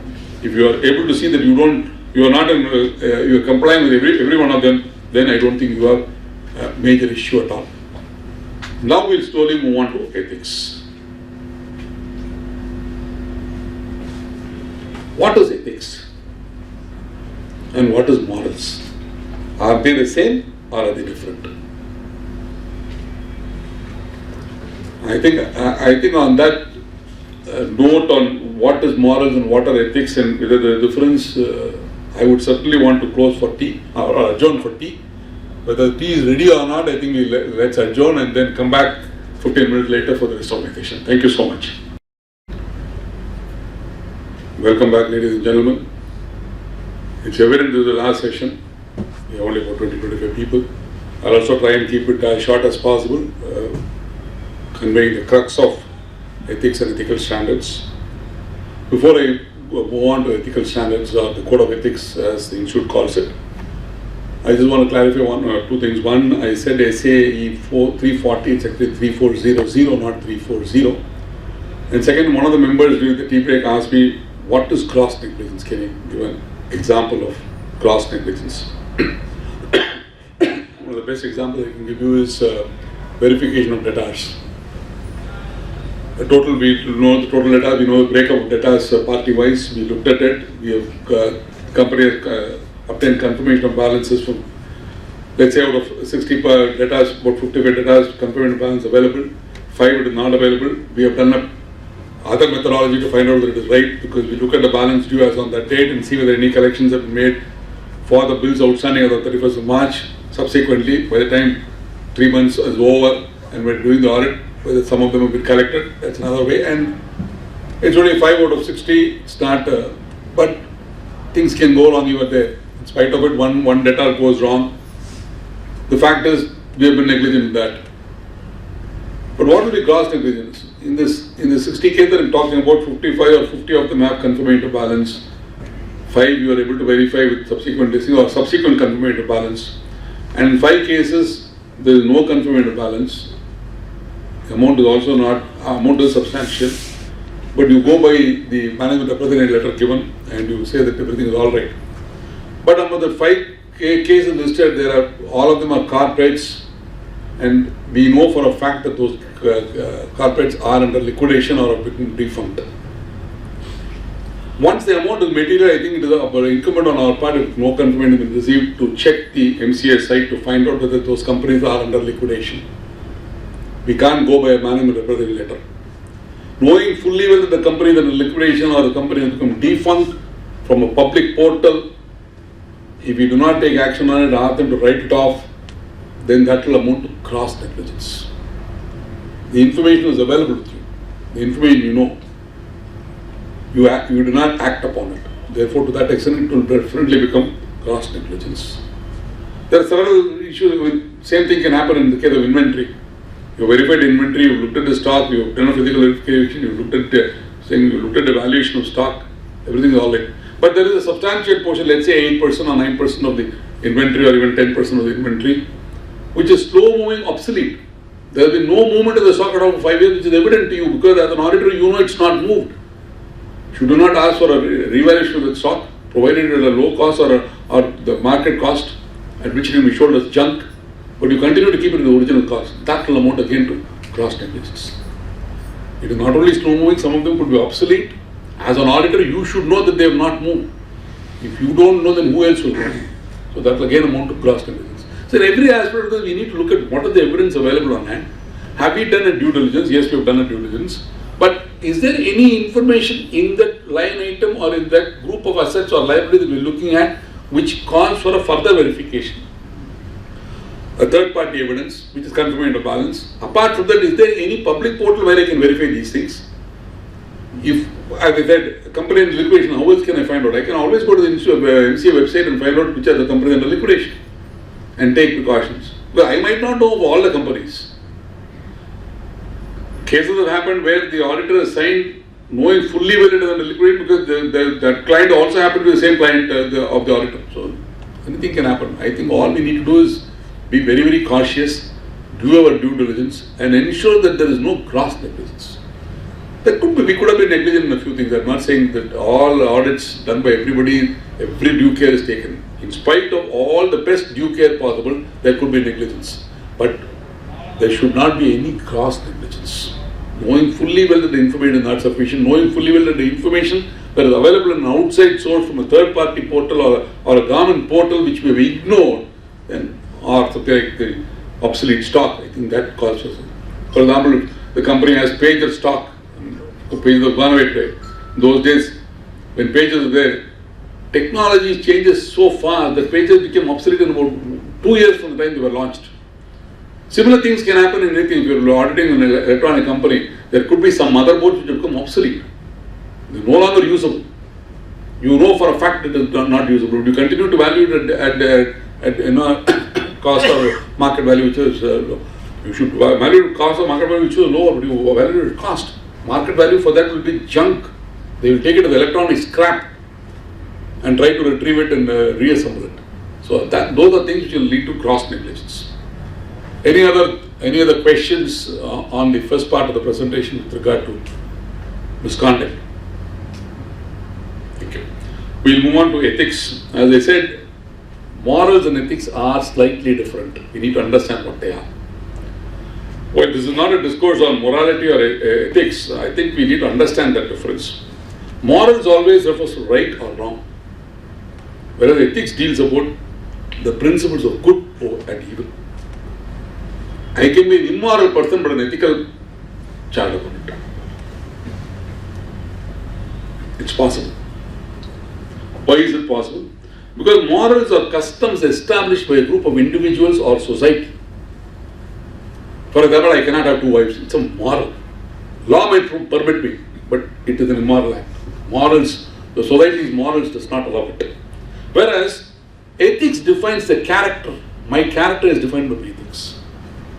That's why they call that word as associated, in lots of places. You don't have any a phrase called work morals. You have a phrase called work ethics. Are you doing the work in your office or your organization ethically? You are expected to be in the office at 9:30. Are you there at 9:30? Every day if you go at 10:30, then you have no ethics. You are not an ethical person. I believe all of us here are ethical people. We need to just understand the professional ethics that we need to comply with. There is a person, a politician or a judge whose son has committed a mistake, a crime, and they go out of the way to protect the son. That will be an immoral act. Trying to protect a criminal is an immoral act. Is that ethical? I'm not even going to the question of ethical because it's purely an immoral act. There is nothing about the ethical values of the judge or the politician concerned as far as his profession is concerned. But in his personal thing, it will be an immoral act. Or you show favoritism. Again, it's more immoral. But what is ethics? The practices that you are expected to follow in your profession and in life in general, not only in profession, in life in general, what will be called ethics. So morality, integrity, fairness, responsibility and respect for others, these are the key elements of ethics. But I've always believed, as a young boy, I always believed that India did not favor materialism. Even today we say we are a spiritual country and the Westerners are materialistic.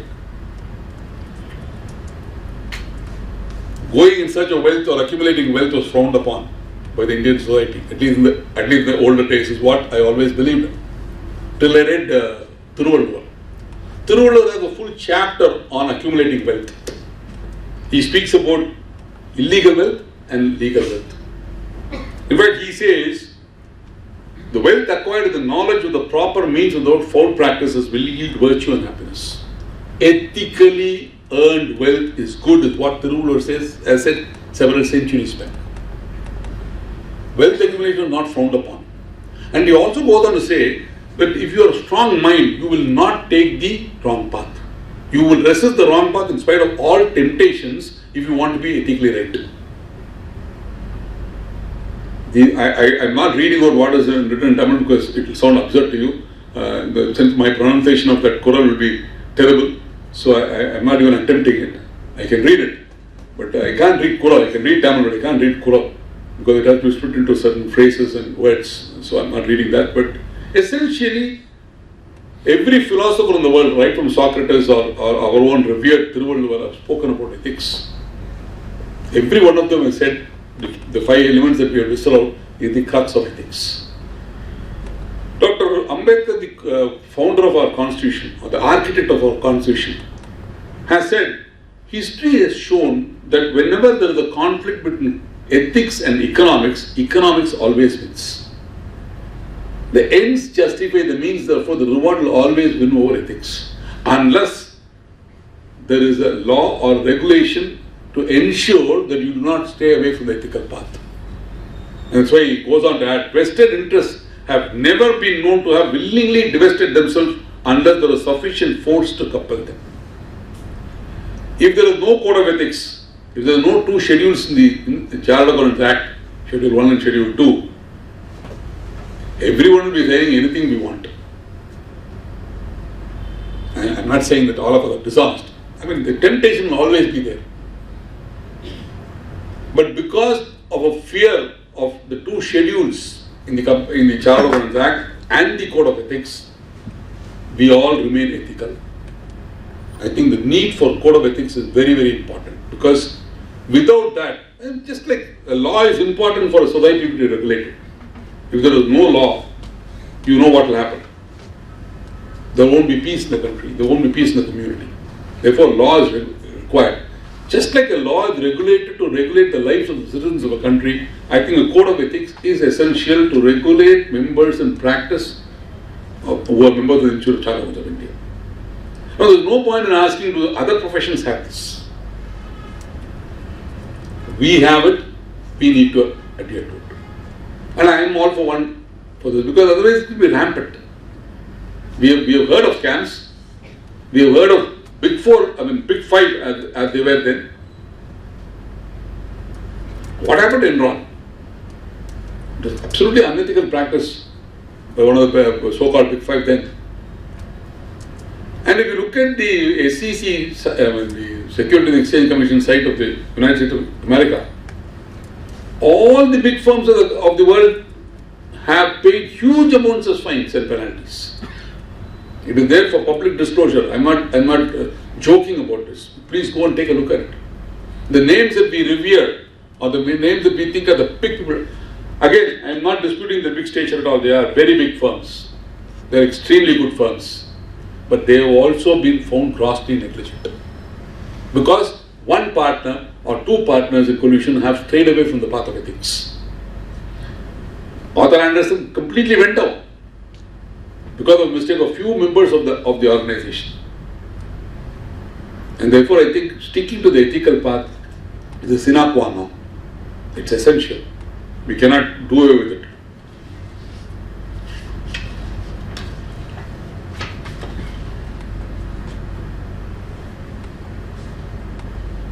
Members today have international practices, they also have domestic practices. So our code of ethics needs to be aligned with the code of ethics of the entire world. And that's why there is a new code. The new code is applicable from 1st of April 2020. It is converged with the latest edition of ISBA Code of Ethics. Therefore, we are no different from that. And that's probably one of the reasons why NAFRA is saying your auditing standard also should rely on the opinion of an expert or relying on the work of another auditor should also converge with the international standards. They've come out of the draft paper already. The fundamental principles, even the new code, remains the same. There is no big change. We'll look at what are the fundamental principles. So I'm going to do a new requirements recap and then more of a refresher. Law and Association of Personnel, section 540. That's what I was talking about. Familiarity with the client. Because of familiarity, we assume certain things, we take the client for granted, the client takes us for granted. And therefore the new section called 540 has been introduced in the Code of Ethics, which deals with the long association. It says the self-interest threat might be created by long association. Therefore you need to look at whether the audit team should be rotated. Forget listed companies, where the auditor is rotated by law.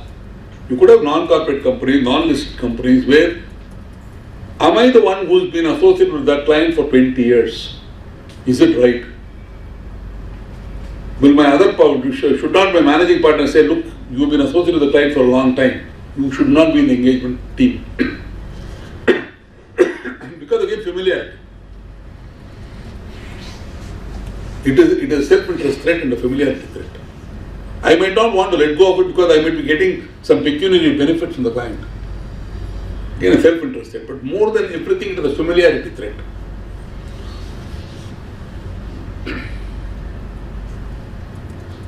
In fact, the section says, factors that are relevant to evaluating the level of such familiarity or self-threats include, in relation to the individual, the overall length of the individual's relationship with the client, including such relationship existed while the individual was at a prior firm. I was a partner in one firm, I quit that firm and came and joined a new firm, I brought the client along with me. What more evidence do you need of familiarity? 2. How long has the individual been an engagement team member and what are the roles, nature of roles performed by me? 3. The extent to which the work of the individual is directed, reviewed and supervised by more senior person. If he is a junior partner and his work is supervised by a senior partner, maybe the familiarity threat is not so much. But if he is a senior partner himself, then obviously there is a familiarity threat. 4. The closeness of the individual's personal relationship with the senior management or those charged with governance of the auditee. And 5. The nature, frequency and extent of the interaction between the individual and senior management. There is also factors to be considered in relation to the client, the nature and complexity of the client's operations, whether there have been any recent changes in senior management. If there have been recent changes in senior management, the familiarity threat to that extent recedes. Although I might be familiar, the people who are now in the governance there are not familiar with me. So to that extent, the familiarity threat is reduced. 3. Whether there have been any structural changes in the client's organization. These are factors you need to consider. I think this book, if I remember right, the second volume, you need to have this book because it's a very important book where answers to a lot of questions are how do I go about verifying, how do I go about looking at whether there's a possible breach of ethics. This book gives you a tremendous amount of information. It should definitely be I'm not asking anybody to read the entire book. It's the most painful thing to do. But when you have a problem, when you've been associated with a client for 10 years, and as a sole proprietor, you might not have a choice. But if you're a partner, let's say a 2-partner firm or 3-partner firm, what is the problem in asking the second partner to take care of a client for the next 3 years and then go back to it? If you don't have the kind of that trust in your partner, then I don't think the partnership is going to survive. If for a partnership to survive, you need to have the kind of trust that he is not going to walk away the client that I have been handling for 20 years. Then it becomes more a partnership of convenience rather than a genuine partnership. But I think you need to look at it because if God forbid if there is a problem, then you should ask all this. There was a familiarity threat, why did you not take action? Non-assurance services to audit clients. Are you providing non-assurance services to audit clients? Is it a compensation for you to give a clean report? Has he given you non-assurance class assignment just to ensure that you do not qualify your report? Again, section 600 talks about it. Section 600 does not put it in the words that I put it in. It talks about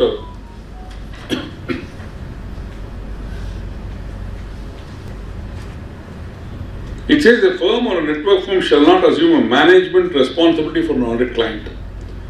This again is also 600, but where they talk about management responsibilities involves what?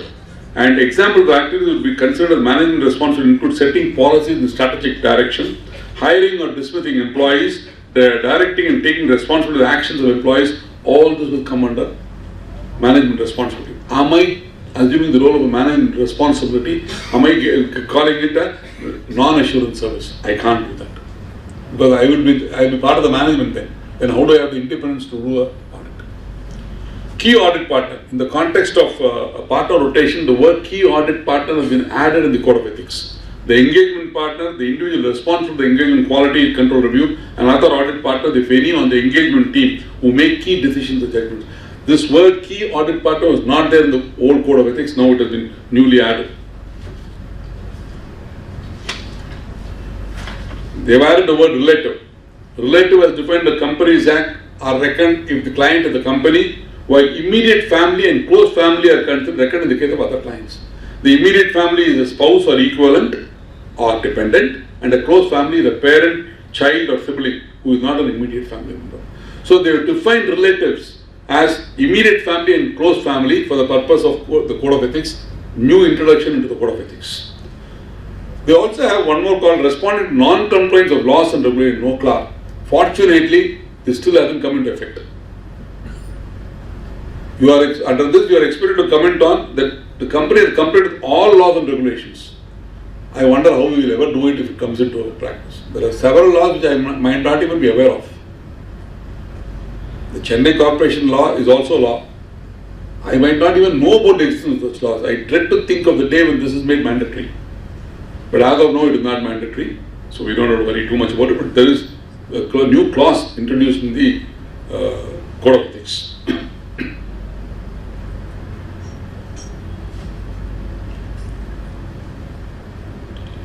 Again, management responsibility. Audit firm shall not assume a managing responsibility role in the company because it will amount to familiarity. I sign checks on behalf of them, I direct them, I run the HR department, I only hire people, I dismiss them. Then what am I? Am I an auditor or am I part of the management? There are only certain services, non-assurance services which are allowed. You can only indulge in that. These are all management jobs. In fact, to the extent that they say filing of GST returns is a management responsibility job. Although quite a few of us do it. And 9 and 9C might not be. A monthly return filing for them is a management responsibility job. So if you are doing it, you need to find ways of how to do it.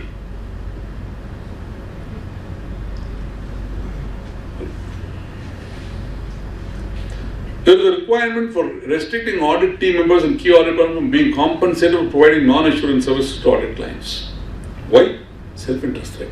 If I tell my junior partner, I have 4 junior partners in my office. If I tell them you are assigned this particular corporate audit, you do this audit, and I also, my managing partner sets a target for them. Every year you must add to the revenue of the company. You have not brought a new client, but you must try and add to the revenue of the company. So you have a target of getting non-assurance services worth so much every year for your incentives. Let's say this happens in every big company. Every big firm, practicing chartered accountant firm in this country have set monetary targets for their partners or directors that they are called or whatever. What will be the designation? Financial targets are set. And the financial targets set only with the big firms? No, not necessarily with the big four, also other big firms in India. And today even medium-sized firms are getting into it. Now then, what will my junior partner do? He can go and get non-assurance services from the client he is auditing. As a quid pro quo, he might not be doing the audit with the due diligence that he should do. That is why non-audit services are not rendered. Because familiarity threat and the self-interest threat creeps in. There is a lot of thought process that has gone into drafting this Code of Ethics. We are not, honestly, the minute I read it, why should there be not? After all, I am doing the audit, I can also do other services. No, if you do other services and you're influenced, there have been cases also where you've been influenced. We'll come to that a little later, in one of the cases. Companies Act also restricts. Companies also restricts. Provisions relating to threats that are created by certain tax services. Normally, filing of a tax return does not create any threat. But supposing the company asks you to calculate the current tax provision and the deferred tax provision. Let's say in the month of January or February, they ask you to compute. Or even after the year is over. So please calculate the deferred tax provision for us. You calculate the deferred tax provision, whether it's a deferred tax asset or a liability, and give it to them. Now, it is a self-review threat. When you are doing an audit, you can't change that figure even if you want to, because they say you only gave me this figure. So to that extent, it creates a self-review threat. If you want to do it, you must have a separate department or a tax department where some other partner or some other manager gives it, then you don't have a self-review thread. But if you have given the figures, then there is self-review thread. So please be careful about that. Section 604 deals with this particular thing in the issue that I'm talking about. Provision related threats that are created by certain tax services. Anything that you do, for example, if they want you to set up an internal control system, you should not do it because there is self-review threat again. If you set up an internal control system, how will you find fault with the internal control system when you are going to give a report on internal financial controls? You will not find a fault. Even if you made a mistake in the internal control, you will not find a fault because they will only blame you. So wherever there is a self-review threat, avoid that work. The work over there, you will have to find ways to do it. Following the code of ethics, at the same time also trying to make as much money as possible legally and ethically.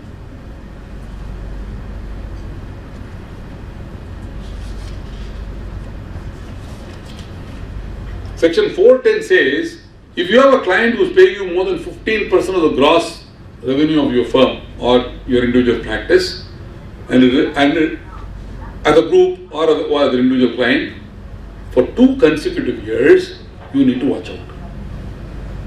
Because you are dependent on 15%, they are dependent on. Do you give up the audit? No. That's not what the code says. The code says you must communicate this to the people in charge of governance in the client, with the client. You have to tell the client that you are paying me more than 15%. You must communicate it to him. That's also a risk. This does not apply to bank audits, CAG audits and all. If that constitutes 15%, it does not apply to them, but it applies to all other private clients. You need to ensure that nobody crosses 15%. Because again, the idea is very simple here.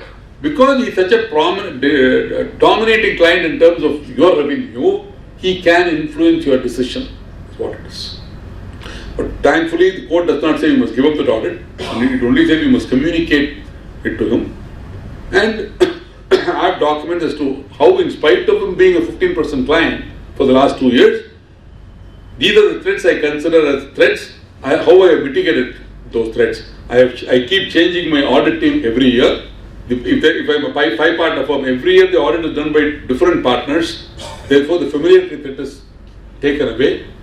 There is a self-interest threat, but it is not as if my firm will go out of existence even if I lose half of that audit fee that he pays 15%. Again, documented. I can still exist. I can still subsist.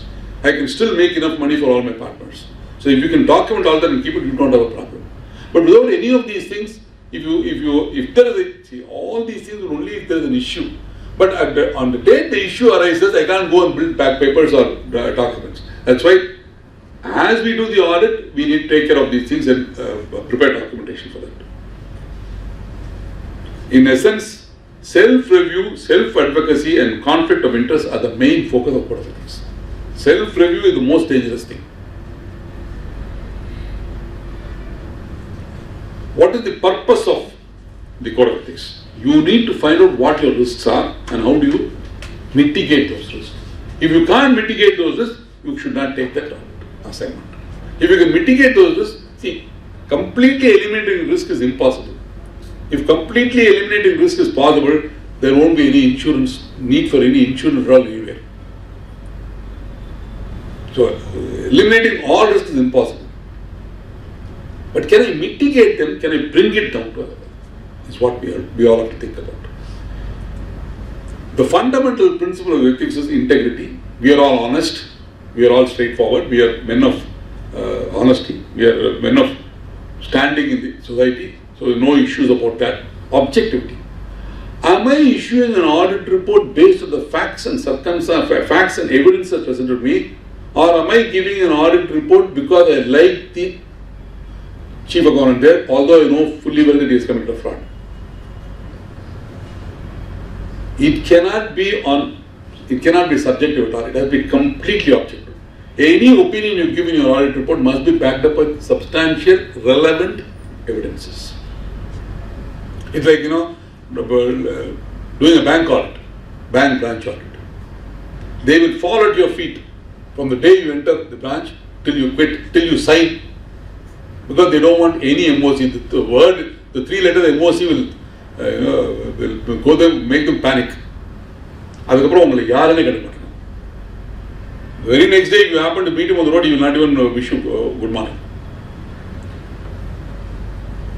Because he did not provide certain things that you wanted, which are not part of the audit process, you have dislike to him. And therefore, you unnecessarily pick up points and put it in your report that is not being objective. Mother branch Kurtanga, Mother Meenakshi, he did not take you. Therefore, you pick up all sorts of things and make performing ethics and non-performing ethics strong. But at the same time, if he threatens you, then if you put MOC, tomorrow, next year we won't give you audit. That's an intimidation threat. That's also one threat, no?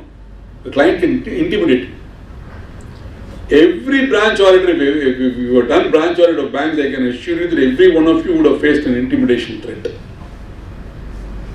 Sir, our head office will not give you audit. Head office has no powers to do it. Believe me. They cannot remove you from the panel. They have to write to the Reserve Bank of India and remove you.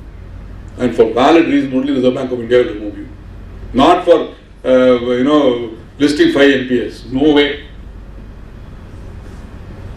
That's an intimidation threat. That's one extreme. The other extreme is we being subjective and not objective. We don't like the branch manager's face, or he did not do some personal favor that I wanted, and therefore I will give a stinking report. Also objectively. Professional competence and due care. Do I have the competence to do this assignment? Due care we already discussed. Do I have the competence to do this? I'll give you a live example. We were appointed as auditors of Central Statutory Auditors of an insurance company 2 years back. Till then we were doing only divisional office audits of insurance companies. Now there is a huge difference between auditing a divisional branch and auditing the head office. Because at the divisional office level we will never come across a term called reinsurance, which is a big business in the insurance company. Did my firm have the competence? We realized we did not have the competence, but we acquired that competence. We went and met and spoke to insurance experts, chartered accountants who have worked in insurance companies, chartered accountants who have done the audit of insurance company, downloaded the booklets from the insurance website, read what is reinsurance, equipped ourselves with reinsurance, and requested, and then went for an audit. So you have to evaluate, you have to do a self-evaluation as to whether you have the competence or not. For example, tomorrow if I am given the audit of, let us say, ONGC, I can't jump into it. I need to first evaluate whether I know well accounting. They will keep digging wells all across the country. After spending 101 crores on one well in the Krishna Godavari basin, they will cap it. They will say there is no oil. How do you deal with it? Does the amount get written off? Or does it still stay as an asset? Do I know what is to be done? What is well accounting? There are no standards on well accounting. Can I read literature on it? Can I find out if there are any standards for oil companies? For oil exploration companies? Can I equip myself with the knowledge? And then go and do that audit? That is something which we need to be true to ourselves. And look at whether it is possible. I did audit of ONGC some 30 years back. As an assignment for the early days of our practice, we used to do assignments for other chartered accountants, so I did to become another chartered accountant. I'm talking about amounts of those days. Then we say when we told them you need, and those days, at least today there is a guidance for the insurance chartered in India on oil accounting. Those days there is nothing like that. They would say there is no oil, but there is gas. I can extract that gas and commercialize it. There will be a report, geological report for that. So based on all that, and what are the practices prevalent, we learned well accounting. How to go about accounting for an oil well. So I think we need to evaluate and find out whether I have the competence. If we don't have the competence, even before I start the audit, I must have at least 60 to 70% of the knowledge of that operation. And that's important. That's why professional competence and due care. If I don't know anything about it, I should not get it. For example, if today somebody tells me to go and do a hedge accounting verification and give us a certificate. ICAI bank calls me and says that we want you to look at our hedge accounting operations, hedge operations, foreign currency hedge operations. And I'll say, no, I can't do it because I don't know. I cannot acquire the knowledge in 3 days to do that certification work. It is impossible. If you want me to do an audit of your branch, I know how to do. I've been doing it for donkey's years now. But hedge accounting is something which I have never done. Even a central statutory auditor bank, I had not looked into it. I did not do treasury operations for 3 years. It was never allotted to me. That portfolio did not come to me. It came in the first year. I requested the other 5 joint auditors, will one of you do it because I am not very comfortable with it. Some other central statutory auditors who picked it up and said, no problem, we'll swap, and we swapped. And then the next 2 years, I never got an opportunity to do it.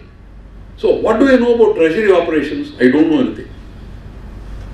You ask me on advances, I know, I am competent. But on treasury operations, I don't know. If you ask me investments, yes, I know how to do it. But treasury operations, I don't know. And hedge accounting is part of treasury operations. At least if today if I am given the audit of a central statutory audit of a bank, I will learn hedge accounting. But if I have to learn hedge accounting in 3 days' time to give a certificate to ICAI bank at their request, it is not possible. I don't have the professional competence. I don't have it. Does any of the partners of my firm have it? None of them have it. So why will I get into something like that? Or if they ask me to do a forensic audit, I don't have the expertise. I don't have the competence. I am going into areas which are slightly more common. Even in normal auditing, there might be areas where we don't have the competence. We need to acquire the competence before we venture into it. Confidentiality, I told you already, we already said, spoke about it. We are not expected to divulge any information about the client to anybody. And professional behavior. Professional behavior is something where you keep updating your knowledge, you comply with laws and regulations of the country and the laws and regulations of your own institute. Is the must for a professional behavior. What are the threats? There is a self-interest threat. Everybody has a self-interest threat. I don't want to lose this client. He is paying me 10% of my fees. That self-interest threat itself is there. Second, self-review threat. We spoke about it. You have set up the internal control systems. How will you find fault with it? If you are a big enough firm, let some other partner do it. And you will be glad to find mistakes in it. But if you have done it and you do the audit, you will never find mistakes in it. Advocacy threat. I have advocated something, as I spoke about. If I am advocating something on behalf of my client, then where there is a threat, how will I escape from the threat? Familiarity threat. Law and association, we already spoke about, and intimidation, we spoke about this also. Let's look at that. If the threats are not eliminated, believe me, they cannot be eliminated. They need to be reduced to an acceptable level.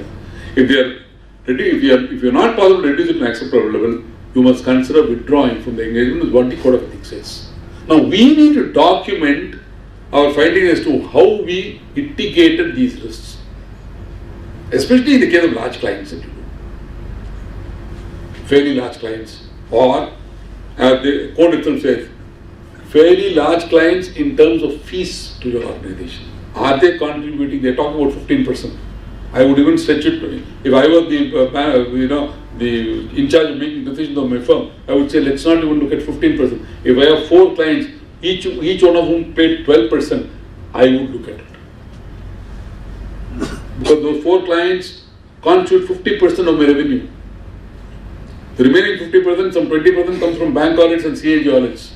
That means only 30% are free from any threat. These 4 are not free from threat to my organization. I need to look at it. But the code only talks about 15%, it also does not talk about giving it up. But it talks about steps taken by you to mitigate the risk. I told you, one way is saying we change partners, we do as detailed an audit as we do for any other client, in spite of the fact that they are a high-paying client who pays 20% of my gross revenue. There is no lack slip in the audit program or the audit plan. We probably do a very stringent, more stringent audit program for them than for other clients. Can we demonstrate that through documentation? Then we don't have a problem. If we are unable to demonstrate it, then we probably have a problem. Direct financial interest in a client, quoting a low fee to obtain a new engagement, close business relationship with the client, access to confidential information that may be used for personal gain. These are all self-interest threats. Self-review threats, issuing assurance report on the effectiveness of operating a financial after self-implementing, as I told you that. Prepared original data used to generate record that are the subject matter of assurance engagement. If you have done the bookkeeping for them entirely, then there is a self-review threat. You only maintain the books. How will you audit them? Will I audit my own books? It doesn't make sense, no. That is what they talk about, self-review threat. Advocacy threat, promoting the interest of a client. Lobbying in favor of registration on behalf of a client, not very common in our country. Lobbying for a registration, we don't do. This is because of the international standard they are saying that. But if you are even promoting the business of a client, for example, you are going for a listing in the MSME stock exchange, small company, not completely there, and you are going and canvassing for shares with your other clients or the public at large, telling them please put money in those things, then that will again become an advocacy threat. There is a self-interest there also.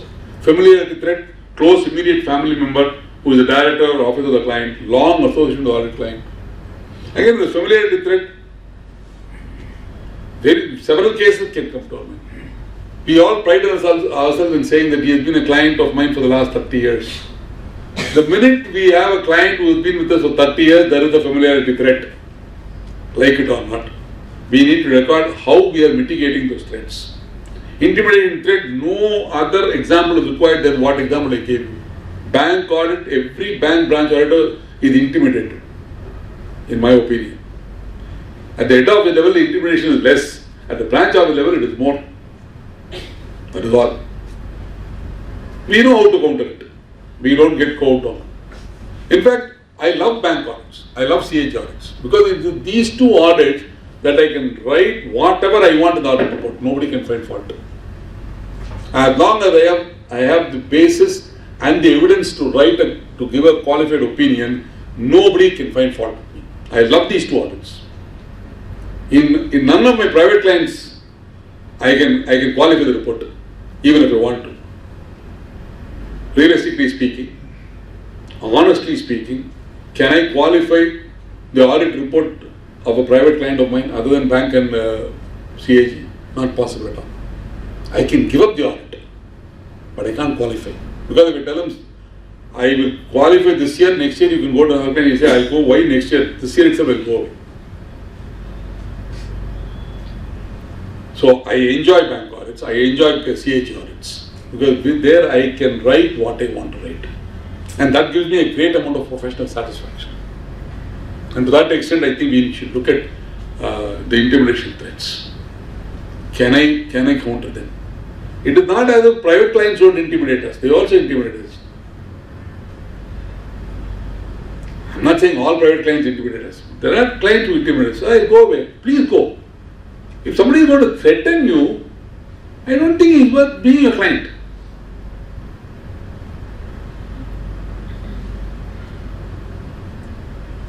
How do you safeguard against threats? You safeguard against threat by education, training, experience requirements, continuing professional developments, corporate governance regulations, professional standards, professional or regulatory monitoring.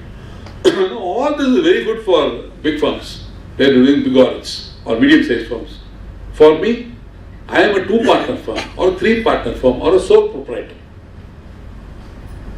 Just because I attend CPE class and do keep method updated, can I safeguard against it? No. Every client you have to find out what the threat is. If any of those threats are prevalent, there could be clients where none of these threats are prevalent. He is the client only for the last 2 years, there is no familiarity threat. I don't have any financial dealing with them, no self-interest threat. I have not set up any systems for him, no self-review threat. I am not promoting his business. None of us promote business of clients. So the advocacy threat is not there. Intimidate threat. Why is he going to intimidate me? He is the guy who wants.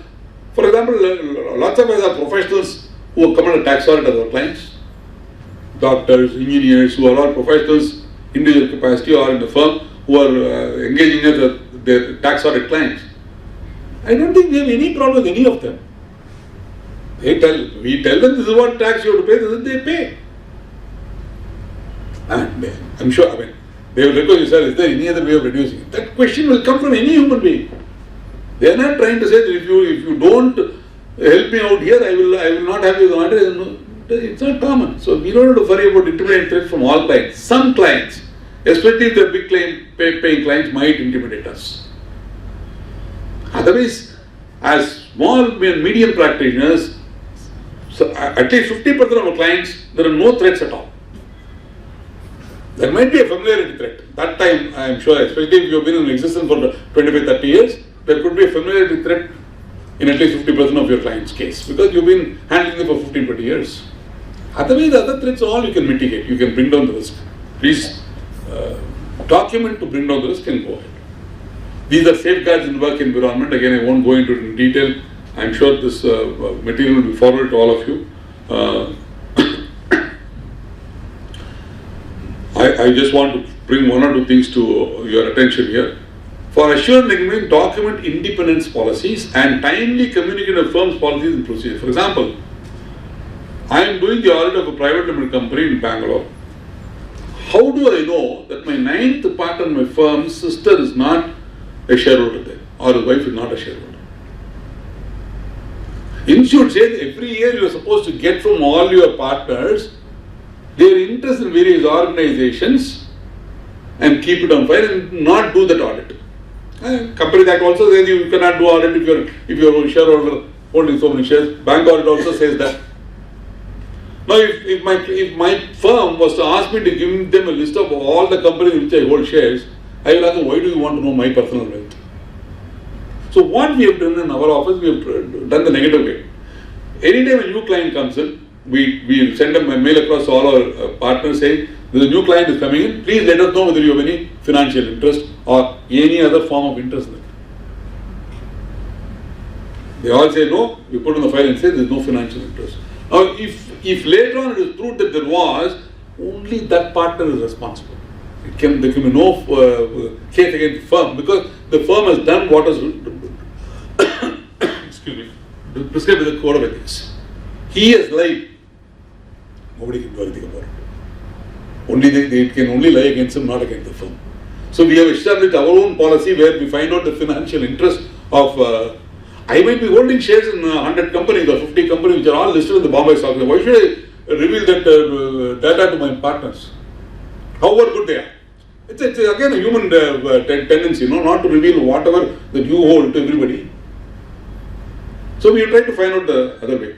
Yesterday I heard the example of another, from a one of my colleagues whose husband is a partner, not a partner, is an employee, manager level or senior manager level in the Big Four. This lady has purchased one share in Zomato. One share.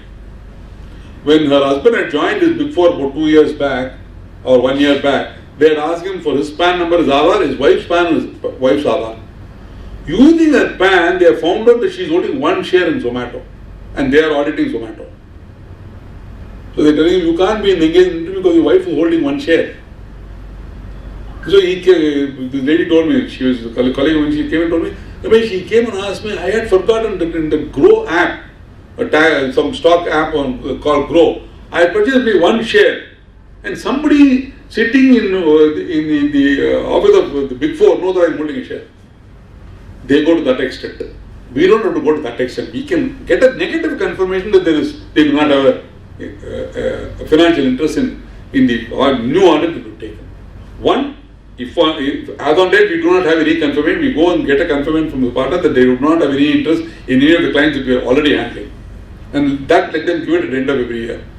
Two, any time a new client is taken, whether it is tax audit or company audit or non-corporate audit, get this letter done and sign.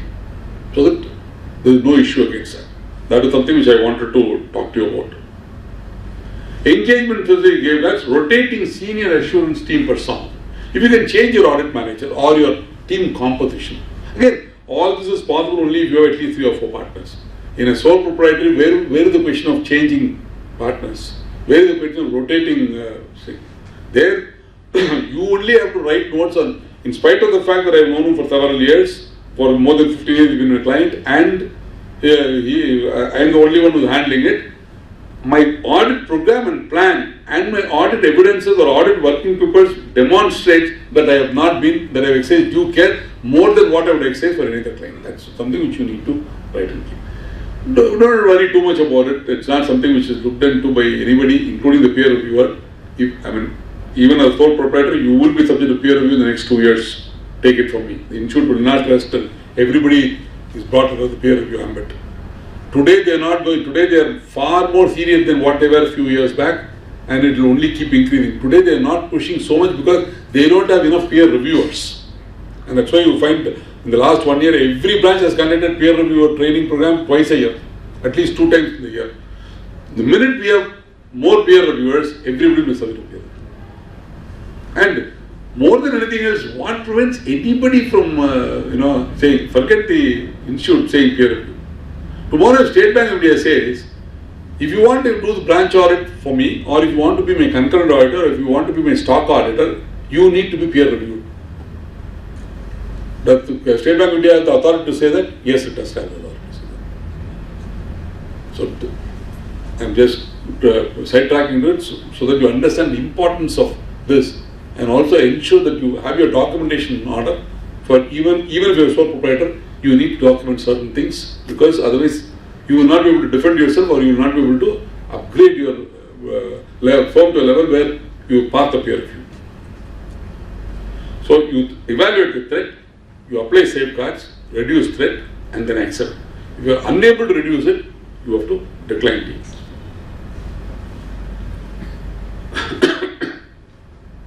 Professional appointment, client acceptance. There is a council guideline given on know your client. How do you accept a client?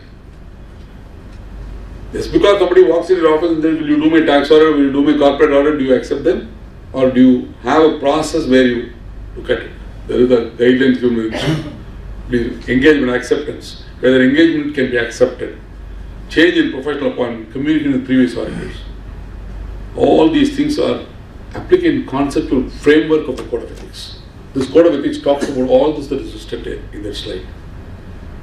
I humbly request all of you to look at the Code of Ethics and read 5 pages a day, because it is going to be a very important thing to comply with as days go by. Till about 2018, I don't think anybody had heard of Code of Ethics, or even 2020. We knew there was a Code of Ethics, but none of us read it. Only in 2008 it was amended and new code came in and the institute started handling more and more classes. We said, okay, we need to look at it. Maybe attending a program like this will arouse interest in you also, in everybody to know what is there, which is relevant to us. I am not, everything of this might not be relevant because they talk about network firms, which are all applicable to big firms or network firms. As an individual or the 2-partner or 3-partner firm, what is it that applies to me? Can I ensure that I am complying with that? You are not supposed to accept gifts and hospitality. A sweet box given to you by the client on Diwali you can accept, but if he sends you let's say a 20-gram gold coin, you are not expected to accept it. If you are accepting it and there is no proof for it, no issue. Please go ahead and accept it, but there will be proof. Somebody will have a proof. In today's world, somebody or the other will have a proof. So watch out for those things. These are ineligible services. If you are doing the attest function of a client, you can't do these services. Accounting, bookkeeping, you can't do. Internal audit, you can't do. You can't design any financial information systems. Actuarial value, even if you are an actuary, you cannot do that. Investment advisory services, investment banking services, rendering of outsourced finance, none of these things you can do. Some of these things, if they are being done, needs to be avoided. Or you have to find some other route to do it. I'm only scared of talking more about it because this is being recorded and I don't want to be pulled up with the institute. Let's look at this case, ILFS. The independent auditor is compromised because of non-assurance services. The total fee for 15 engagements in an action was 666.63 lakhs in comparison to the audit fee of 401 lakhs. So from attest function they got 400 lakh, from non-attest function they got 666 lakhs. And that is one of the reasons why they say you should not do non-issue. Look at the figures. And we're talking about 7 years back. It may be noted these 15 engagements were from ILFS Limited, the holding company of the group, or directly from IFN, and do not include any of the several engagements given by other associates and groups. There is something more. In the part of the judgment on them, this is the paragraph extracted from that, to prove, to demonstrate why non-assurance services affects the independence of the auditor. If they wanted to qualify anything in this thing, they are not losing just 401 lakh, they are losing also 666 lakhs. In fact, the 666 lakhs was paid to ensure that you do not qualify for 401 job. That's the conclusion that Afras come to this. And that is why non-assurance services are to be taken with a lot of caution, lot of care.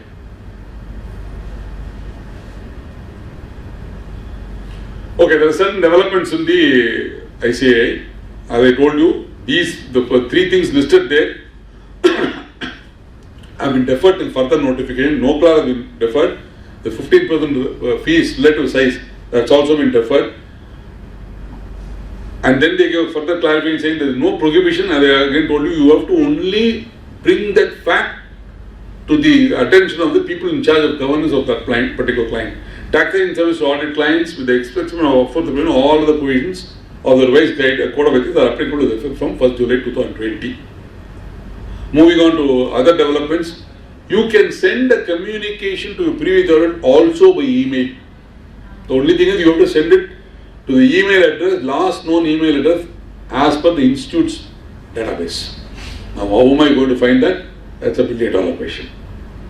As long as you don't have to necessarily send only a letter, which those days it used to be by registered post, acknowledgement and all those things they have done away with. You can send, it is enough, sufficient if you send the email to the previous auditor asking for no objection to carry out the audit of the client who has walked into your office. Projections can be signed, as I told you, by following SAE 3400. Provisional statements you cannot sign, you can only compile. As per SR 4410, you can only compile provisional financial statements. Invariably, most of our clients want provisional financial statement for the purpose of submitting to bank. Please tell them you cannot sign that because of the prohibition of the institute. You can only compile them and give it. There is a compilation report as prescribed by SR 4410. You can give in that report, but you cannot certify them as true and fair because without an audit, you cannot certify them as true and fair. Provisional figures are figures which have not been audited. So let's look at these three things again. Audited financials, where we do a full audit and give a report. Two projections, which are for future, where I cannot do an audit, I cannot give an assurance report, but I can give a report under SAE 3400. And third, provisional, which are historical data, but I have not reviewed it, I have not audited it, and therefore I cannot sign it, but I can compile it. And that compilation will be done under SRS 4410. These two standards tells you what to do. The format of the report is available in these two standards. Follow them and give it, there is no problem. There is decision by Ethical Standard Board is available in the publication, downloadable free, and there are FAQs answered by ICAI also. Please look at those things. Let's quickly go through the disciplinary process. A step-by-step process of the disciplinary proceedings that can be initiated or is initiated. Normally a complaint is filed in Form 1 and the director discipline, if he finds that the prima facie case, he will take action. But when the director, where the director is of the opinion that the member is guilty in the first schedule or second schedule or fourth schedules, he will place the first schedule under Board of Discipline and the second and first schedule under Disciplinary Committee. First thing is who can file. Anybody and everybody can file. honestly. We have had the institute,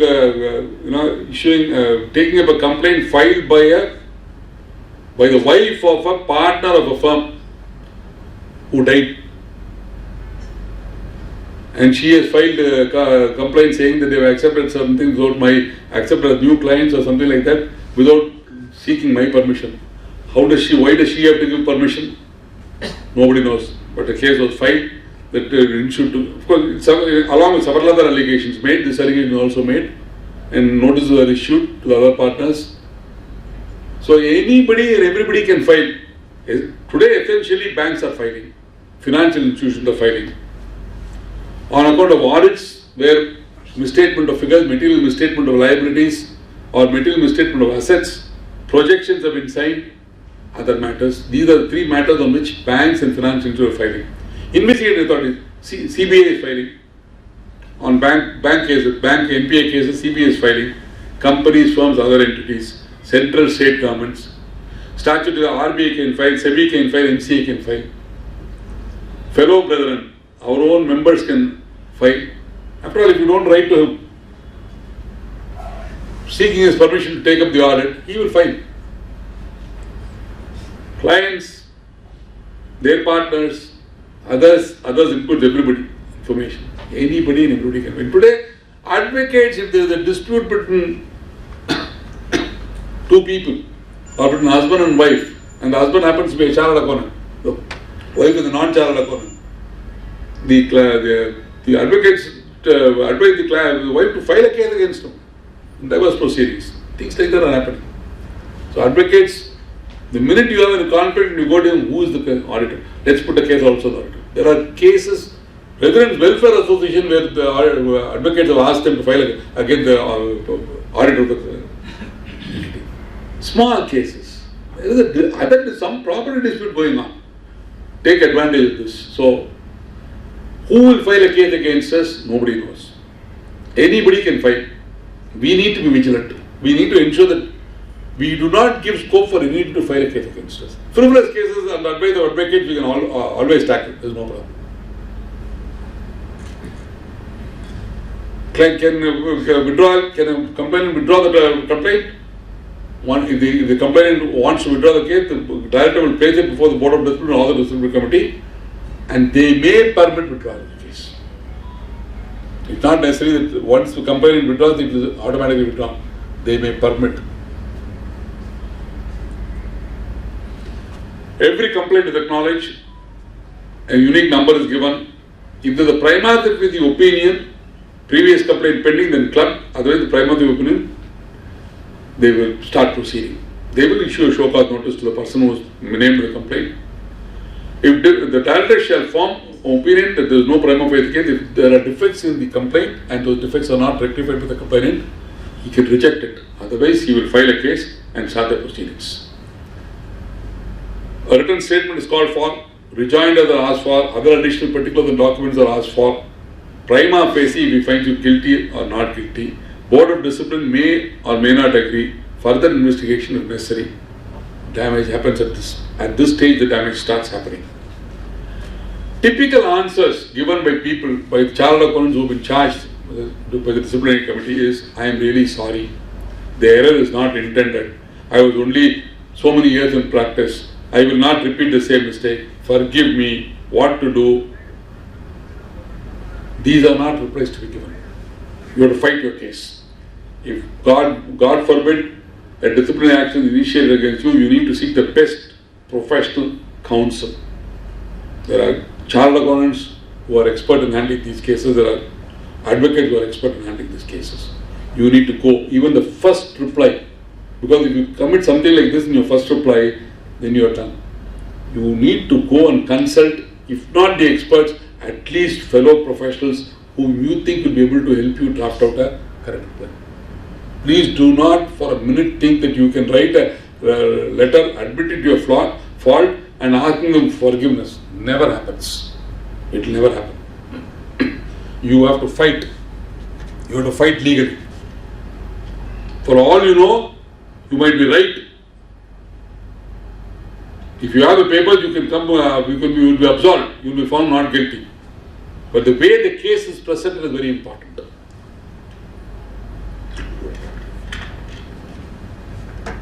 காலில் விழுந்தா விட்டுருவாங்கன்னு நினைக்காதீங்க. காலில் விழுந்தா விடவே மாட்டாங்க, ஏறி முதிப்பாங்க. So you need to be very prepared. If it comes, act immediately, consult experts. Consult people who know how to handle these cases.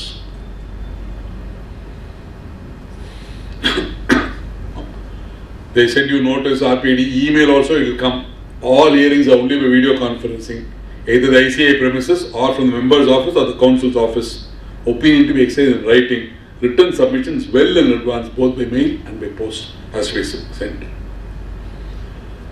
Normally, when our analysis of the people about the 40-50 disciplinary cases where we know the people who have been charged with, we found it as one of casualness or one of overconfidence, one of fear, I know it all attitude, dealing the issue from a completely wrong angle. He should quote an auditing standard to say what he has done with his working paper, rather than that he goes on a meandering path. Self-medication is dangerous, not only in health, also in cases like this. Do not think that we know how to handle this. Please seek the advice of others. Advice of people whom you have trusted, people who are knowledge on how to defend you from this. And believe me, I don't, in my opinion or my knowledge of the few people who are handling the case, my personal interaction with them, I can assure you that none of our members who are appearing on the behalf of members charged by the disciplinary committee are desirous of getting you caught. They want to ensure that you are absolved. See, they will go tooth and nail to fight and see that you are not found guilty. But beyond a point, they also cannot help you unless you have sufficient working papers to prove it. Or if there has been a gross negligence, they might not be able to at least, but they will still argue the case to the extent that the punishment of the reprimand comes down. So please do take their help if at all you find yourself. I only wish and pray that none of you have to go through this process at all, but if it so happens, please be sick. The final result, finding guilty, you can be stuck off for 1 day, 1 month, 1 year, 2 years, 3 years. Reprimand is also only guilty, but the punishment is not severe. There is a fine, strike off, exonerated. Removal from the member permanently is also the severest punishment. Even if you are reprimanded or if you are charged, till the case is over, the repercussions in your bank or at empanelment, because all these empanelment forms ask you, are you faking any disciplinary proceedings? I don't know whether the institute asked that of members who contest elections, but I am sure they should be asking that. So, in all the empanelment forms, this is there, so it will have an effect. To that extent, I think we should only ensure that none of us ever are in a situation like this. After the institute, you still have remedies in the appellate authority, the High Court and the Supreme Court. Here is me saying that we don't even want to go to the institute. So let's not worry about it too much. It seems to be a very gloomy talk. When we talk about disciplinary committee, it's always a gloomy talk, because all of us always have a fear. Will we be there at a point in our life? I honestly believe that we don't have to face that at all, provided we exercise due diligence. I'm not talking about extreme work. Care, sufficient care, competence, sufficient care, due diligence, and signing after reviewing any paper that is given to me.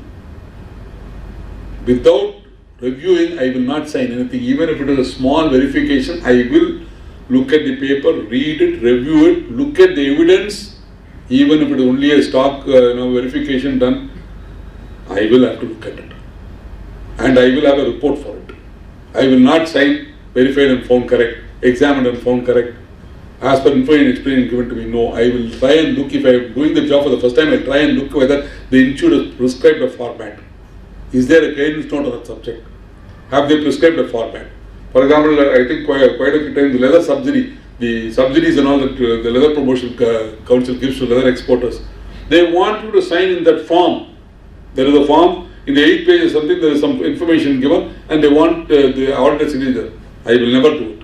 I will say, please see attached certificate or report.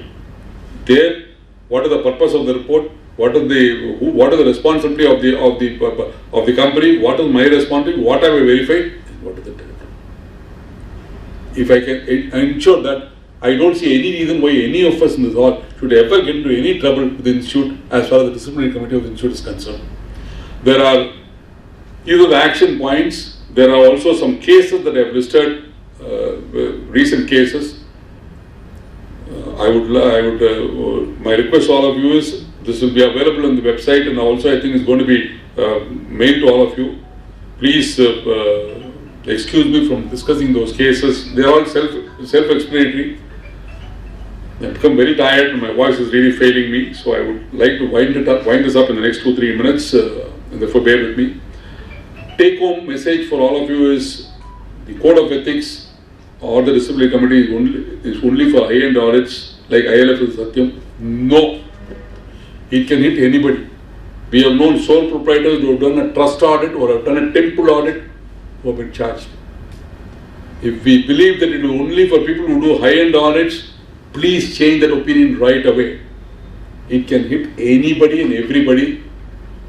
Tamil solna nera seriyana enna, but nera seriya namba dhaan vechukkom in the particular case by being very cautious.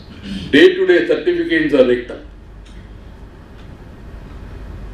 Any book debt certificate, stock audit, inventory certificate you give to the bank on behalf of your clients, that is getting rigged up.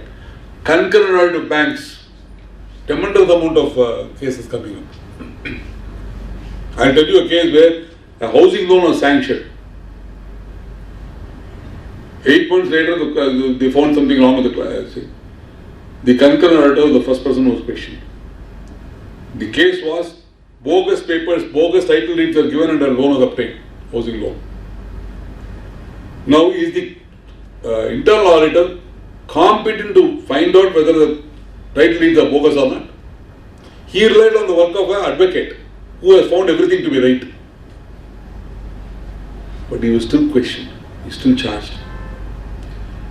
Unfortunately, he was not able to prove from his working papers that he did look at them, because he was not able to prove who was the advocate who signed the legal opinion, who was the person who, even that has not been noted down. If he had noted, then finally, of course, he was absolved, but I don't think the case is still not over. But the fact remained, the first person who is hung out to dry is the auditor. Concurrent audit cases are coming up. Sometimes one wonders why we are doing concurrent audit a fee for a fee for which we have to do so much of work and so much of risk. Again, I'm not trying to say you should not do concurrent, but I think you need to be very, very vigilant if you're doing concurrent audit. Inspection. The concurrent audit report says you must also go on inspection of the units. Manager will say this month will not go, next month will go. Suddenly you find that your terminal will come out. Suddenly something will go wrong with the unit. Then why did you not go for an inspection? And the complaint will be filed with the institute that you have not done your duty as per the engagement letter given to you. So in all those things, unless you are very firm and you tell them, branch manager, sir, 20 units will be verified this quarter, we are doing it. We have to do it. Please ensure that those things are done. Trust and societies, disputes among members. That's where the advocates come in. Trustees, the fight between the trustees, the advocates come, let's involve the auditor. Once you involve the auditor, things will come into shape. And now bank branch auditors can trigger lots of commitments by bank branch auditors. These are the certificates which you need tremendous amount of care. 15 CB certificates. Certificates on support of financial books of accounts, debtors, creditors, stock, certificate of document of registration of charges, certificate of exchange control legislation, IENS, Indian newspaper, that's another thing, where several charged are found guilty for certifying separation of newspapers. Any one of these certificates looks an innocuous thing, innocuous document, because we are all used to giving it. We are all used to giving it without batting an eyelid. But these are certificates which can land us in danger. I'm not saying you should not do it. Please do it. Exchange due care, charge a correct fee for it, and do it. And see whether you, and please in any of the certificate, do not put your signature without a report. Because the signature does not convey that you have found everything to be right. In fact, one of the disciplinary committee hearings, the member asked, what have you certified? What have you signed for? You asked for my report. Is there a report you have signed? What is it that you have signed? The member who signed is unable to answer because he has not done anything. I mean, he does not know what to say.